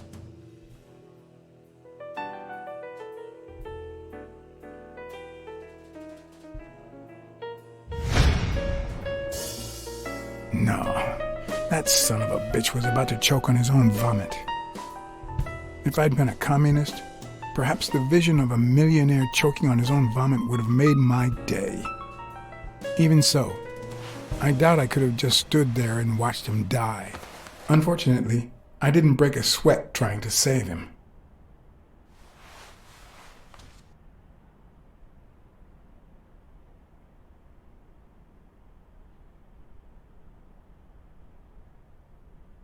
How many kids you got in that house full of yours?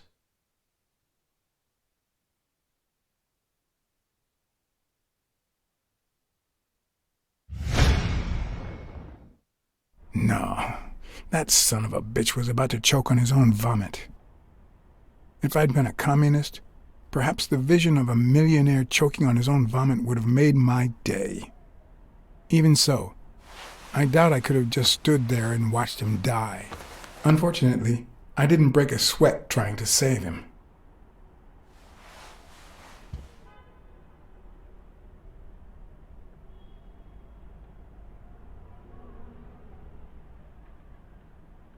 How many kids you got in that house full of yours?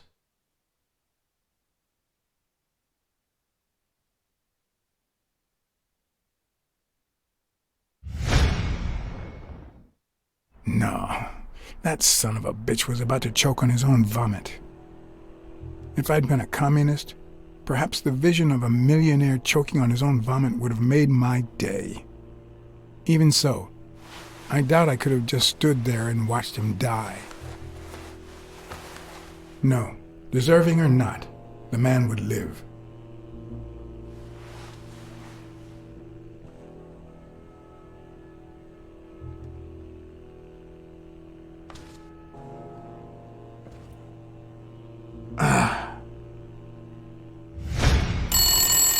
Six, well, that's something. I don't know how you deal with all of them. All boys? Does it have to be now? Oh, never let Prince near one of your daughters. Come on, Folly. Children are sacred. I won't lay a Cassidy. finger on them until they're 12. After that, well, let's just say some men have needs that can only be met by a young girl that age, if you know what I mean. Are you all right, Farnham?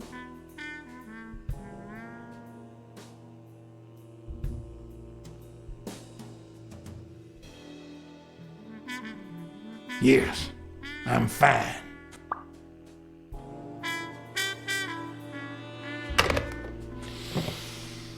Now, what if that lovely 12-year-old girl was your sweet little niece, or my cousin Mike's niece? And what if she disappeared a while back? And what if she'd been taken to work uptown? In a brothel, huh? What do you think about that? I don't know what you're talking about, Frank.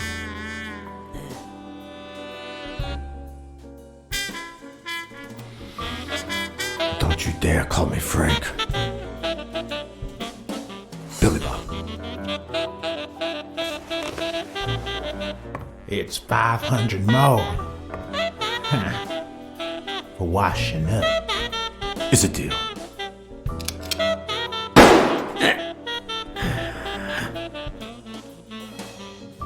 Sorry for the spectacle, fellas. I had no idea the game would end like this. Please, take my tokens, and that flying scumbag's tokens as well. Now, if you'll excuse me, I have some family matters to attend to. If you decide to go ahead with your new venture,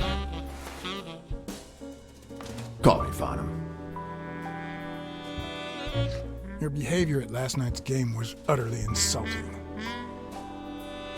Never contact me again, or I'll put an end to your pathetic life. If our common acquaintance should ask you about your business endeavors, tell him that boxing is too violent for you. Signed, Frank Cassidy.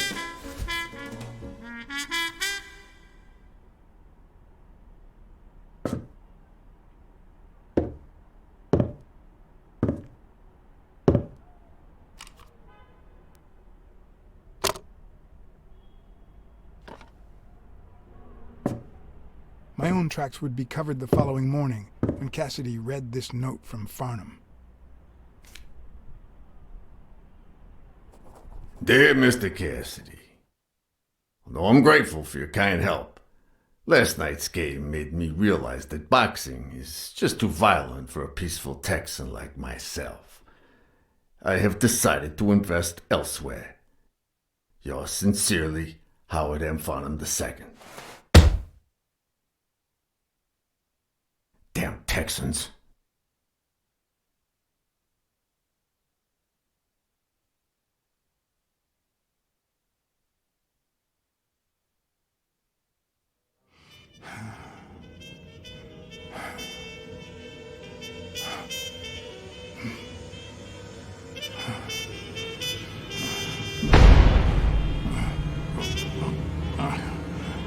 As for me, it was the first time in days that I had gone to bed without my daily a real shame.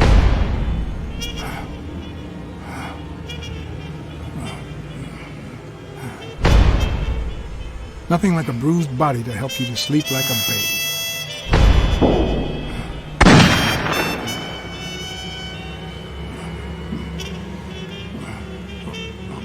Maybe I should have given myself a beat.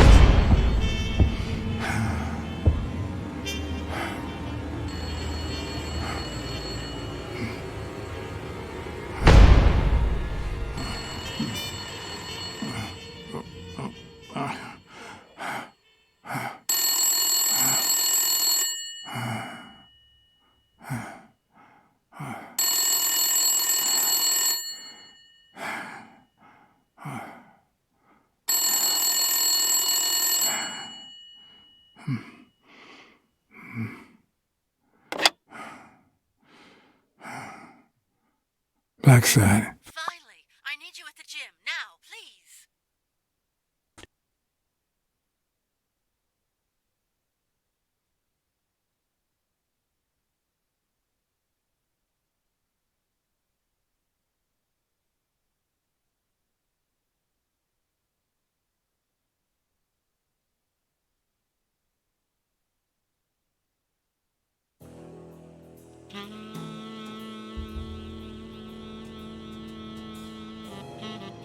It was like this when I got here. Did you touch or move anything in here? Only the phone. Good. Calm down. I'll take care of this.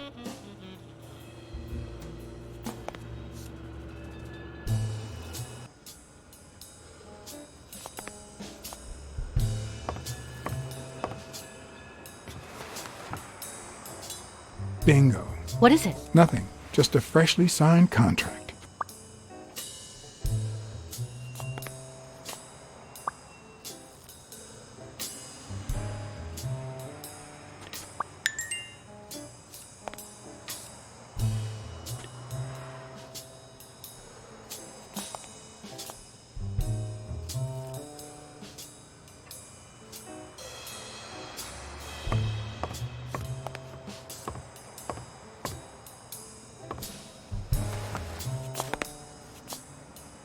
What are you doing?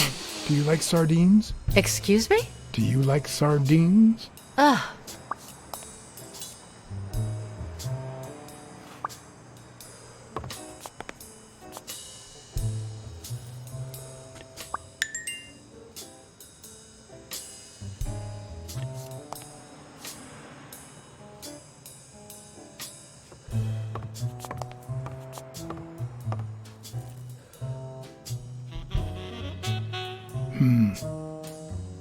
Looks like the burglar isn't interested in bureaucracy. Not that I suspected otherwise, but it's obvious they weren't looking for money. Did they take anything? No, although... When you went in the hospital room to get your purse, did you get the gun as well? Yes. Isn't it there? I put it back. I'd rather not go through that again. That's too bad. It looks like they took it.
Had you already finished looking through these papers? I wish.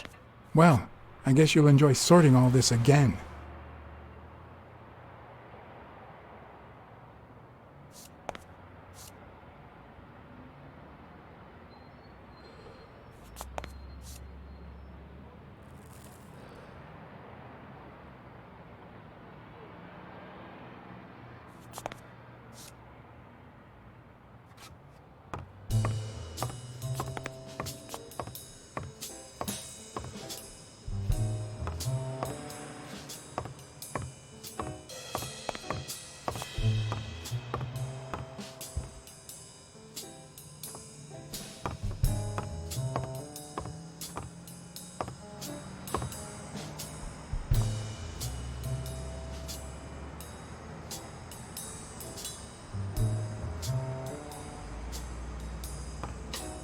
Is this yours? I think it belongs to the new cleaning lady. Mary just wasn't working out, so she left. Clarice Freeman? Yes. You think she did this?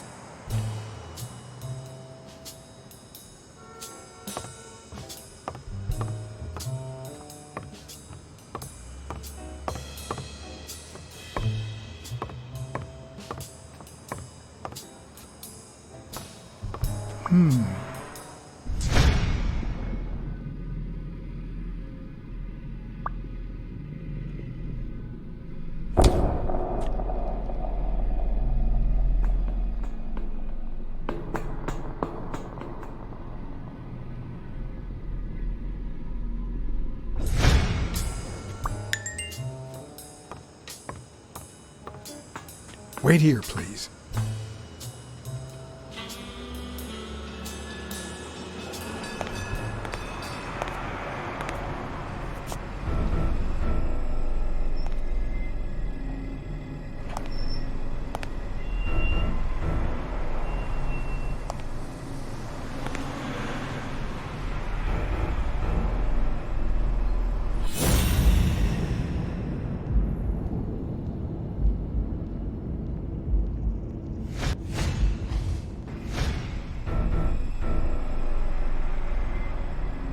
Ah, damn.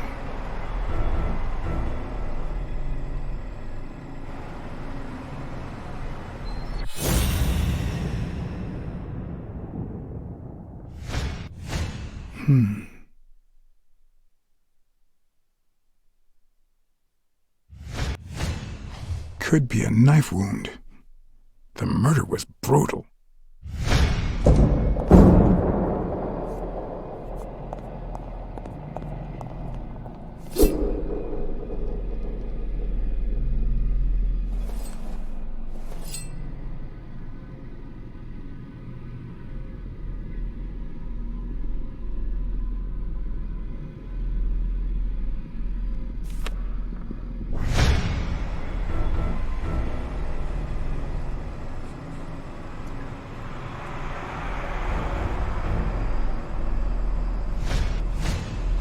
I can just picture her saying, "Honey, I found a job. We're finally gonna make ends meet."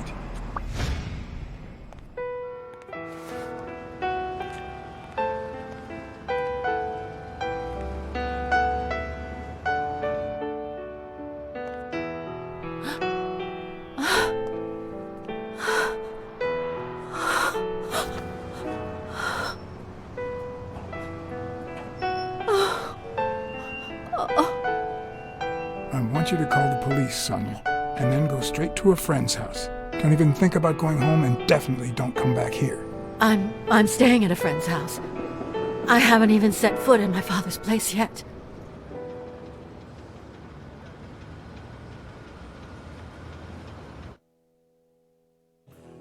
Good. Do you have the keys? If the murderer didn't find what he was looking for, that might be his next stop, if he hasn't been there yet.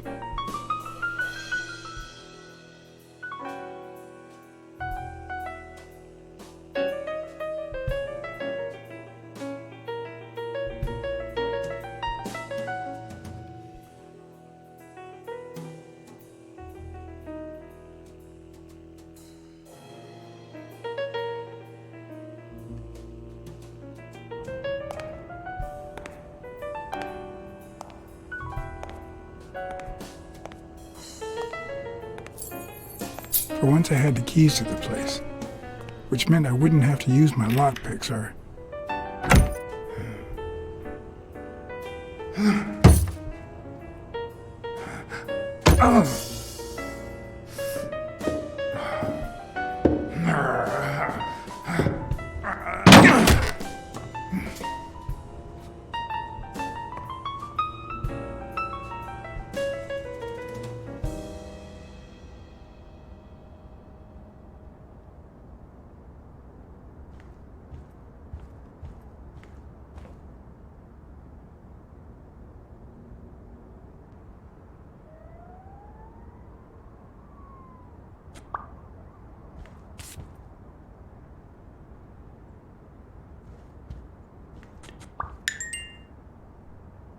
It's hard to believe that a pair of boxing fists could play something like this, although I'm sure he had the lungs for it. It looks like Dunn had already begun to move his things.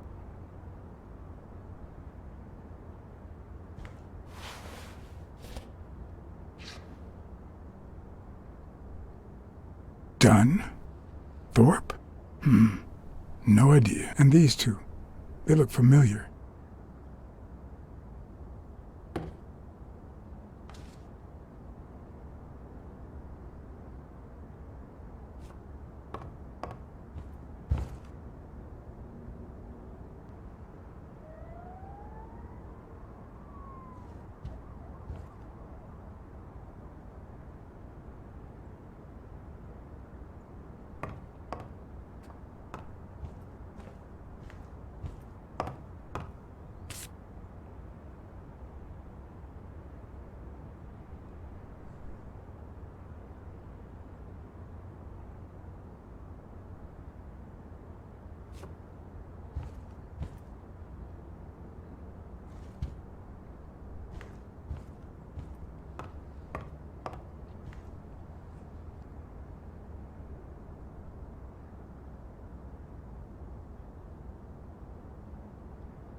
Wasn't Dunn's nickname the Quiet Lynx? I'd swear I saw that on a poster at the gym.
As I glanced at the telephone, I remembered the weekly password for O'Leary's illegal gambling operation and the reward he had given me for finding Yale.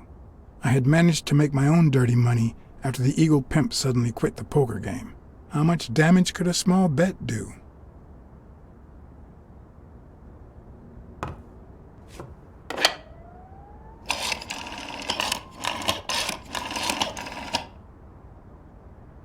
Yes.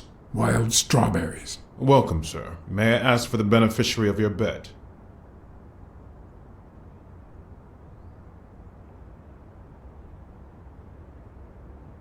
John H. Blackmore. I see. Event? Stone versus Yale, Madison Square Garden. Got it. Amount? $15,000. Winner?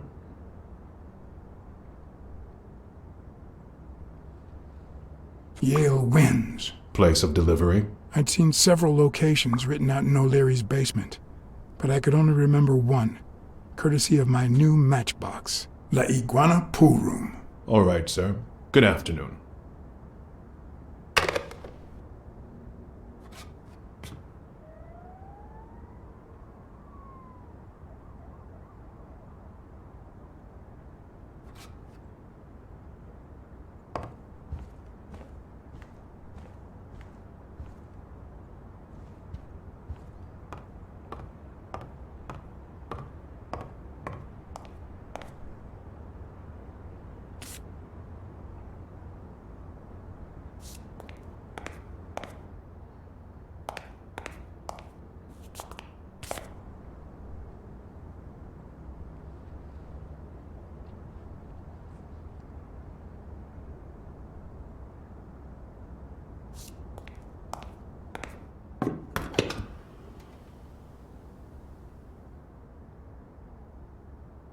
Dunn died 4 days ago, and that lettuce still looks okay.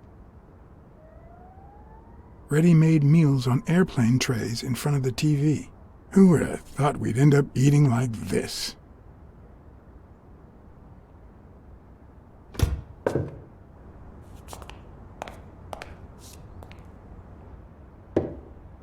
Sardines.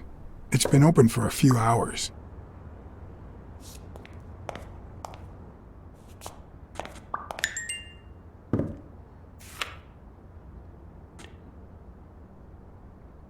Of course. Now I see how Dunn bought the apartment he was going to share with Mary. This place has to be empty in 2 weeks for the new owners. I wonder if Sonia knows about this.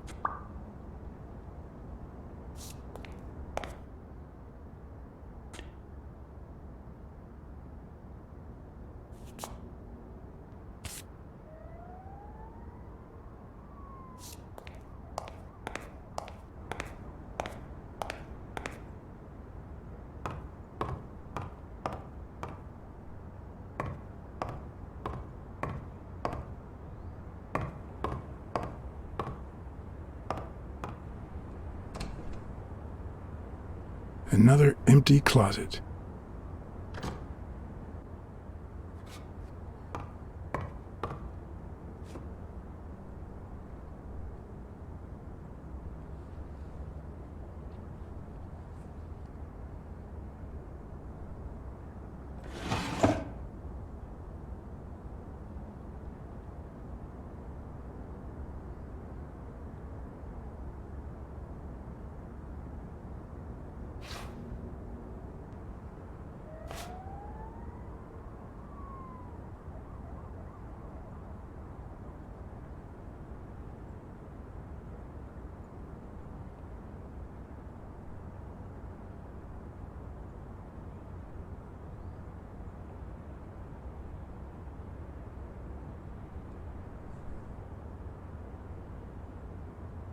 This is too private.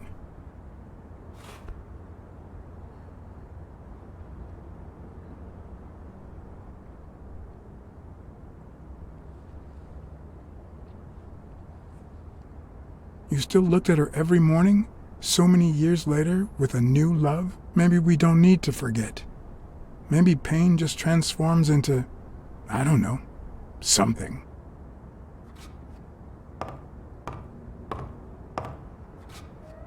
Elaine. I think that was Dunn's wife's name, according to Jake.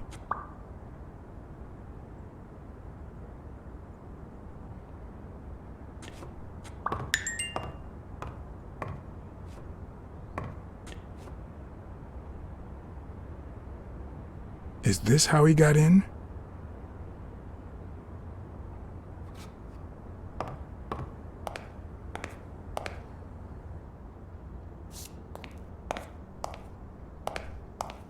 Wow. Could Dunn really afford such luxuries? Or did he only want to impress Mary?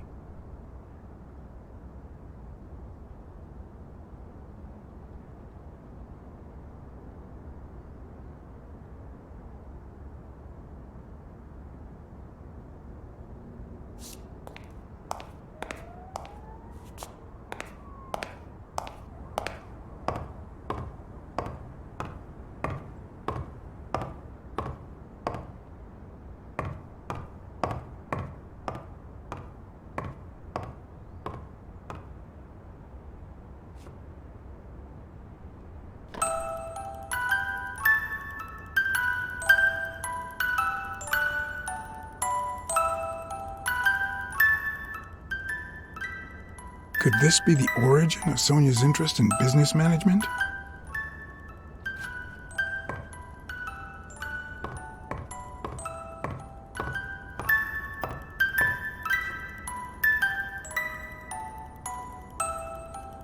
One of the very few teen idols who only got better with age.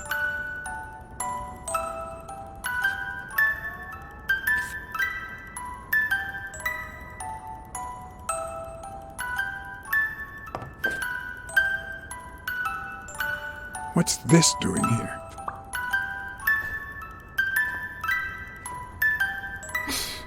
No matter how hard I look, I'm not getting anywhere.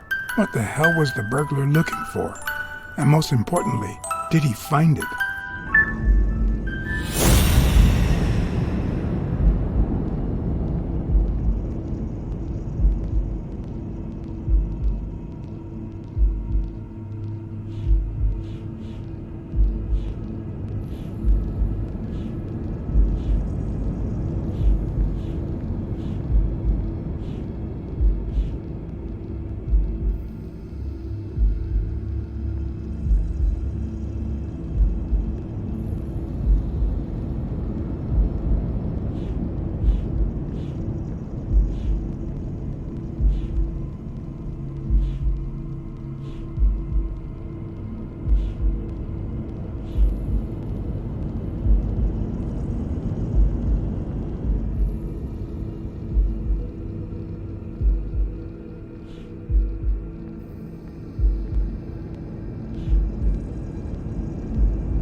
pretty clear that the burglar came by the house before heading to the gym, which means he probably didn't find what he was looking for in here. I need to talk with Sonia, and maybe with her uncle Tim.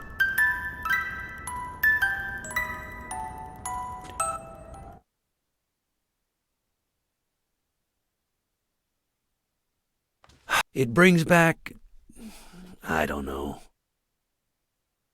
Good memories? An optimist, are we? It's like remembering the last day of summer. Scenes full of joy, picturesque landscapes, and yet the light is faint and the air is still, the calm before the storm.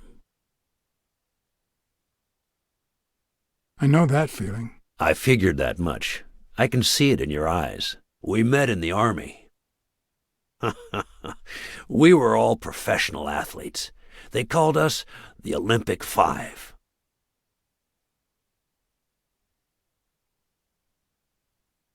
What about you? I had just signed with the Milestones. I hadn't even played my first game, but people said I had a bright future ahead of me.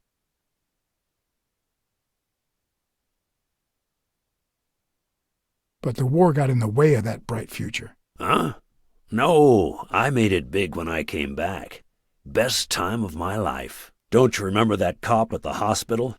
The one who let me in exchange for an autograph? Trust me, nobody calls you Iron Arm if you're just sitting on the bench. Who would have thought that I'd end up becoming Tim Iron Legs Thorpe? What happened? I fought the Nazis for 2 years, up there in the sky, over Europe. And I never set foot in a field hospital. 3 years later, I crossed the street without looking. And look at me now.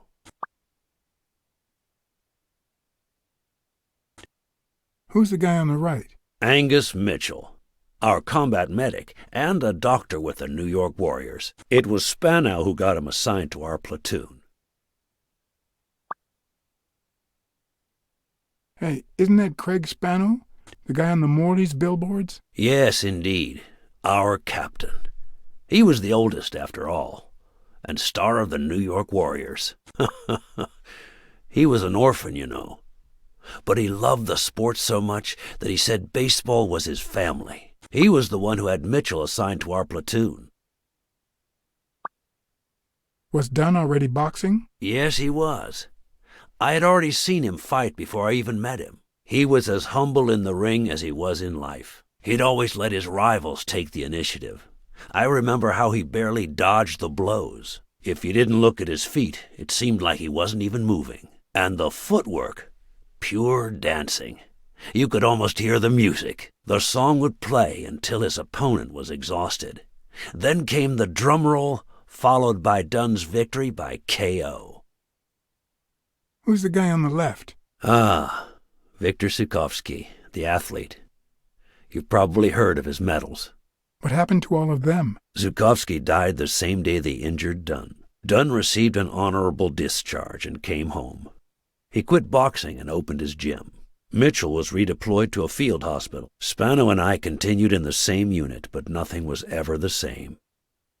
You see what I meant with the last day of summer. And after the war, well, who the hell cares? I do.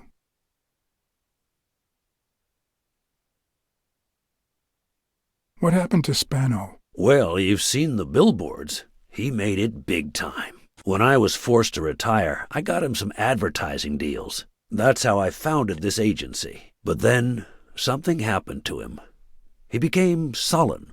He fell out of shape, and slowly but surely lost touch with reality. He withdrew from public life and broke off our friendship. Haven't heard from him in, And believe me, I've tried to contact him.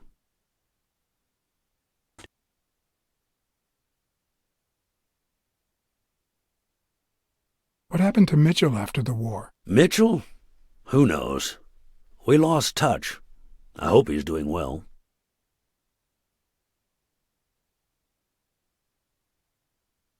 You think Spano might have been involved in Dunn's death? Spano? No way. He and Dunn were always... Well, Spano's changed so much that it's hard to say.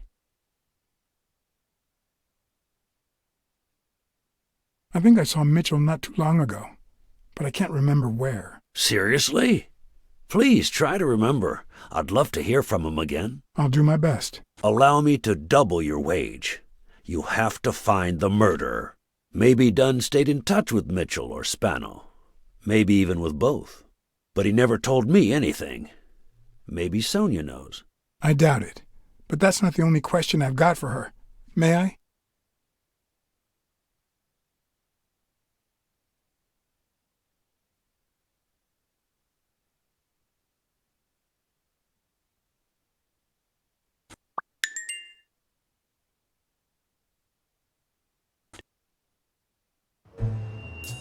Yes? Sonia? No, she's not here. Who's calling? Where is she?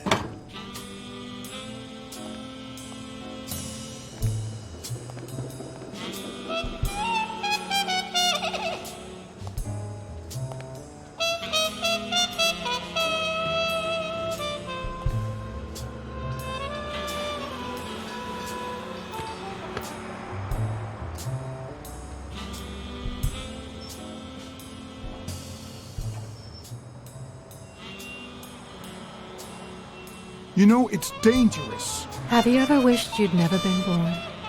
What?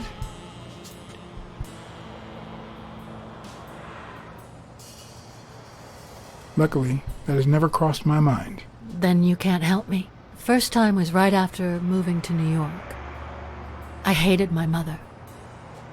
She was the reason we moved from the countryside and the smell of freshly mowed grass to this dirty city and the smell of medicine. Her medicine. The second time was after she died. I hated myself for having hated her before, for not having loved her enough. The third time was when my father shut himself off. I hated him for that, for abandoning me, for giving in to the booze. Now he's dead, so take a guess. You've realized just how much you really loved him. I guess so. But that's not the worst of it. The problem is I don't know how to live without hating him. Over the last few years, everything I've done was meant to push my father far away. To avoid being like him. To avoid making his same mistakes. Without him, I just don't know who I am.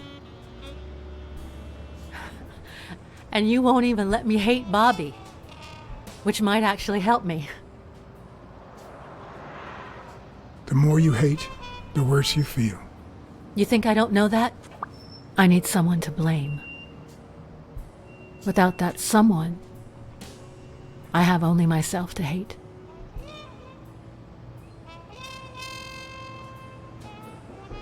I'll find the person who did this. I promise. Let me have my doubts. Although, you've already come so far. I'm sorry I haven't been a little more grateful. In any case, you shouldn't hate yourself. You are... No, you have such good qualities. You're both beautiful and smart. Are you really trying to flatter me now? No, seriously, I didn't mean to... Sorry. Anyway, can we just drop the subject? Did you go to my father's apartment? Yes. The thief went there before coming to the gym, which leads me to believe he didn't find what he was looking for. And what was he looking for? That's what I intend to find out, with your help.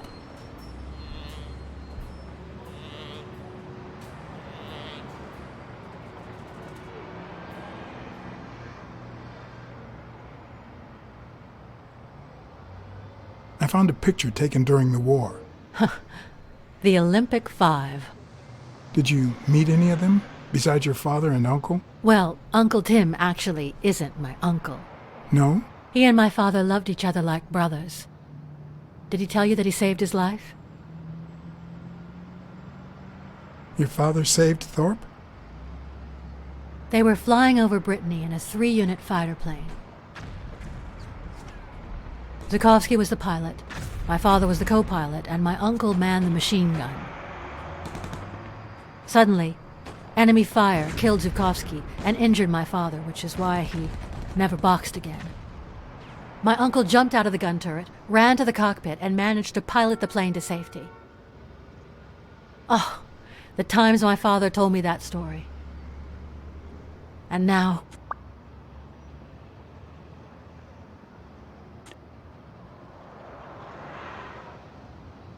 You still have your uncle. Yes, I guess you're right. Maybe he can also save me. Did you ever meet Spano? What can you tell me about him? I think I saw him once, but I was just a little girl. I think my uncle turned him into a star. That was a long time ago. I found a baseball glove with Spano's autograph in your room. Oh, I've never seen it. My father must have put it there, although I don't remember him having a signed glove. Did you ever meet Mitchell, the doctor? Mitchell? The lizard? No, never. Why? Oh, nothing. I think I've seen him somewhere. Your father sold his apartment. The new owners move in 2 weeks. What? I'm sorry. I think he used the money to buy a new place with Mary Purnell. You'll have to talk to her sooner or later. My father. Even now, he finds new ways to make me hate him. Your dad had great taste in music. You think? Let me guess. The same taste you have, right? Exactly. You don't know how happy that makes me. I saw your old room. That's embarrassing. Stop, or I'll end up hating you.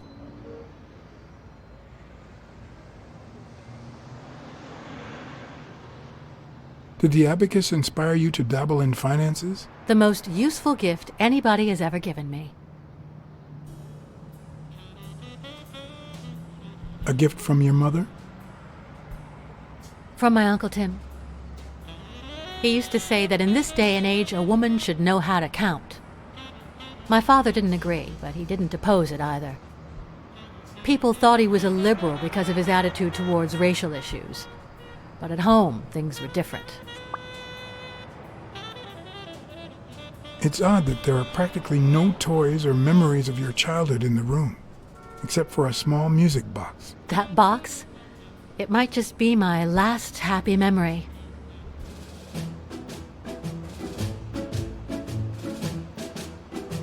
It's from before my mother got sick and we moved here.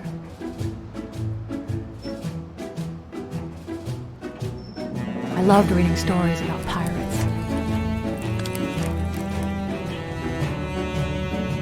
So my father drew a treasure map for me.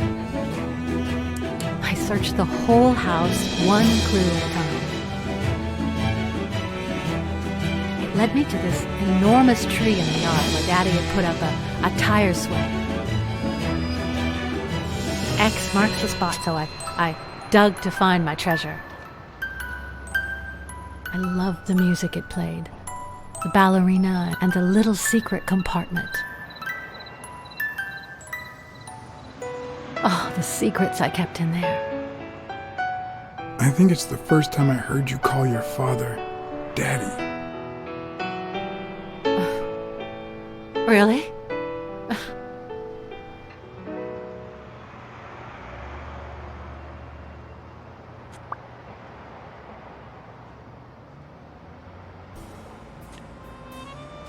I'm also a fan of Frank Papalia. Oh, yeah, the poster. I only liked him because my father thought he was too modern. But I'm glad we agree. I thought you shared my father's taste in music. Well, I think you've already answered all my questions. It's about time. I thought you were waiting for me to freeze out here. Anyway. Thanks for the company.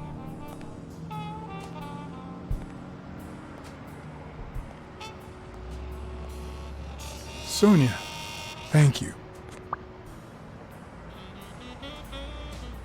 Aren't you coming?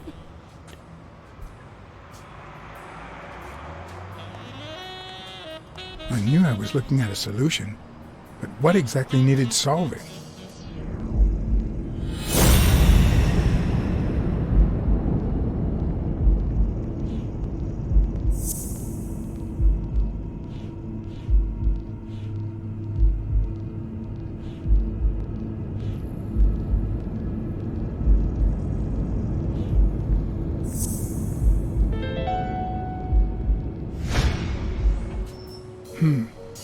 Maybe Dunn used the same hiding place once more.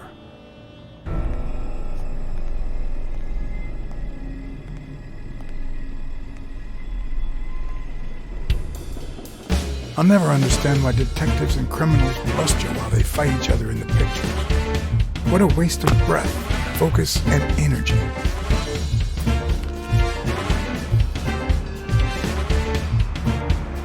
Personally, I prefer to save my breath for the final roar.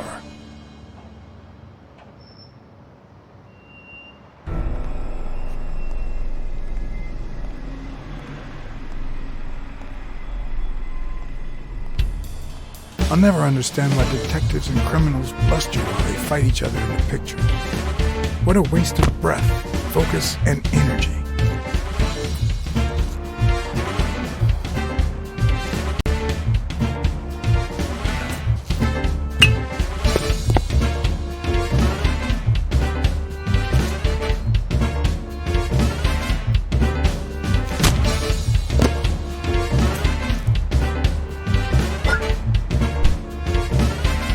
It's not the lack of credibility in the screenplay that bothers me.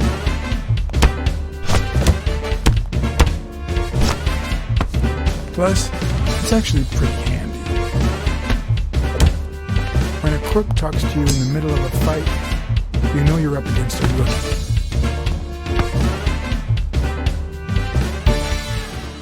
And if he doesn't even say, "Help me, please,"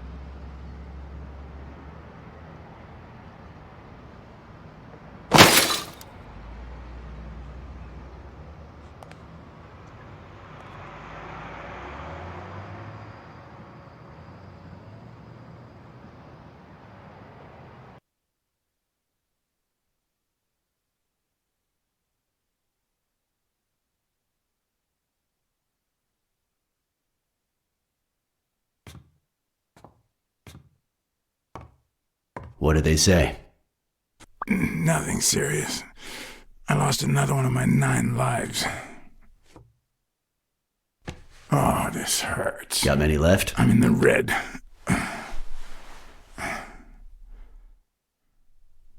You hasn't woken up yet? Nope. We're gonna be here a while. Vulpine, 7 letters.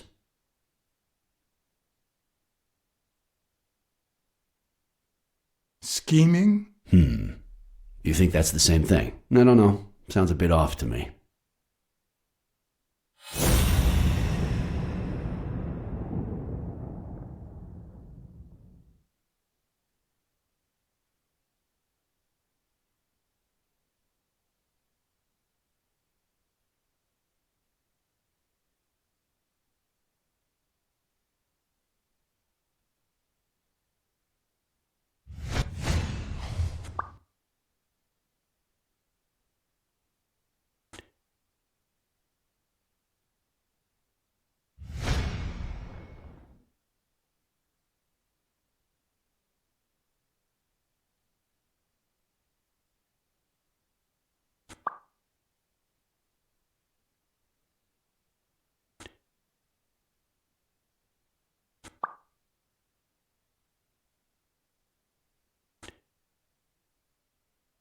Wait, I know. Vulpine, 7 letters. Cunning. What are you looking for? Nothing. Will he live? He'll live. So what have you found out? Randall Lee. Apparently in love with our penitentiary system, judging by the frequency of his visits. Theft, assault, extortion, minor things of the sort. Any partners? Always works alone.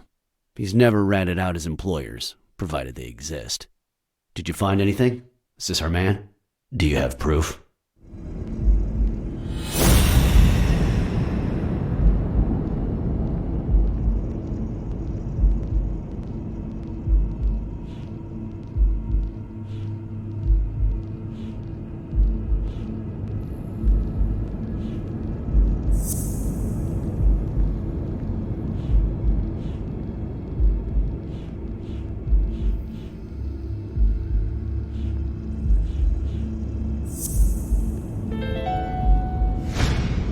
Looks like we know who tore his pants following Clarice Freeman up to the rooftop.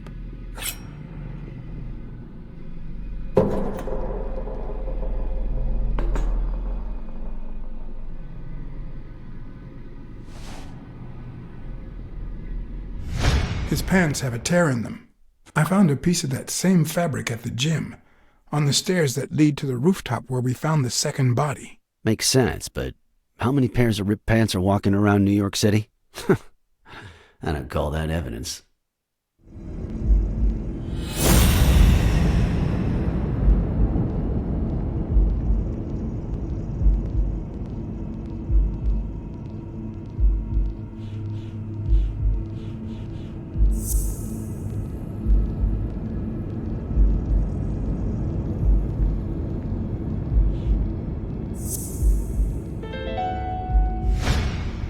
The guy who broke into the gym in Dunn's place has a thing for sardines. Did you smell his breath? Right, because there's only one sardine fanatic on this side of the Hudson. I need something more.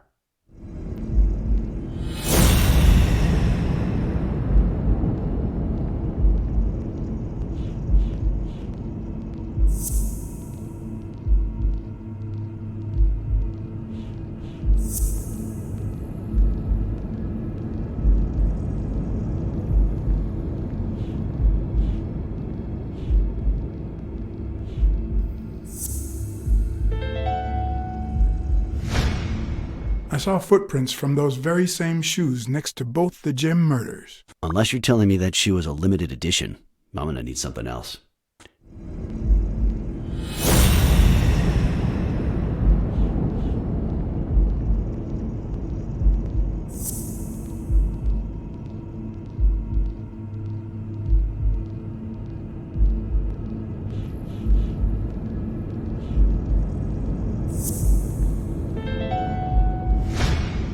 One of the thugs that attacked me the other night had a snout just like his. I'm sorry, but you can't incriminate someone based solely on species. What else you got? What more do you need? I've given you 4 pieces of evidence. None of which are conclusive. He tried to throw me off the rooftop. Yeah, you're right. I'm sorry. He's our man. No, he's not our man. Make up your mind. He's just a puppet. Someone is pulling his strings. Could it be Yale?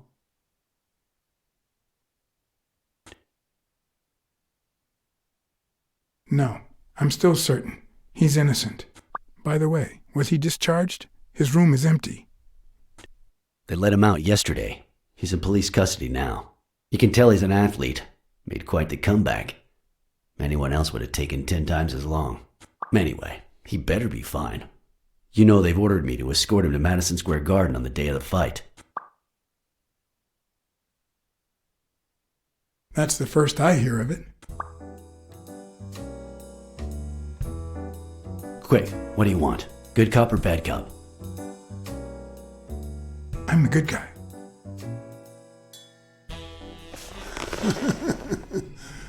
Good thing someone took out the trash. No wonder you were saved by garbage, you piece of trash. But you're gonna wish it hadn't. Go to hell, you dog. Don't pay any attention to flat feet, Mr. Lee. Yeah, you're in a tight spot, but there's always a way out. We have proof that you killed Joe Dunn and Clarice Freeman. I'll call your bluff. You ain't got nothing.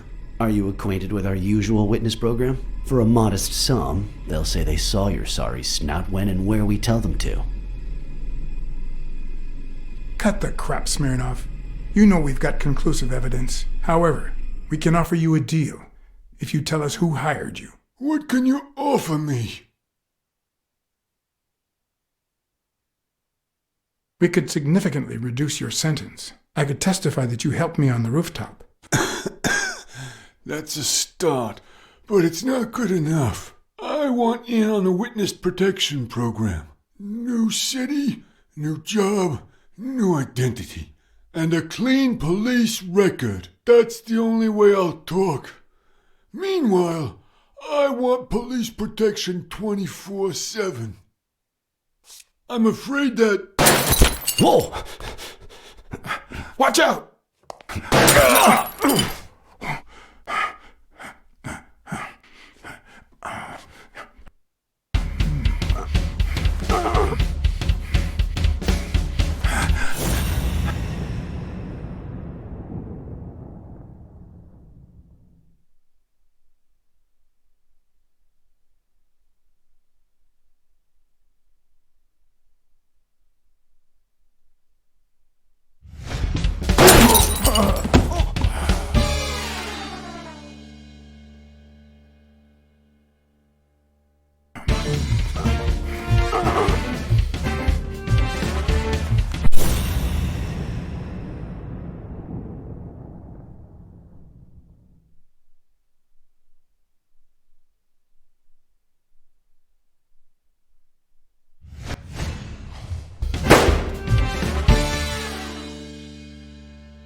Luckily, Smirnov's wound wasn't as bad as Randall's.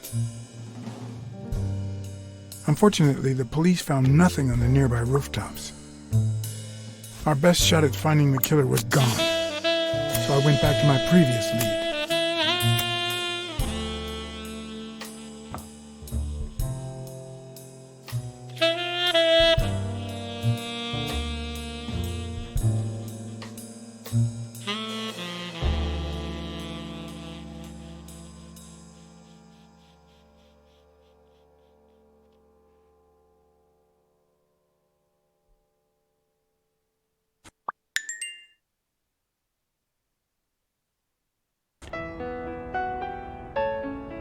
It's from before my mother got sick and we moved here. I loved reading stories about pirates, so my father drew a treasure map for me. I searched the whole house, one clue at a time. It led me to this enormous tree in the yard where Daddy had put up a tire swing.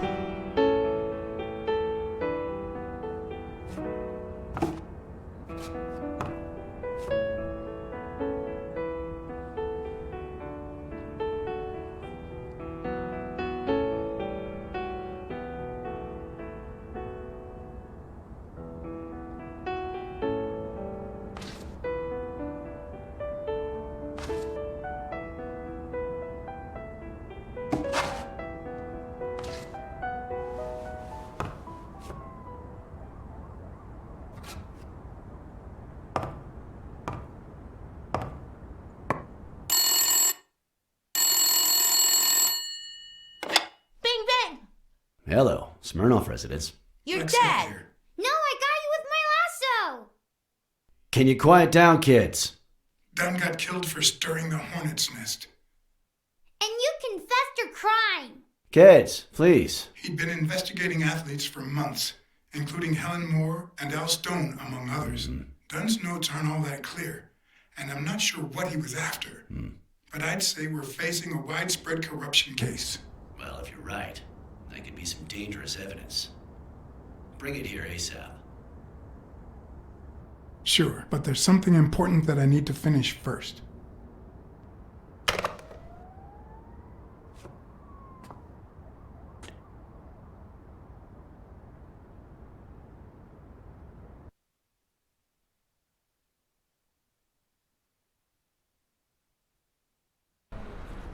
I wanted to follow a certain lead on my own before Smirnov had the chance to see anything.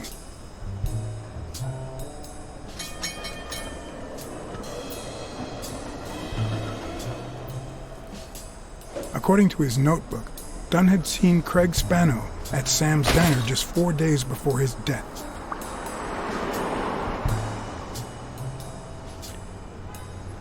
Get out of here, pussy!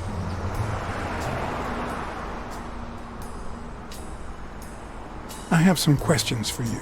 Oh, well, maybe I don't have answers for a pussy. It might have been easier to slap the information out of him, but I decided to trust in a universal truth. Everyone is guilty of something. You don't know who I am, right? Don't know and don't care. Come on, spit it out. I'm John H. Blackmore, Public Health Inspector. Oh, yeah, right. There are some real freaks around here, so I have to be firm, you know? Have you eaten? Dinner's on the house. After you answer my questions. Sure, go ahead. Your call. Always at your disposal, Inspector. Ask away. Fear turned him soft and made him talk. Sure enough, Dunn had been there a few days back with a chimpanzee who matched Spano's description. Apparently, the guy still lived with his father. Dunn said he couldn't stay there a day more. For the time being, he would move into his place. Wait a minute. What does Public Health Services have to do with that chimp?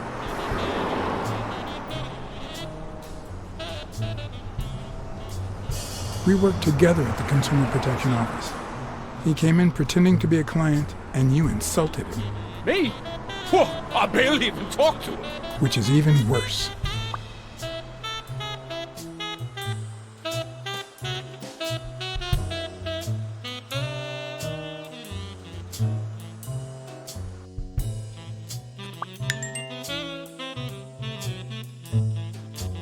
Dunn had taken Spano to his place. I wanted to believe that when Randall Lee broke into the apartment, Spano fled to his former address. But where could that be?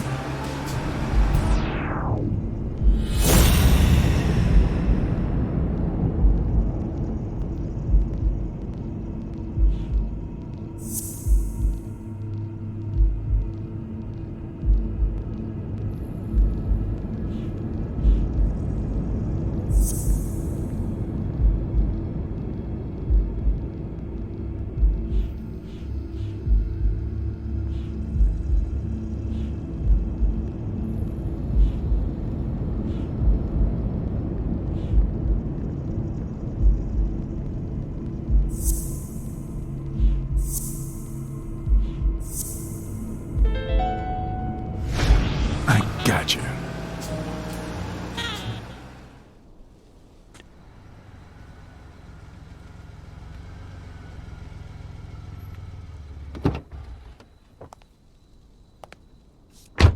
If the living have rich and poor neighborhoods, so do the dead.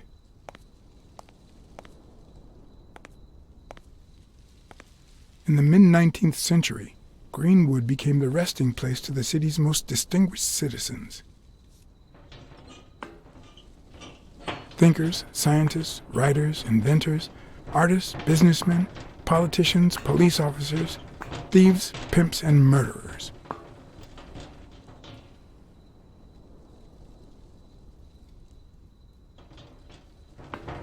Here lie the bodies of the soulless minds that raised New York from the ground up. Now you know where to go to become somebody in the Big Apple.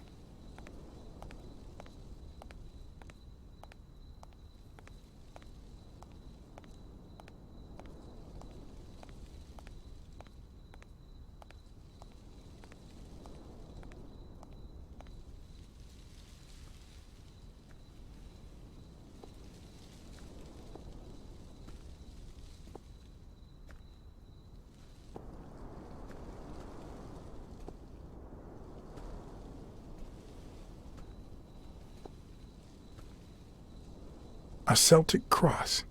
Supposedly, the ring keeps the devil at bay by reflecting the sunlight. Really handy at this time of the day.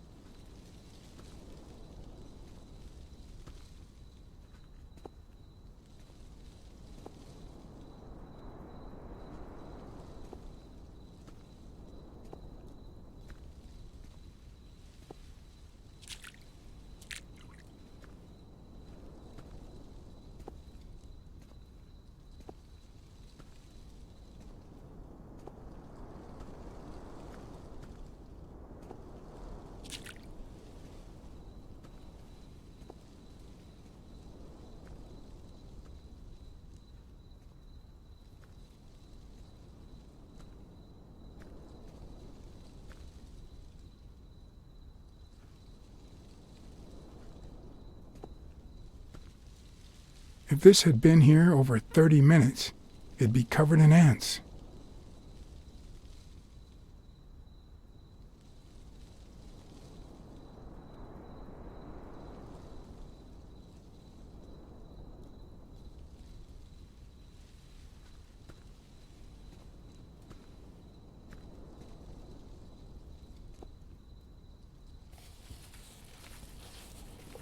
Still hot.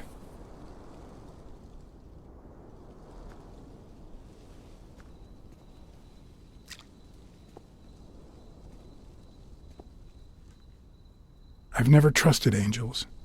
When they fall,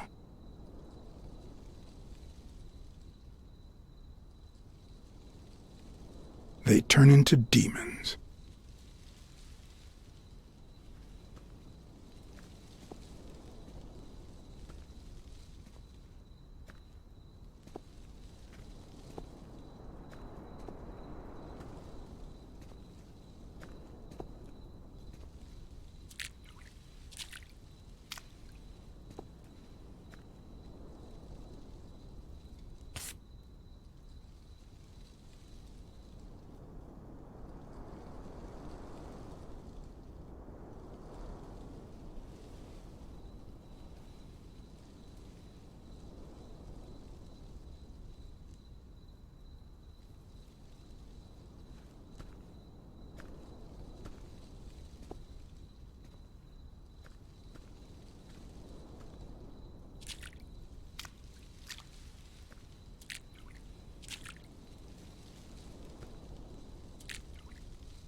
The 4 bases guarding their father.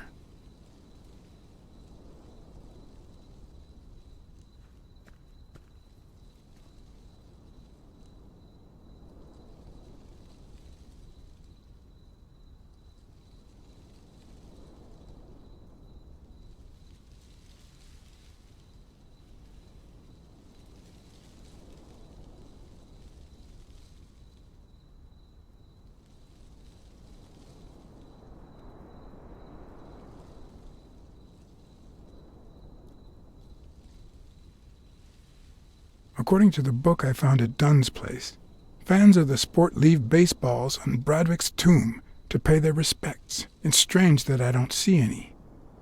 Maybe they're gone with the wind, or somebody claimed them as part of their inheritance.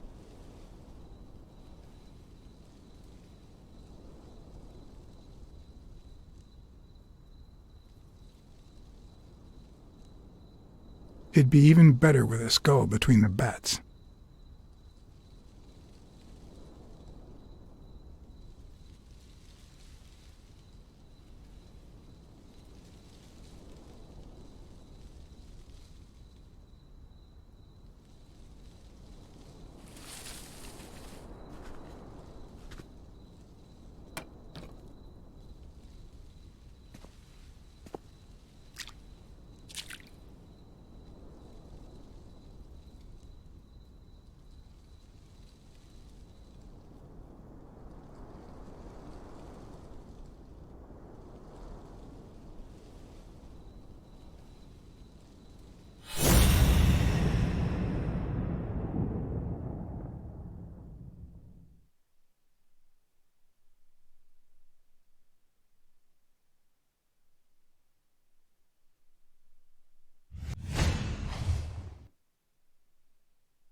I've always been a New York Warriors fan, although, to be honest, they're not what they used to be.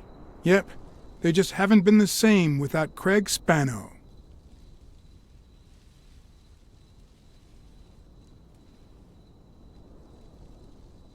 I'm investigating a case of sports corruption. I think a considerable amount of athletes are involved, both current celebrities and former stars. Joe Dunn met with someone at the diner, close to his gym. Then he took that person to his house, so that he didn't have to live at the cemetery. I would have never guessed the person's identity.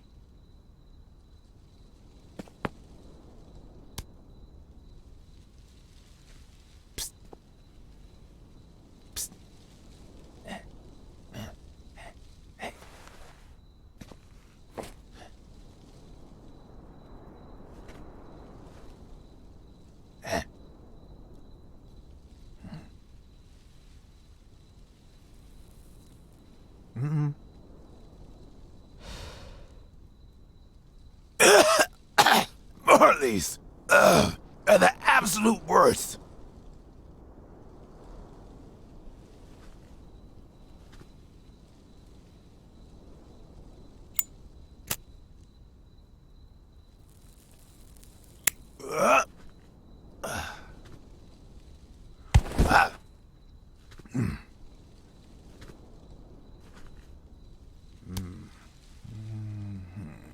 Who are you?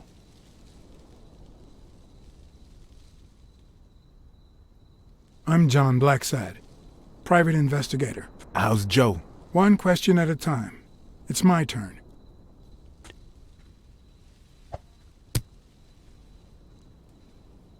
Your turn.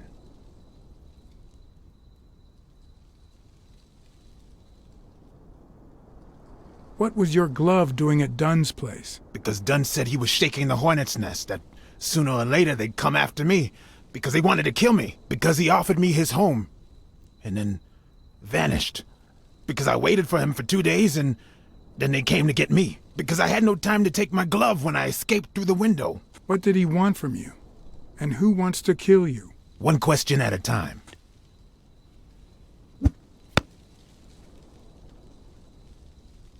How's Joe? What would happen if I told him the truth? Would he lose it? Could I take that chance?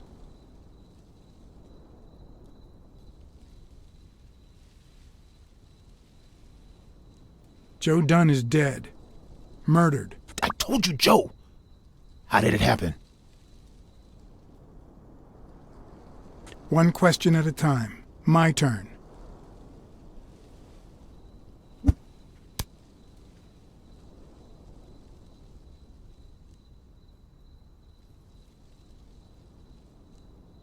What did Dunn want from you? He wanted to know who was playing dirty in the sporting business.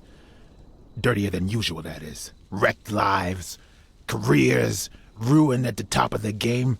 He wanted to know if the same had happened to me. He wanted to know if the end of my career and my disappearance had anything to do with all that. He wanted me to confirm who was behind it all. The guy who had him killed. Our old friend, the surgeon.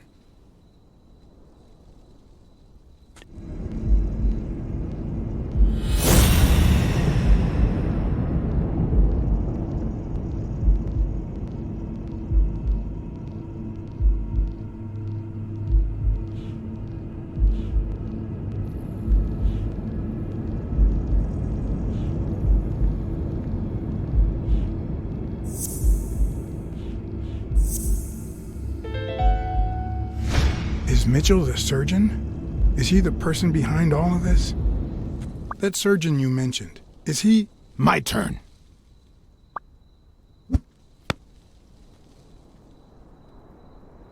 I want to know why I should trust you.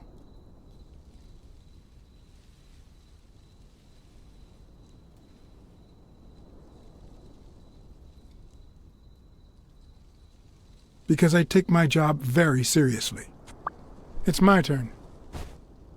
That surgeon that you mentioned, is he in this photo I got here? Ow! Hey!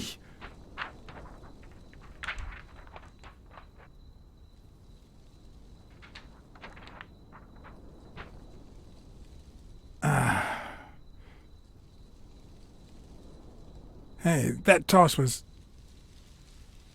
Huh?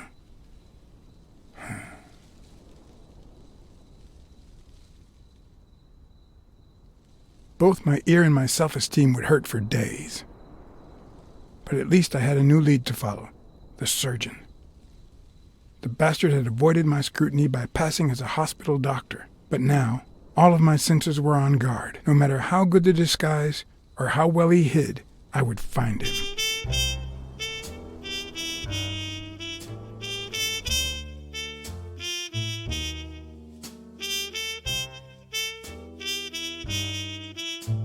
So, what you're saying is, 1, there's a corruption scandal involving all kinds of athletes. 2, our puppet master is a surgeon named Mitchell, a man who happened to fight in the war with Dunn, right?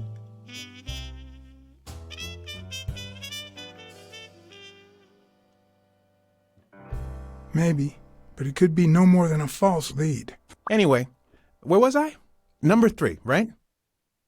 3, since Dunn was on his trail, Mitchell, or whomever, hired an anteater to get rid of him. Then, since you were also shaking the wasp's nest, he went after you. But the anteater made a mistake, and Mitchell, or whomever, killed him to cover his own tracks. And, wait, 4, the key to all this lies with a common friend of Dunn's and Mitchell's, Craig Spenow. Do you really trust him?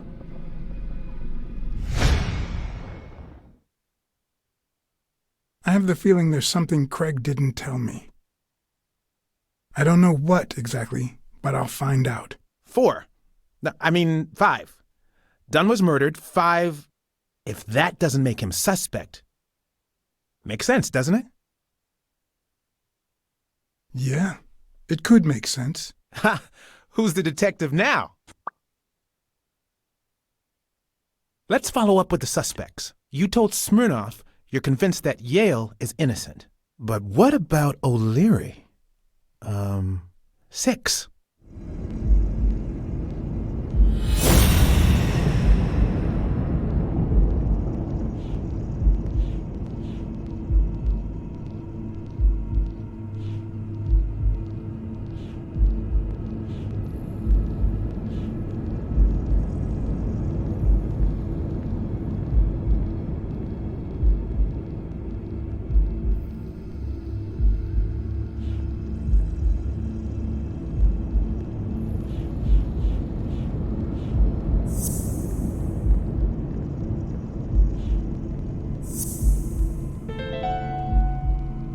O'Leary wouldn't have sent Randall to kill Dunn. He would have dragged him to his basement, given him his little speech, and then killed him himself.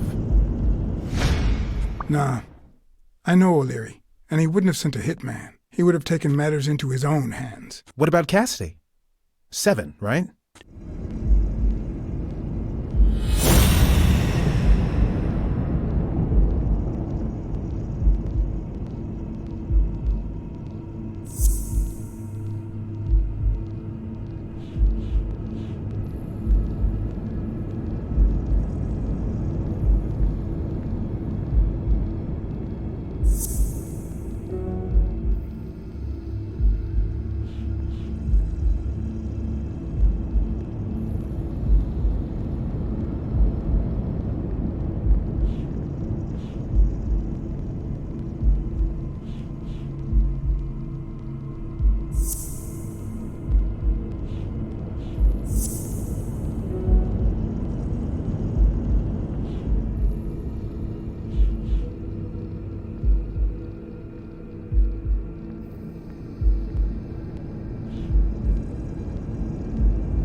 I think it's safe to rule out Cassidy as Dunn's murderer. He seems too impulsive to have planned such a twisted crime. Whoever planned the whole thing knew the suicide theory would fall through, so he manipulated the clues to incriminate Yale. Cassidy is too impulsive to pull off such an intricate plan. So, even if you have your doubts, Mitchell is the one pulling the strings.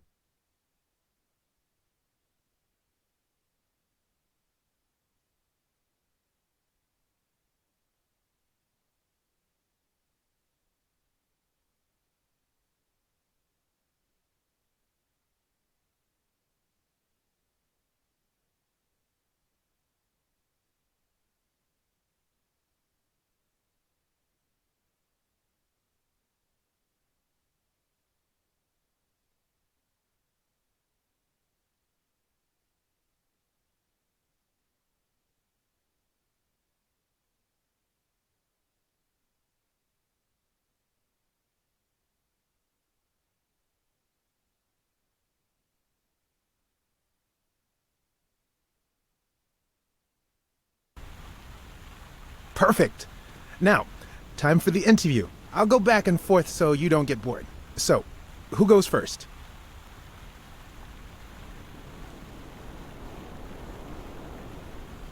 Here's one for Helen.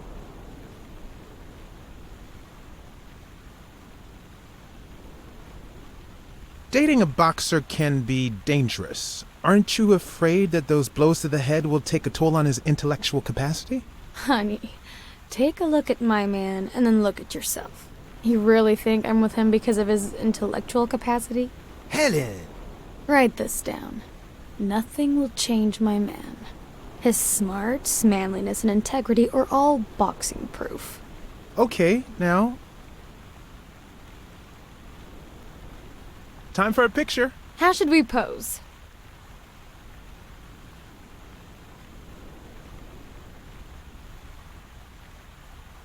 Show me your weapons. The fist against the racket.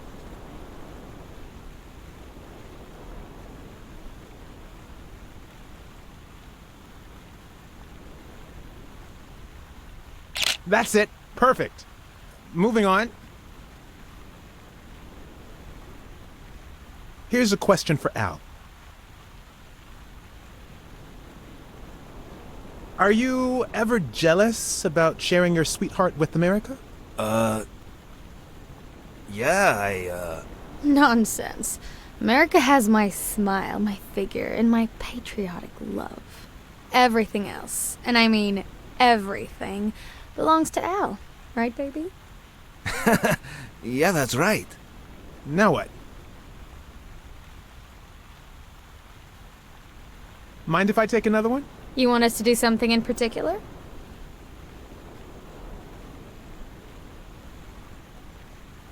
Okay, how about a hug? I want to feel the love.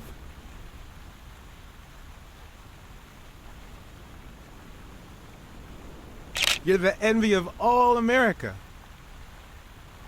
Okay, one more question, and... Al, honey, can you answer it? I've got to go say hi to a fan. I'll be right back, Mr. Pulitzer. Wait. You mean she stopped smiling when that fan showed up? Yeah. Could you describe him for me? I'll be able to show you something as soon as I'm done developing these pictures. And actually, I thought it was odd too. So while I continued to interview Stone, I managed to take some pictures of Moore and whoever her mysterious fan was.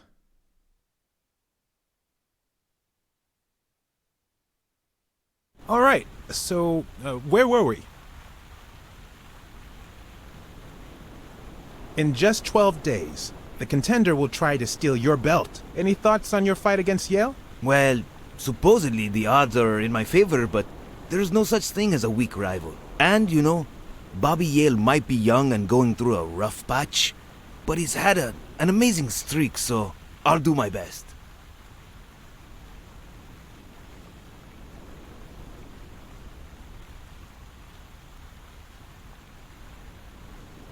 Your manager is Frank Cassidy, president of the Boxing Managers Association of New York. According to him, only boxers working with member managers should be allowed to compete. What do you think about that? Cassidy is a great manager, really. No complaints there. And the work he's putting in as president of the association is really valuable. But, I don't know, maybe in this case, Joe Dunn was right. Wait, no. Could you keep that last comment off the record? You know, on the down low. My lips are sealed. Let's get that picture taken. Turn around and show me those biceps from behind. Like that? That's it. Wait, I accidentally moved. Stand still. I'll take another one. What's with me today? Don't move, please. Now we got it. Should we keep at it? Are you ever jealous about sharing your sweetheart with America? Well, I wouldn't say I'm jealous, but I know that someone so popular and honest can draw the wrong kind of attention.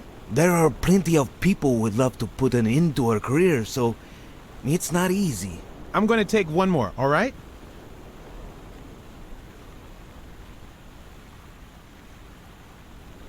Okay, now raise your head and your arms up like you were celebrating a victory. Like this? Exactly.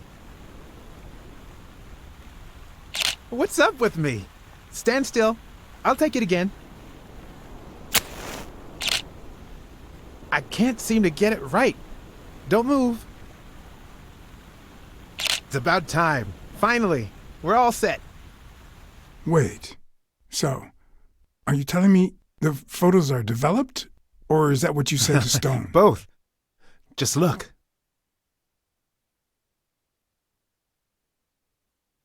Who's that guy? I know he's not a fan. You should have seen her face when she saw him. How the hell did you make them pose like that? They're lovers, not sworn enemies. I don't know. I was focused on my detective skills. Can't you just see the love? I'm not so sure, to be honest. Love is not subservience. You know, I thought he'd be cocky, but he didn't seem too convinced about beating Yale. Well, maybe he's got reasons to doubt. I think she only smokes when she's nervous. What was making her nervous?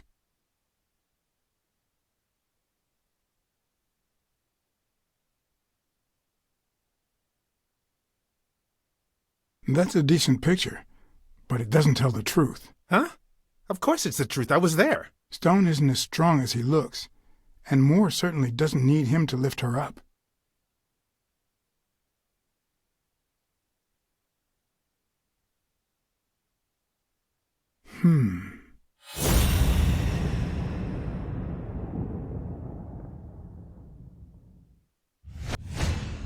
I've seen that matchbox before.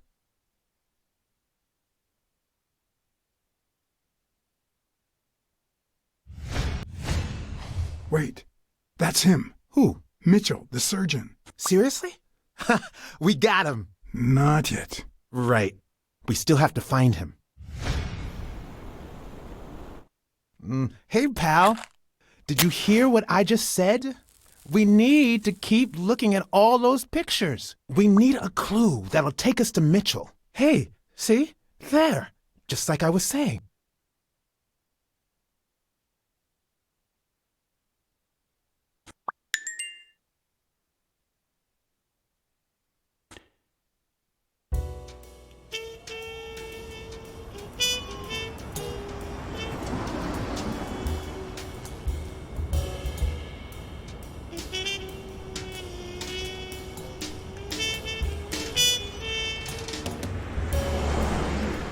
Brawls aren't even the worst part of my job.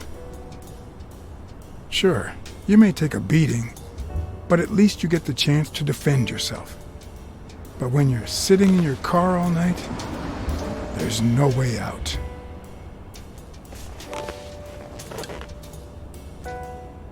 Your legs cramp up, your back and neck feel stiff, your entire body aches to be somewhere else. It's boring and repetitive.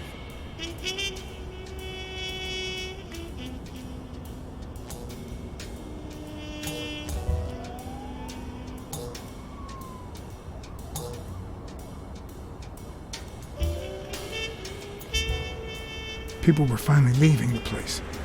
The bar was about to close. And I hadn't seen Mitchell go in or out.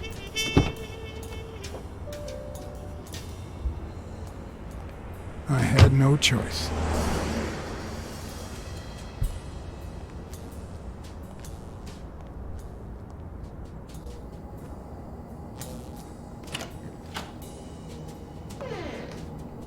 I see you took me up on my invitation.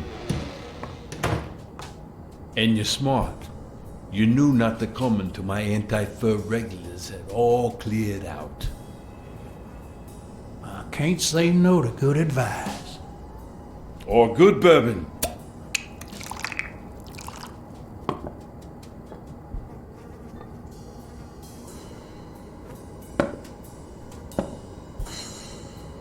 Here's looking at you, Mr. What was your name? As far as I knew, La Iguana always stayed neutral. He played poker with Cassidy, but his joint was used as a gambling drop-off for O'Leary's operation. Did it make sense to keep faking it? Or was it too dangerous not to? Blackmore. John H. Blackmore. I knew it. Although your Texan isn't half bad. Let's just say I represent certain sports lobbies I'd rather not talk about. I understand. My pleasure, Mr. Blackmore.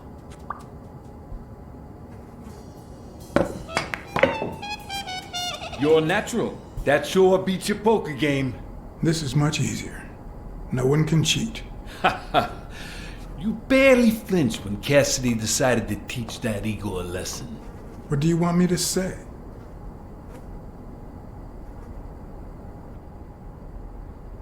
Between you and me, it's not the first time I find myself in this situation.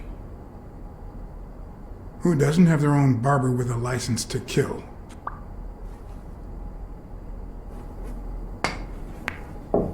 Damn it. Well, nobody's perfect. Tell me, what do you really want with Cassidy? I just don't understand your motives.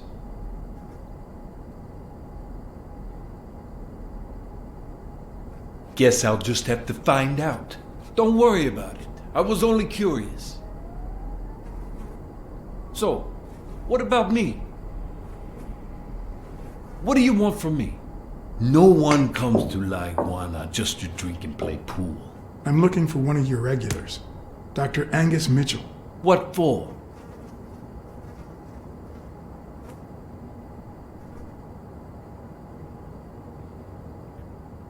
The cops are on his tail. I just want to warn him. Sure. Tell you what, I'll talk to Mitchell. Come back tomorrow night. You don't understand. I have to talk to him, or else. Or else what?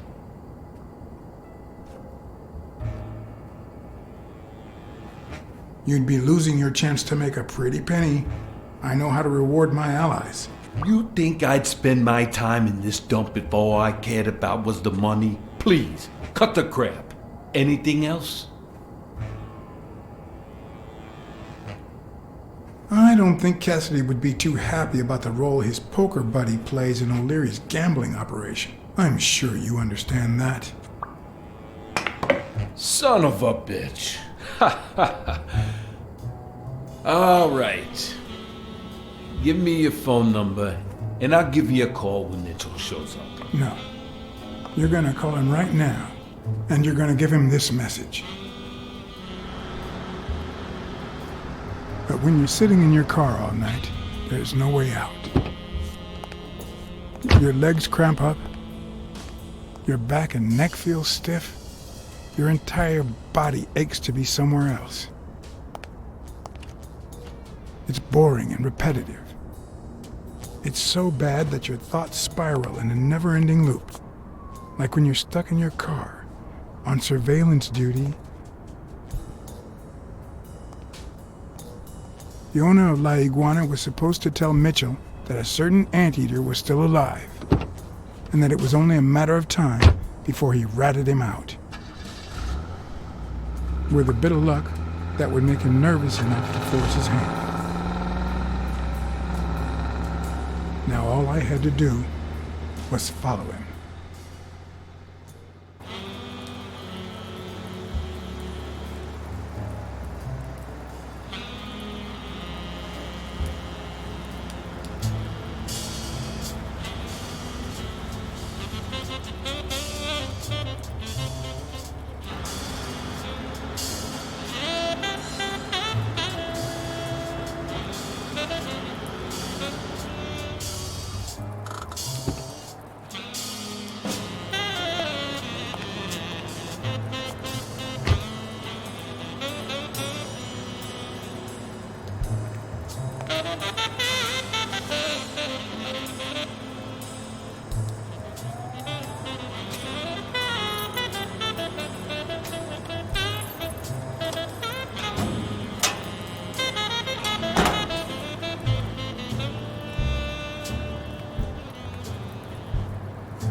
He went in without it.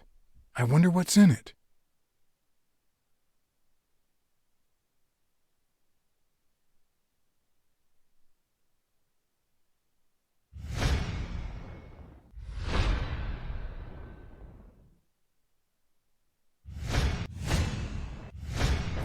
We'll be just fine, don't worry.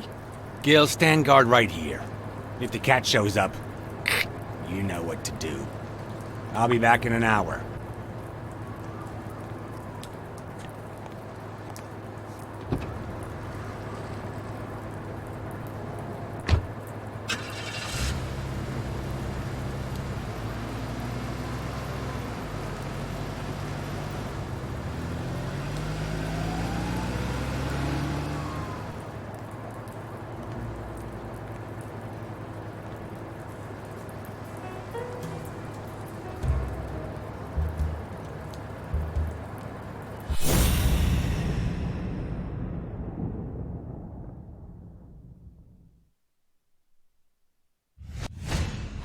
Looks like things won't be easy.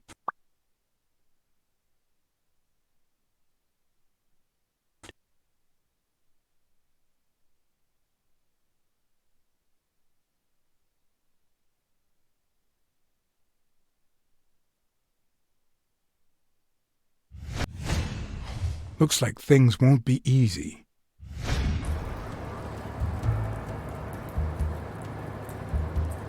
Could I take him by surprise from over there?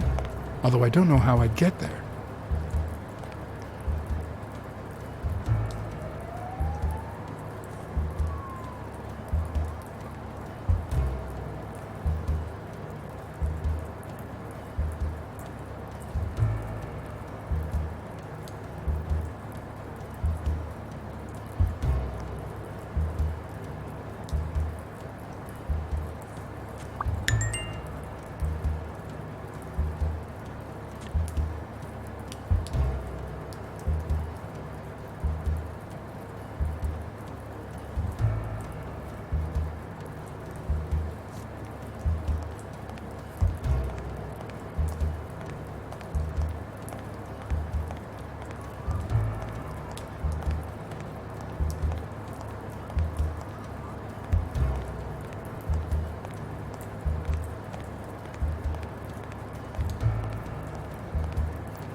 When you want to be silent, noise can be your best ally.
What does this place have to hide?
Will I need help? Who would I call?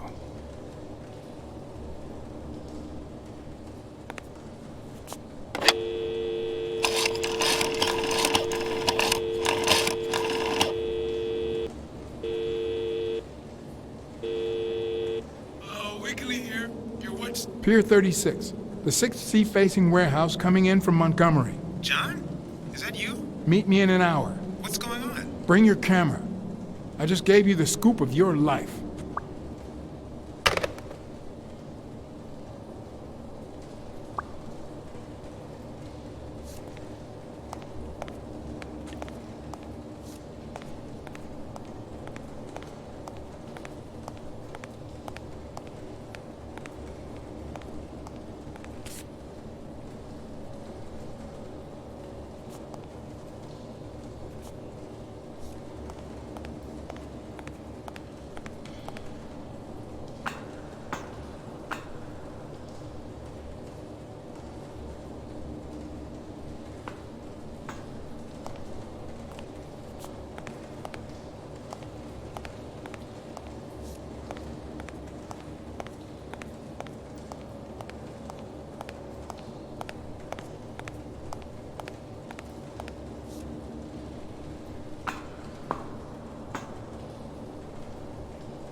Don't you even think of screaming. I might not even talk.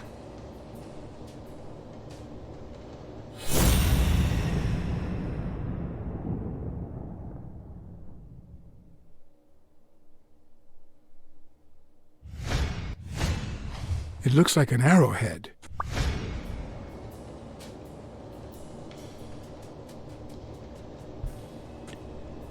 Answer my questions, and I'll protect you from Mitchell.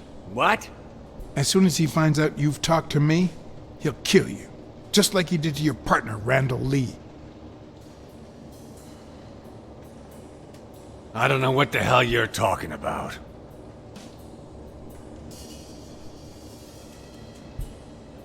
What's this warehouse for? It's where I take my naps. I thought that was obvious.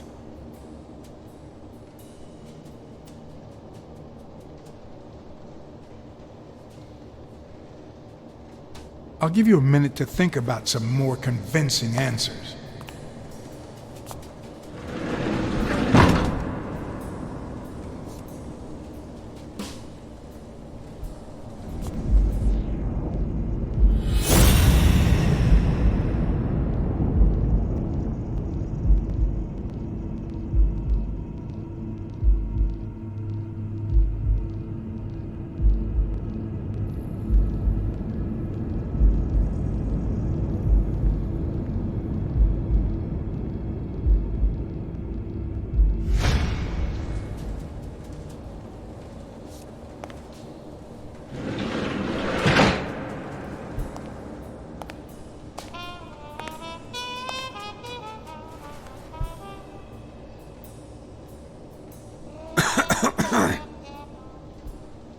Where did Mitchell go? Mitchell? What Mitchell? What's Mitchell up to? Damn, are you in love with this guy or what? If you don't answer my questions, you'll spend the rest of your life in Sing Sing. Only if I don't answer? Come on. I'm gonna ask this again. What's this warehouse for?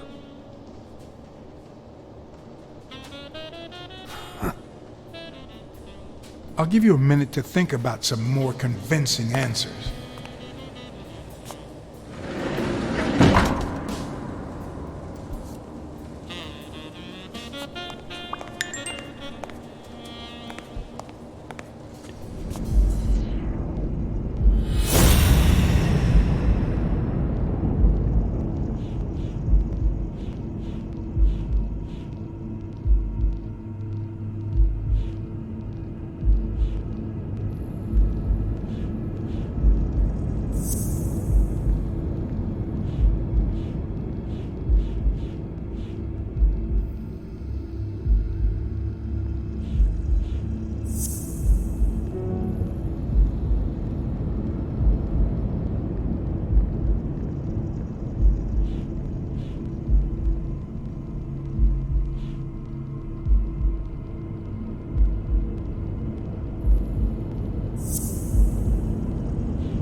Of course, he's Randall Lee's partner. I should be careful. When they gave me a beating, I could see he was kinda trigger happy.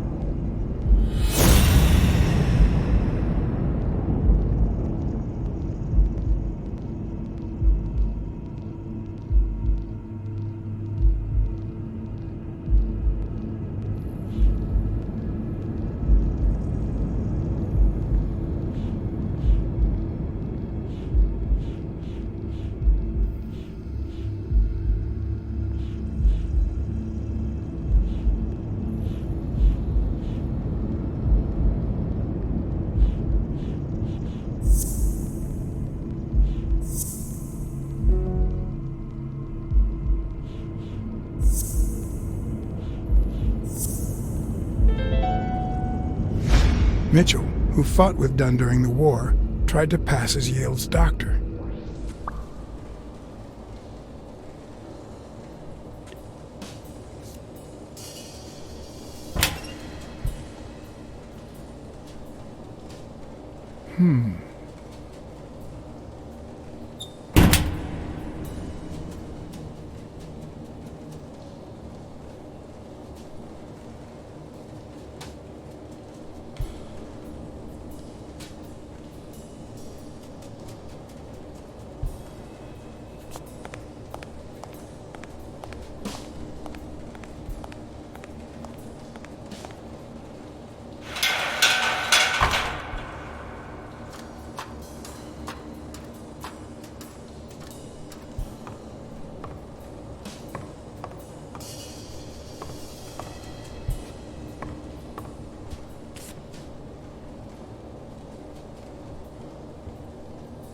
It could be an Ojibwa totem pole, in which case the top animal would be a crane.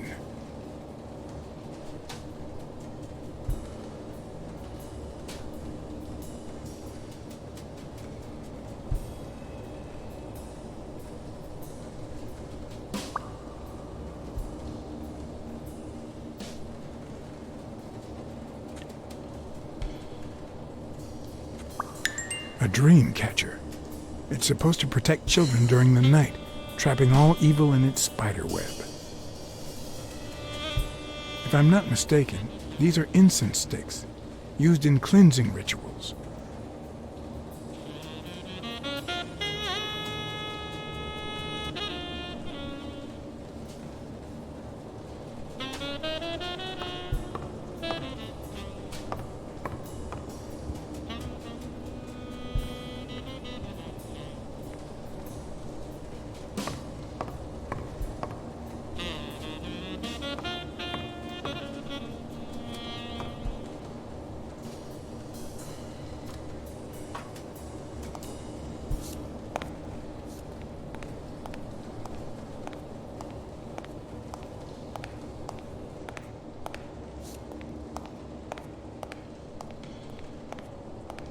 According to this, the warehouse belonged to a Canadian import company.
I'm going to ask this again. What's this warehouse for?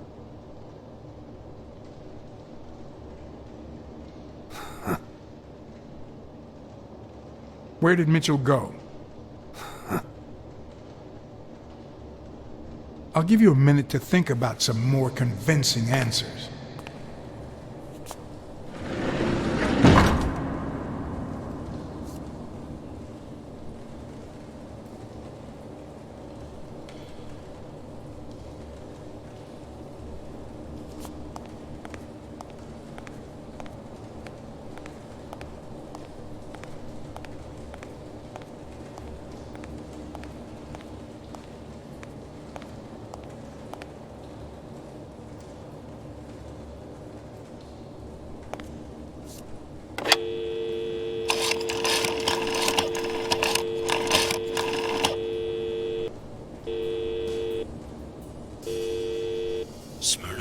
Pier 36. Meet me in an hour. Blacksad? If you're coming from Montgomery, it's the 6th sea-facing warehouse.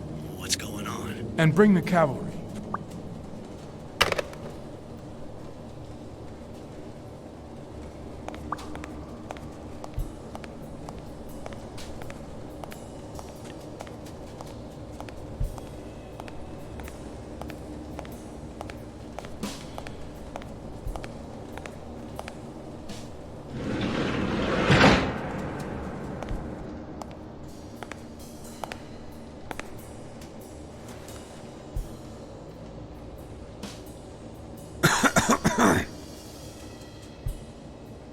I'm gonna ask this again. What's this warehouse for?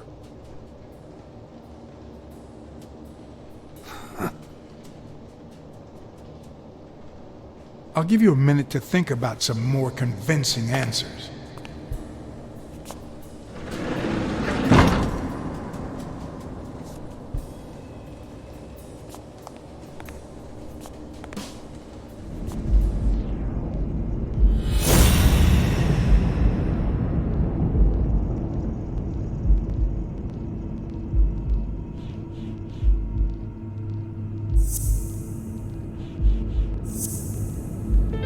Everything seems to prove that Gil is a Native American, and I'm almost sure that the woman in the picture is his mother.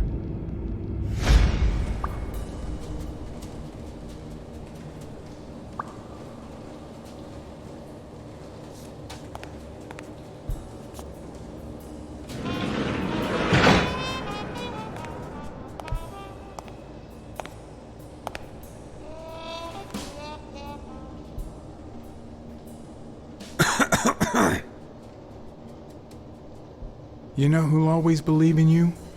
Your mother. My mother never lost her faith in me. And I gave her plenty of reasons when I was a kid.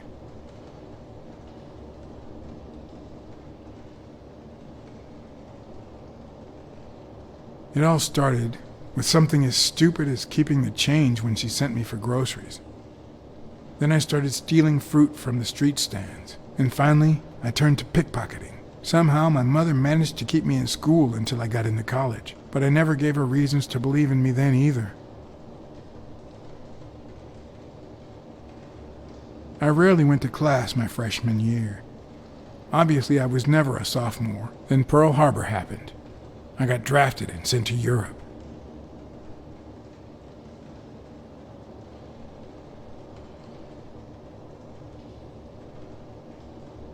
They told me killing was my moral duty, but I discovered it could be addictive.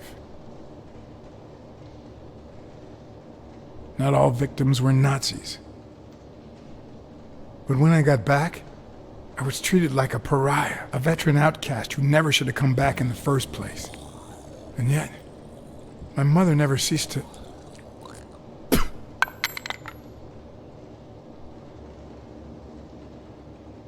I also fought in the war. That's where I met Mitchell. They used me, like many of my people. And then they just tossed us aside. The first time Mitchell offered me to do this, I told him to take a hike. I wanted to get my act together, but I ended up begging him. I don't like Mitchell. I don't like the things he makes me do. I don't like that German rat either. But what I like least of all is myself. I don't like what I did during the war, and I don't like what I'm doing now. Do you know what it's like to kill a friend for the sake of the mission? Huh. But my mother, she always thought I'd make amends and start anew.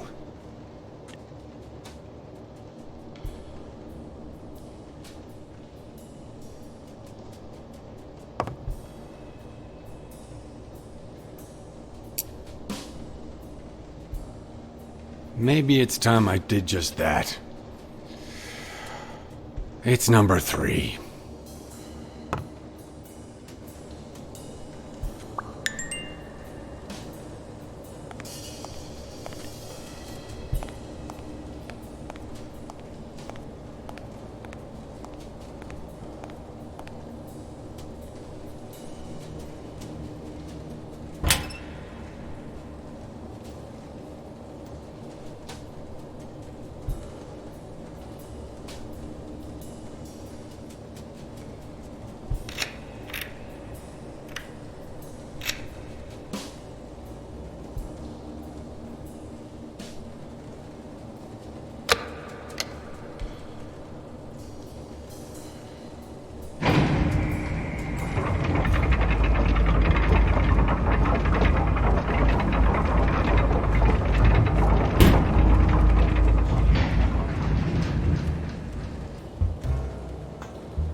Hey, You back! it's all right. Don't be afraid, little girl.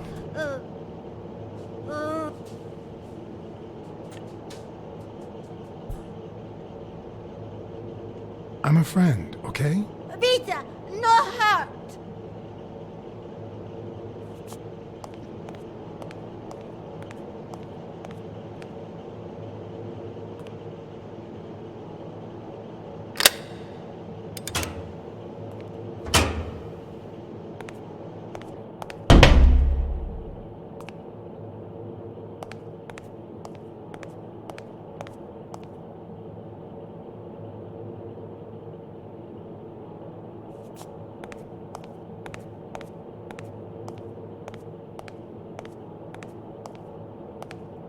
A list of names? Somehow related to chemical agents?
Subject, Brunhilde Gruner. Treatment, day 1500. The patient's ability to speak continues to diminish. Now she can only pronounce the occasional word in German.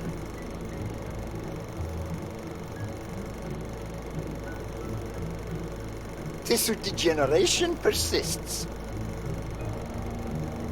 And yet, perhaps due to drastic reduction of benzylproline dosage and an increase of ibupropion, we have observed a 3% of deceleration of said degeneration. Furthermore, and perhaps this is the best finding so far, the subject exhibits a mild recovery of her speaking. It's not a lot, and yet we are on the right track. All hope is not lost.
Subject, Craig Spano. Treatment, day 0. The subject is a veteran baseball player who has lost speed, strength, and agility due to the regular aging process. The patient refers intense pain on the right scapula, most likely caused by an old injury. The goals of our medical approach are twofold. to relieve pain caused by the prior injury so that the subject can play without symptoms, and to help the patient regain the physical condition lost in the aging process, thus allowing him to perform at elite levels. Treatment. Day 120. The patient no longer feels pain when using his right arm, circumstance that allows him to pitch without fear. So far, the only side effect seems to be a slight euphoria experienced 3 hours after dosage, which subsides 4 hours later, taking the patient on an emotional roller coaster of sorts with bouts of mild trembling. Treatment. Day 341. Moments of euphoria and boosted physical performance have become increasingly short, while the ensuing periods of depression and weakness have become longer, including severe tremor. Although we have met all therapeutic goals, we will proceed to terminate the treatment in order to avoid causing irreparable physical and mental damage to the patient.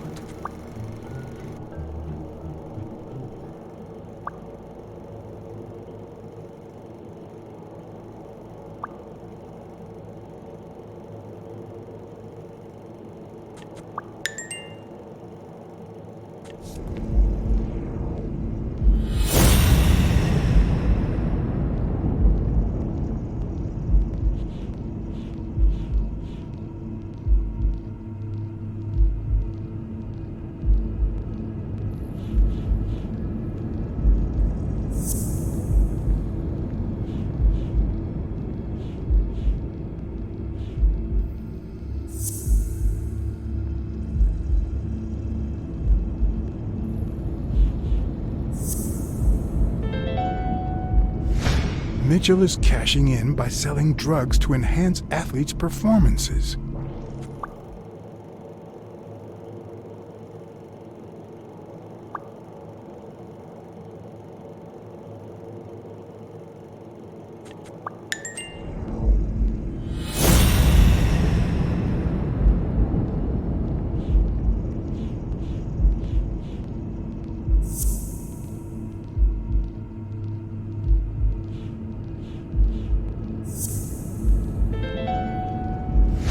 The worst part of Mitchell's scheme isn't that it's illegal or unethical, it's that he didn't even care about compromising the athlete's health.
Once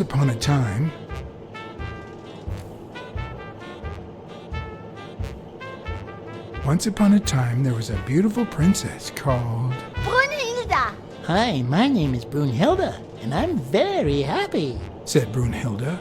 And then Brunhilde, who had a beautiful name, really beautiful, ran into someone very special. Oh, who was it? A magical cat called John. I'm a magical cat, and my name is John. Hi, John the cat. I really like magical cats. Hi, Brunhilde. I'm going to use my magical power to help you. fit up a bunch of colored balloons. I love balloons. What's your favorite balloon color? Wow, that's a very hard question. But John the Cat, it's the easiest question in the world. Let me show you how easy it is. My favorite balloon color is pink. Whoa, Brunhilde? That's exactly what I was about to say.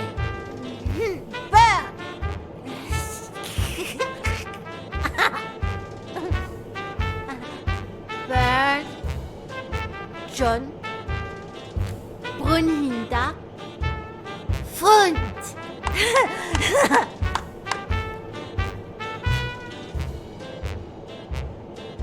Du play, ich look. Okay. Hi, Bird. Why are you wearing that mask? Weil, gas. Well, maybe we should get out of here. What do you think, Bird? And what about you, Brunhilde? Don't you think that?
Gil? You know you're not allowed down here. You know you're not allowed. It's... You bastard! I should kill you right here, right now! I don't know. You don't know? I know you're testing drugs on that girl. Brunhilde? No, she's my daughter. She was born with a degenerative disease, a rare condition similar to the Angelman syndrome. There are only 4 known cases like hers, and none of the patients reached the age of 5. But I couldn't give up. I continued to research and found something. It didn't make her better, but anyway, that same treatment used on healthy subjects seems to improve their stamina and their reflexes.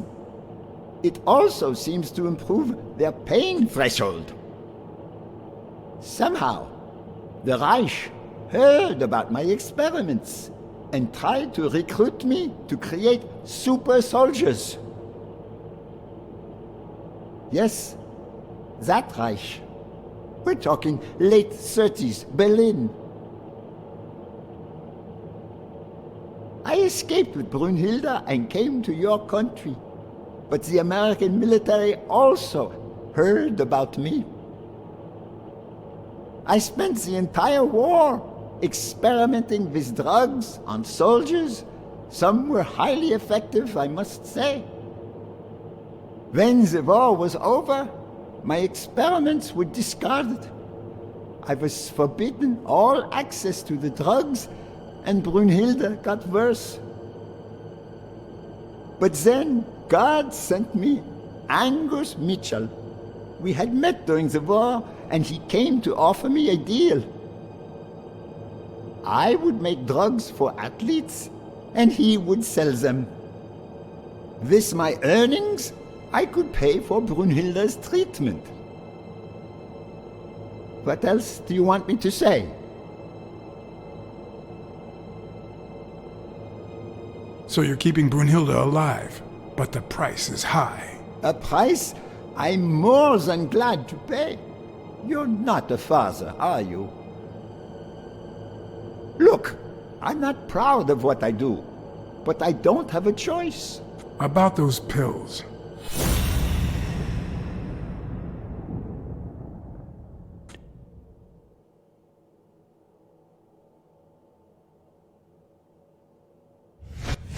What is he looking at?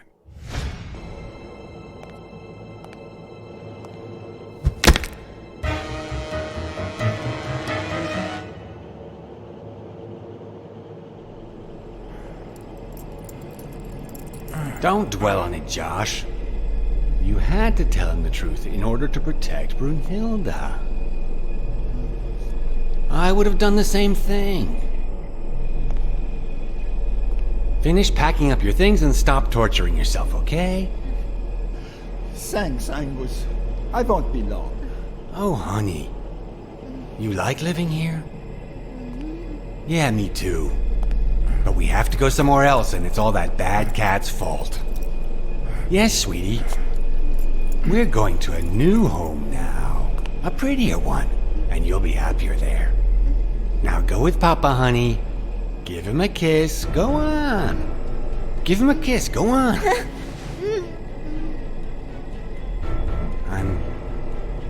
I'm sorry about this, Josh, but we gave it our best, didn't we? What? What do you mean, Angus?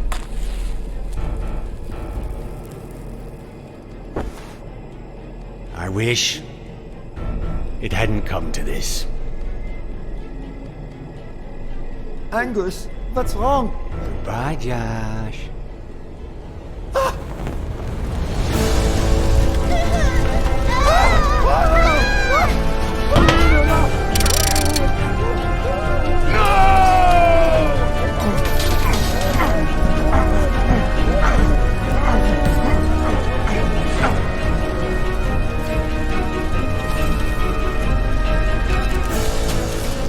I hope you're happy, you son of a bitch. They were good people. They didn't deserve this.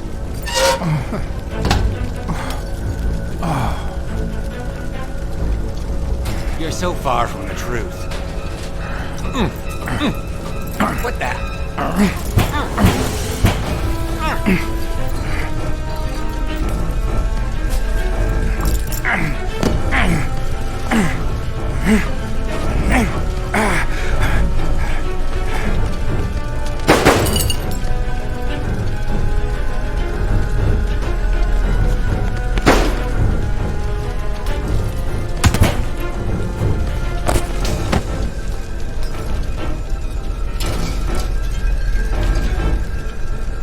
Would buy me a bit of extra time. The question was, how much?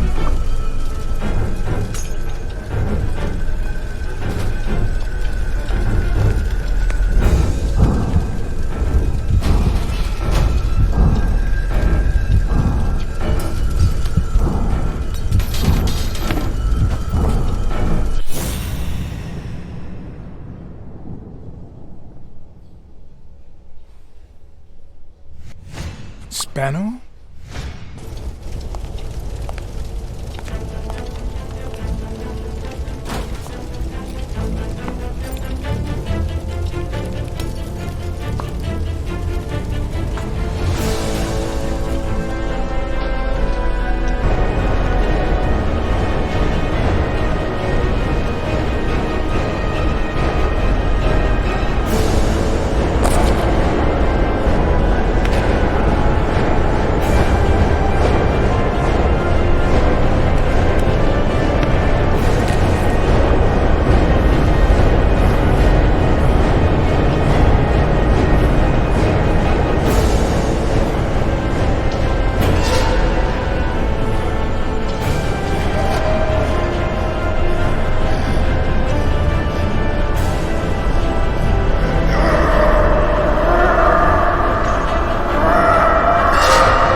Shadow is back! Did you miss me? Who wants to see a home run?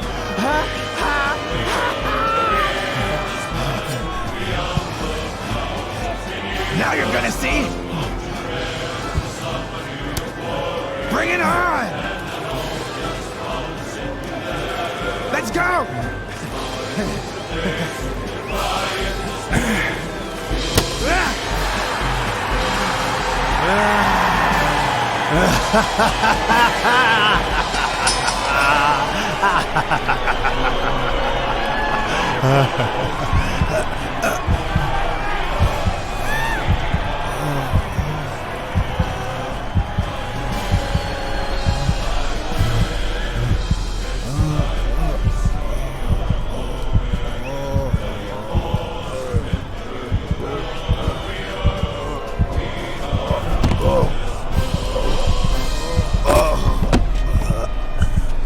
No.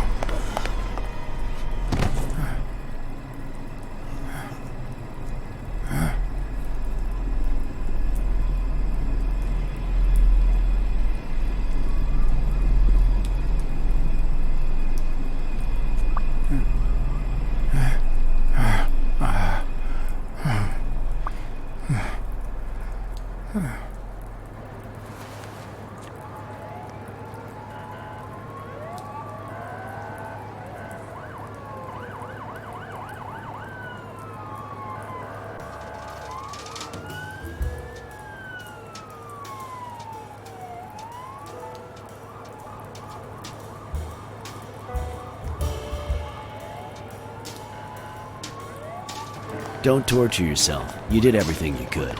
Will he make it? The doctors think so. They found him unconscious by the basement door.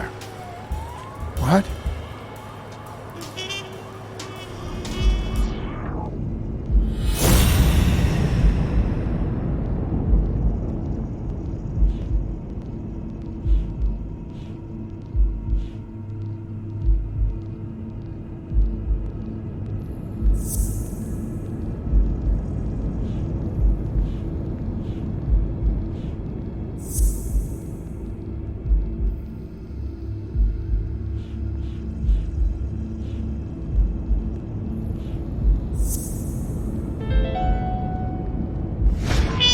Gil had blocked the basement door from the outside to kill Mitchell?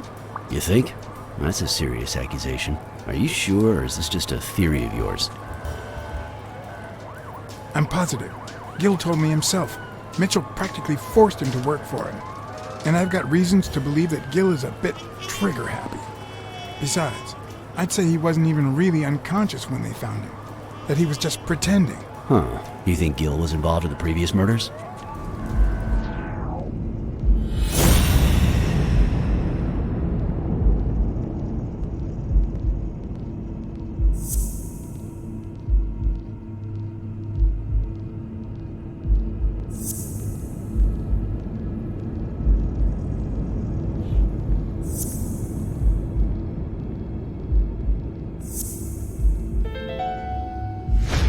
What if it was Gil who killed his partner, Randall Lee, under Mitchell's orders?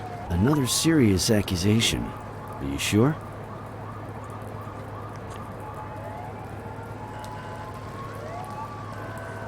Yes. Everything points in that direction, including my gut. Wait. Couldn't Mitchell be Randall Lee's murderer?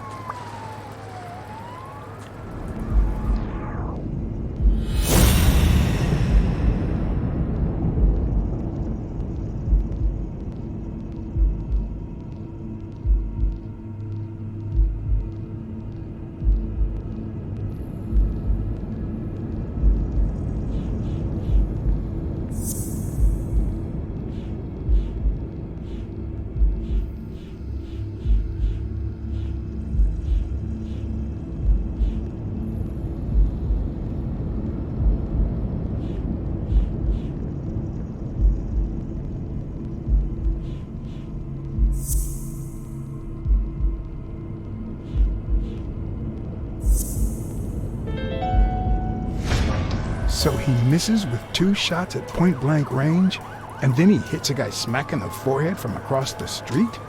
No. Mitchell is not the sniper who wiped out Randall Lee. Yeah, I guess you're right, but we still don't know what caused Craig Spano's death.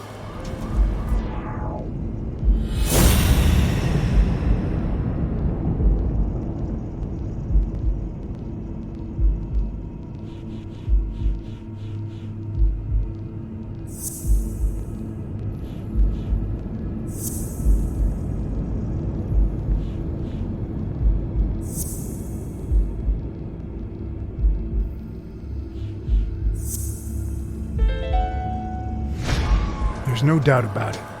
Spano took drugs from the lab, and they killed him. But if that were true, how many more athletes are in danger? And most importantly, who are they? Is Bobby Yale involved?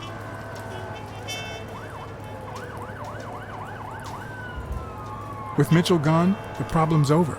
Let's just forget the names. If you say so. In any case, thanks for the call. I was starting to think you'd never trust the police again.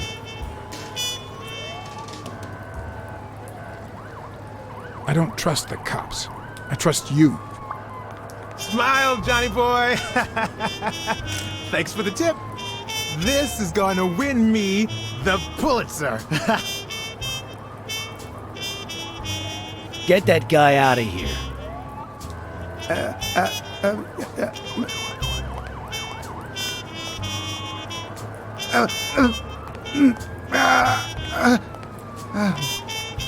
All right.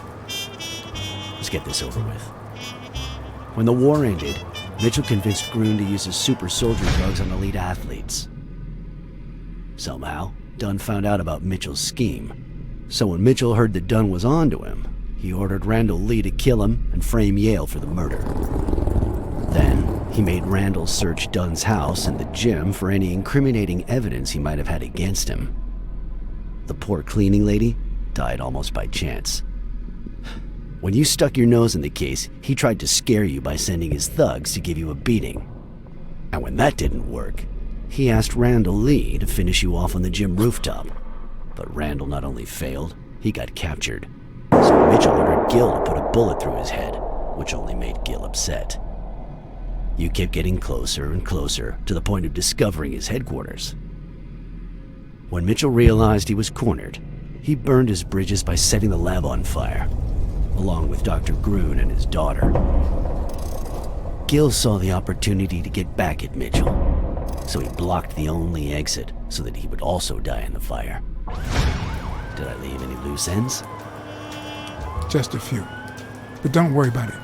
I'll take care of them now. So I guess thanks for everything.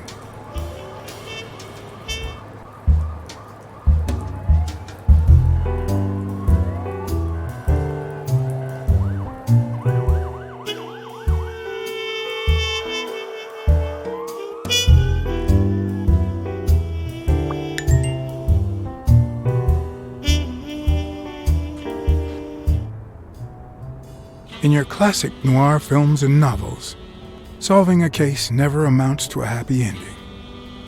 The detective is always left with a sense of bitterness. A feeling that, before he took the case, the world was a better place.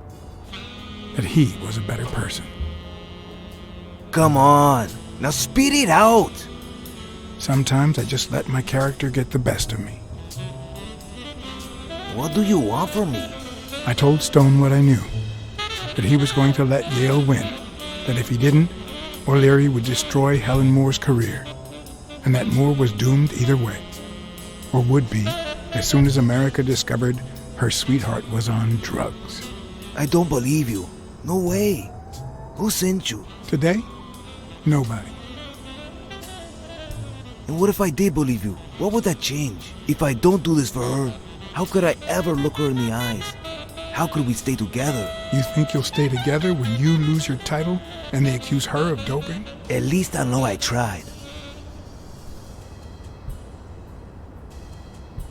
The drug scandal is bound to rattle the entire sporting world soon enough. At some point, the police will have to take it seriously. If you let Yale win, and they find out about O'Leary, You might even lose your freedom. It's not the worst thing I can lose.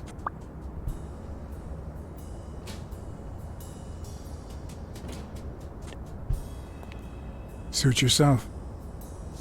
But trust me, your manager is a murderer. Get as far away from him as possible. Hey, Blacksad! I'll think about it.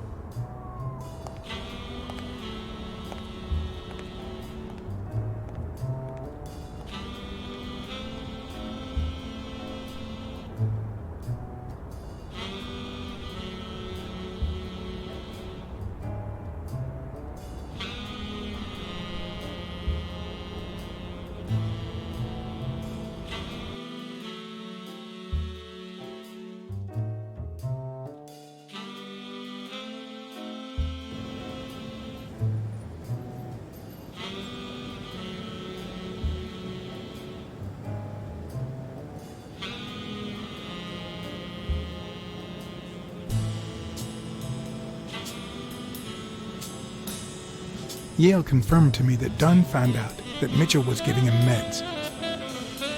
That was the reason they argued the evening of his death. In fact, I was clean at the time. Hadn't used for days. I didn't want to go down that road. I wanted to follow Joe. But he discovered everything.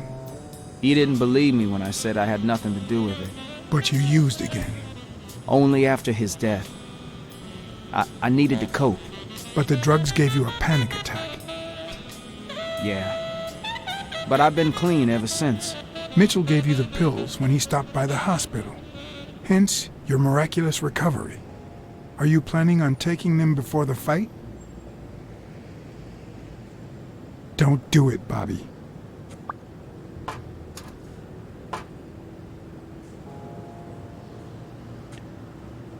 Someone has to save the gym. I owe it to Joe. And Sonia. And my Aunt Mary.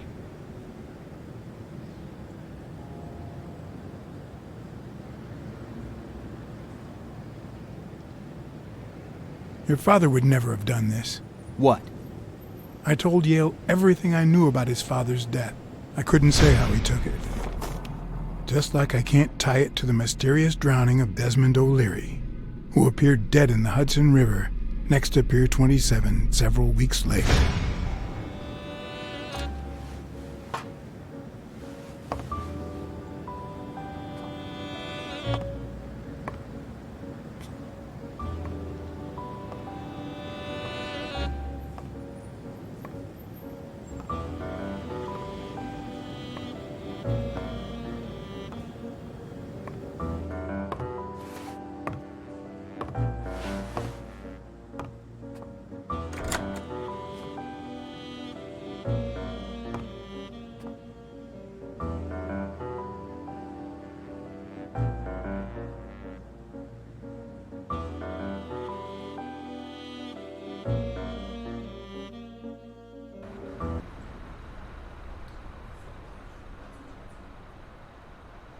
Stone and Yale hadn't taken away the bitterness I felt.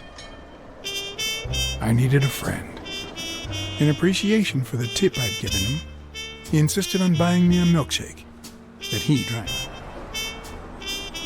After the perfect storm of corruption and murder, only friendship could reconcile me with the world. Only that could make me believe in mankind again. Only that could cleanse my soul. Only that. And money.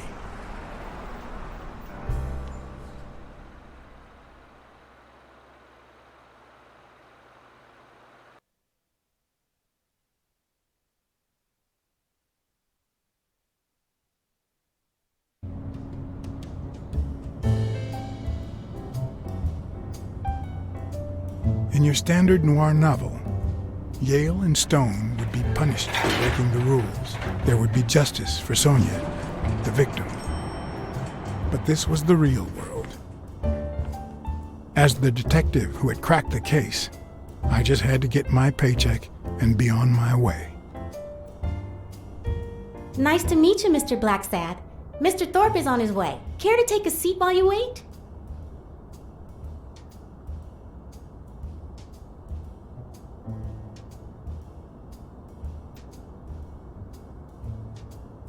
He'll be here in a minute. Please take a seat.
That's not possible.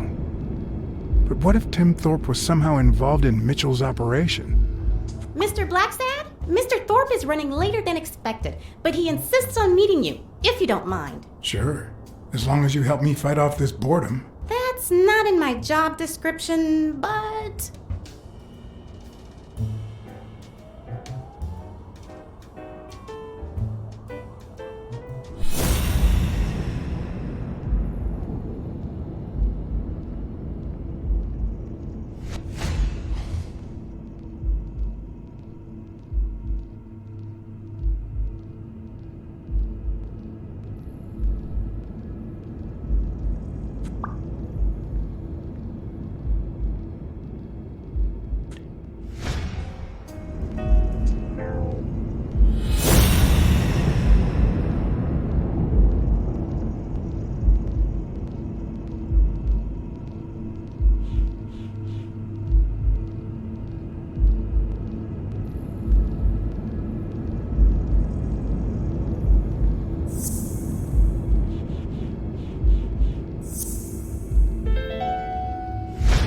If my hunch is right, there should be a meeting with Mitchell noted somewhere in Thorpe's agenda.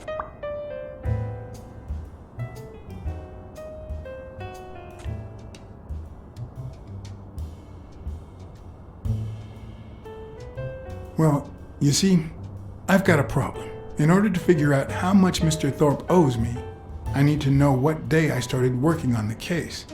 But I can't remember. You wouldn't have that written down, would you? It sure wasn't on my shift. I remember. Let me see.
Dunn was here 2 days before he died? Why didn't Thorpe ever mention that?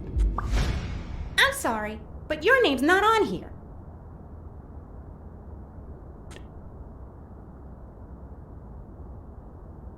Wait, I just remembered something. The day I came, Joe Dunn had just walked out the door. Well, no. You don't have any appointments. Although, I guess I could have forgotten to write you in. Mr. Dunn, who's usually very kind, left in a flurry. He even slammed Mr. Thorpe's door. Okay. Now I know I have to get into Thorpe's office. And he didn't even say goodbye. Yes, that was the day. You don't recall me because the minute I saw Dunn stomp out, I followed him. I never actually came in. Of course. That explains it. No doubt. So, since it looks like Mr. Thorpe won't be here soon, I think I'll go take a walk down the hall.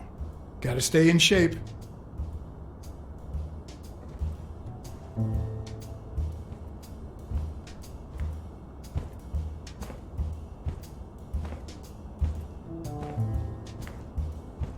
Come on, Thorpe. Tell me there's a back door to your office.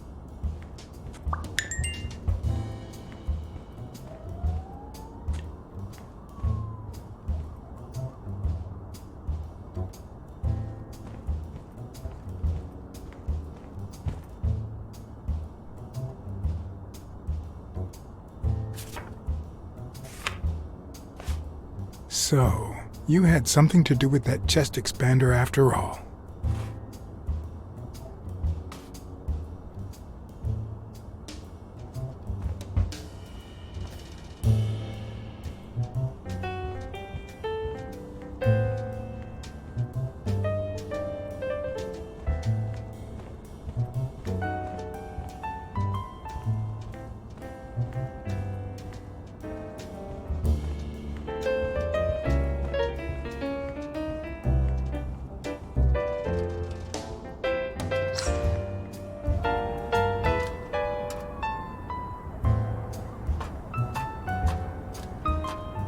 Cats aren't afraid of heights. That's why I've never felt vertigo.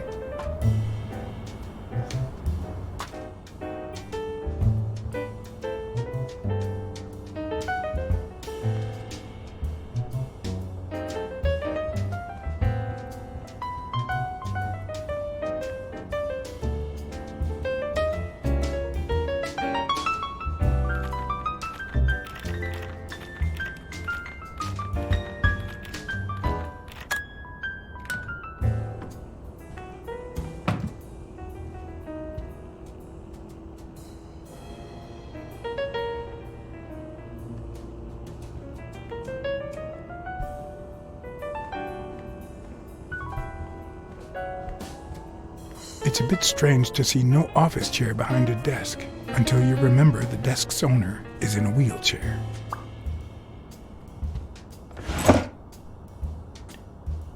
Oh, crap.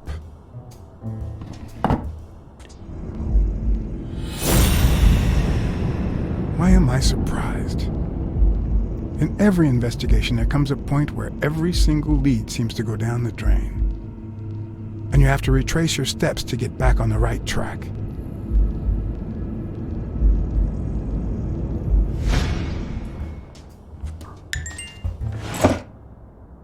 Of course.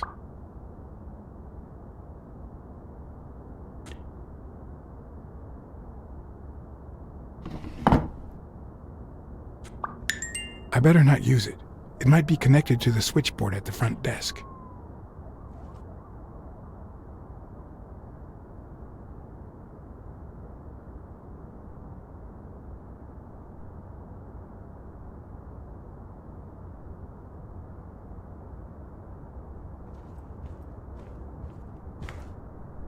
One of the strengths, the accuracy of his throw. I earned the nickname Iron Arm. I used to throw the ball in 50 and yeah, wherever it wanted. And my coach, the great Joffrey Sox. And so I worked hard. Pearl Harbor. I enlisted immediately. After losing a partner in combat, a serious injury, I asked to be relocated. I became a sniper. I know I shouldn't say this, but I was one of the best in the Army, and it was all thanks to my accuracy. No, it was all thanks to Jeffrey Sachs. I wonder how many Americans that man saved with my arm. After these words, Tim Thorpe is moved almost to tears and asks me to take a break. It's shocking to see how an athlete and soldier, a man whose aim and skill won him a Medal of Honor and the nickname Surgeon among his brothers in arms. That can't be. I mean, it could be a coincidence, but no.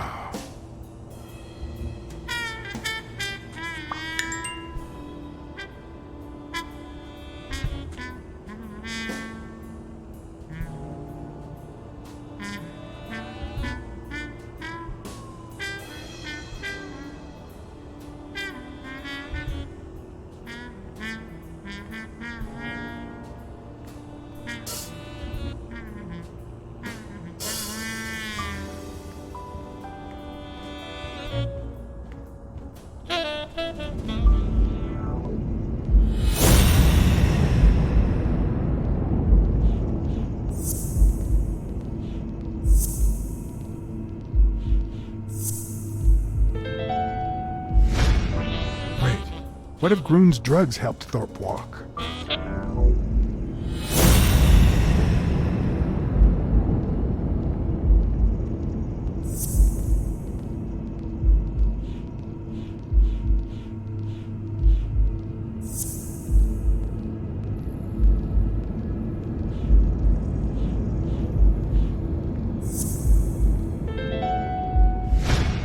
Of course, it wasn't Mitchell or Gill. It was Thorpe who shot Randall at the hospital.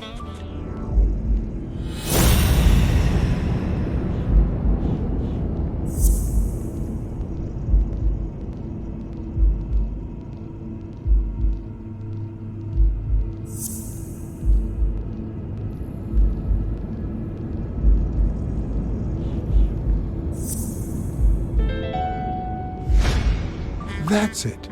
Thorpe is the man behind the whole drug operation. Everything adds up now. And yet I can already hear Smirnoff telling me I have no conclusive evidence. What if I set a trap for Thorpe? But how?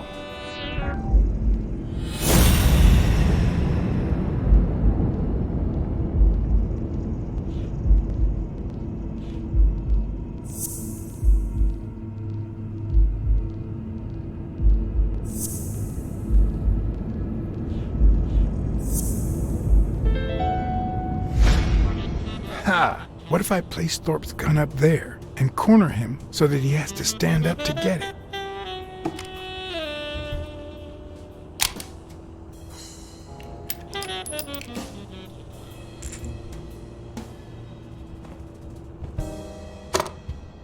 The show was about to begin.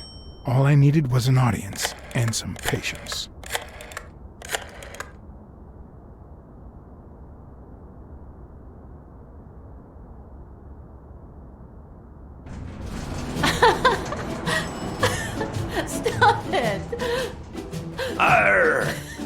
Don't you know who you're dealing with, matey? What a silly man. Mutiny! You wants to be shark-bait, do ya? Oh, Blacksad. I feel terrible for keeping you waiting. John. But you see, there was mutiny on board, so... Stop. You see what I have to put up with. All right, councilman, to the cabin with you! Onward! Aye, aye, Captain. Come along, Blacksad. Julie, don't let anyone bother us.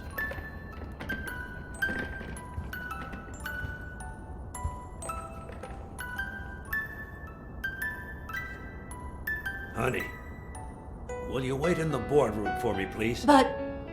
I'll just be a minute then. I think you've already suffered enough. Okay. And think about where you'd like to have dinner tonight, okay?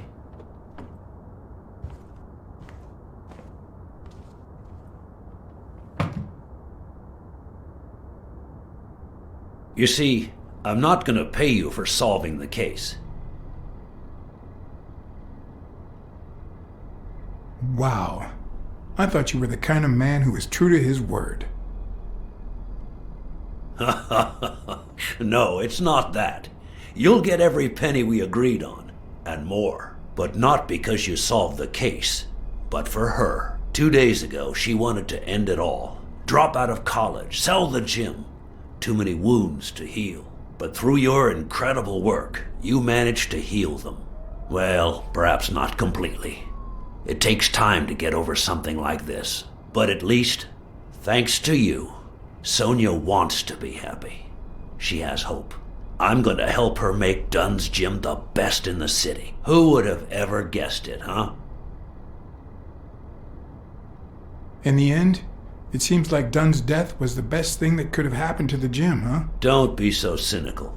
By God, can't you stop playing the hard-boiled detective for 1 second? Anyway, back to the case. All those people you confronted. Gill, the German doctor, even Mitchell. Huh. I would have never suspected him. Did they say anything? Why did they do it? Did they mention any accomplices?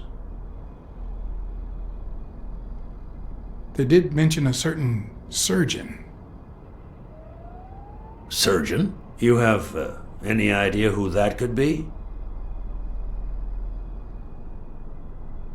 A journalist told me. Ring a bell?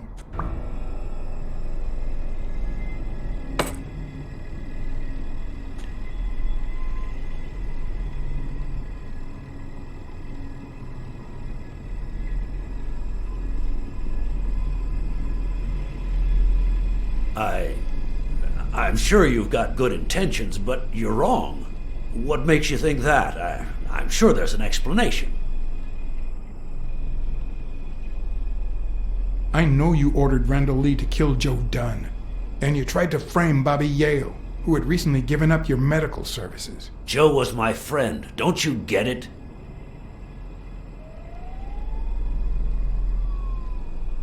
Don't deny it. I know Mitchell gave them to you. People see a wheelchair and think, poor guy, he can't walk. But there's so much more to it than that. Some nights I can't even sleep from the pain. That doesn't explain why you didn't tell me you knew about those drugs. I hired you to solve this damn case. You think that's what a murderer would do? Only because you thought I'd blame Bobby Yale and drop the case. But as soon as I realized something wasn't right, you sent Randall Lee and Gill to give me a scare. And when all that failed, you ordered Lee to kill me. You're the type that won't open his jaws once he's got his prey, aren't you?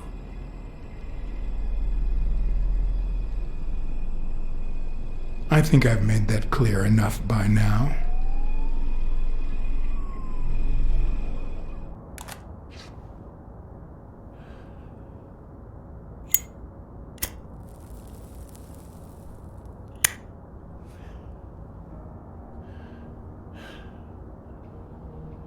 Put yourself in my place for a minute.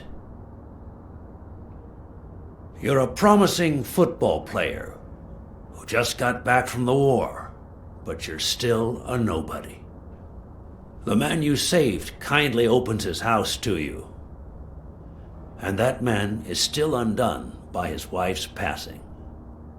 He works all day at his gym, and he drinks himself to sleep at night. So you practically end up raising his daughter. You give her her very first abacus. You encourage her to further her education. You comfort her when she misses her mother and her father.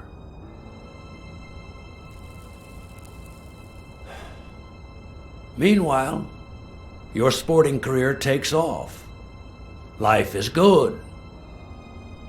Until one day, out of the blue, an accident cripples you. An old friend, Mitchell, tells you he knows someone who can help you. A German doctor. His drugs take some time to work, but They do wonders. You manage to walk for short bursts at a time, little by little. And those bursts keep getting longer. But the drugs aren't cheap at all. So you have to find a way to pay for them, don't you see?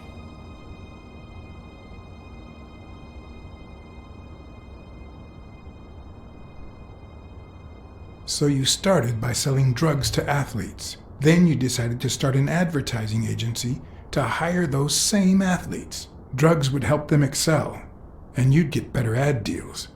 The perfect business model. Your first client? Craig Spano. His career had hit a rough patch, so he was the guinea pig for your new operation. And yet, when the drug started having serious side effects, you got rid of him. Afraid he would talk, you tried to kill him. That's why he hid. From then on, your business was smooth sailing. You even began to think you were above the law. You thought that you were untouchable. Until Joe Dunn found out, and then, 2 days before his unfortunate death, he came to see you. That's enough now! You stop it!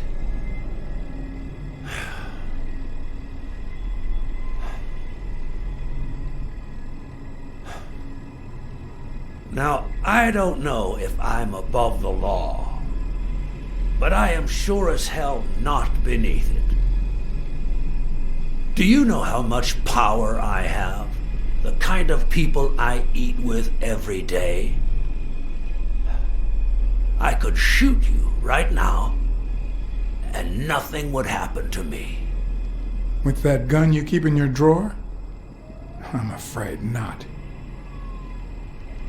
I placed your pistol out of reach, just in case you happen to confirm my suspicions, Iron Arm. And now, if you'd excuse me, I have an appointment with the police.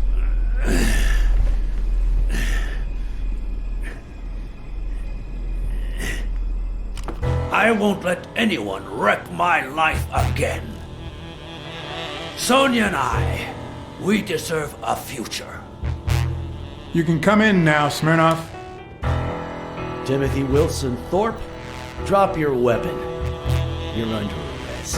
You have the right to remain silent. Anything you say can and will be used against you in a court of law. You have the right to an attorney. If you cannot afford one, the state will provide one for you. Mr. Thorpe.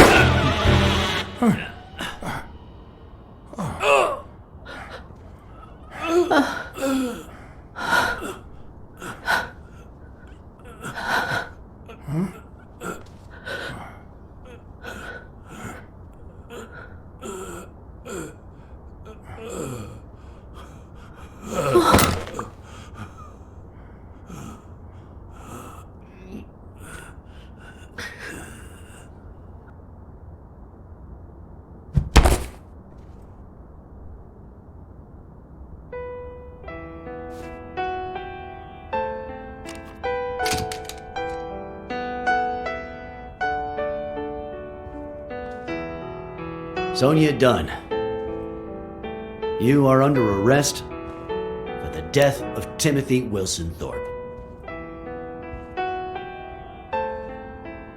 You have the right to remain silent. Anything you say can and will be used against you in a court of law. You have the right to an attorney.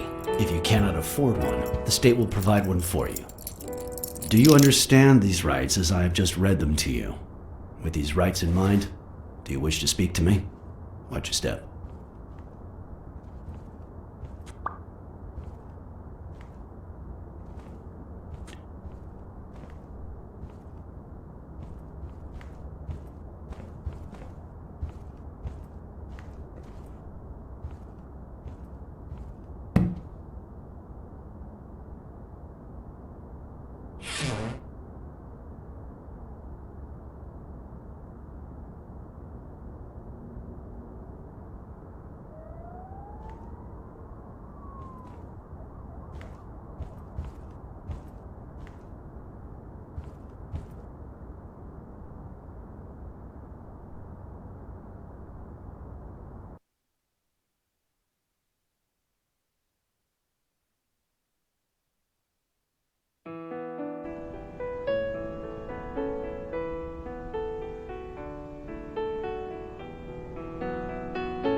after everything that had happened, the last thing I was interested in was the fight. Did Yale take drugs before the fight? Did Stone let him win? I had done everything in my power for things to go the way my moral compass dictated. Whether anyone would listen to me, that was another story.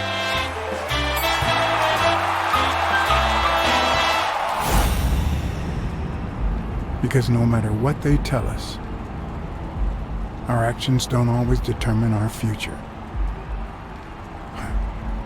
My moral compass. As if I even knew what that means. I didn't even know what to think of my performance throughout the case. Did I have a clear conscience? Would I have made the same decisions, given the chance?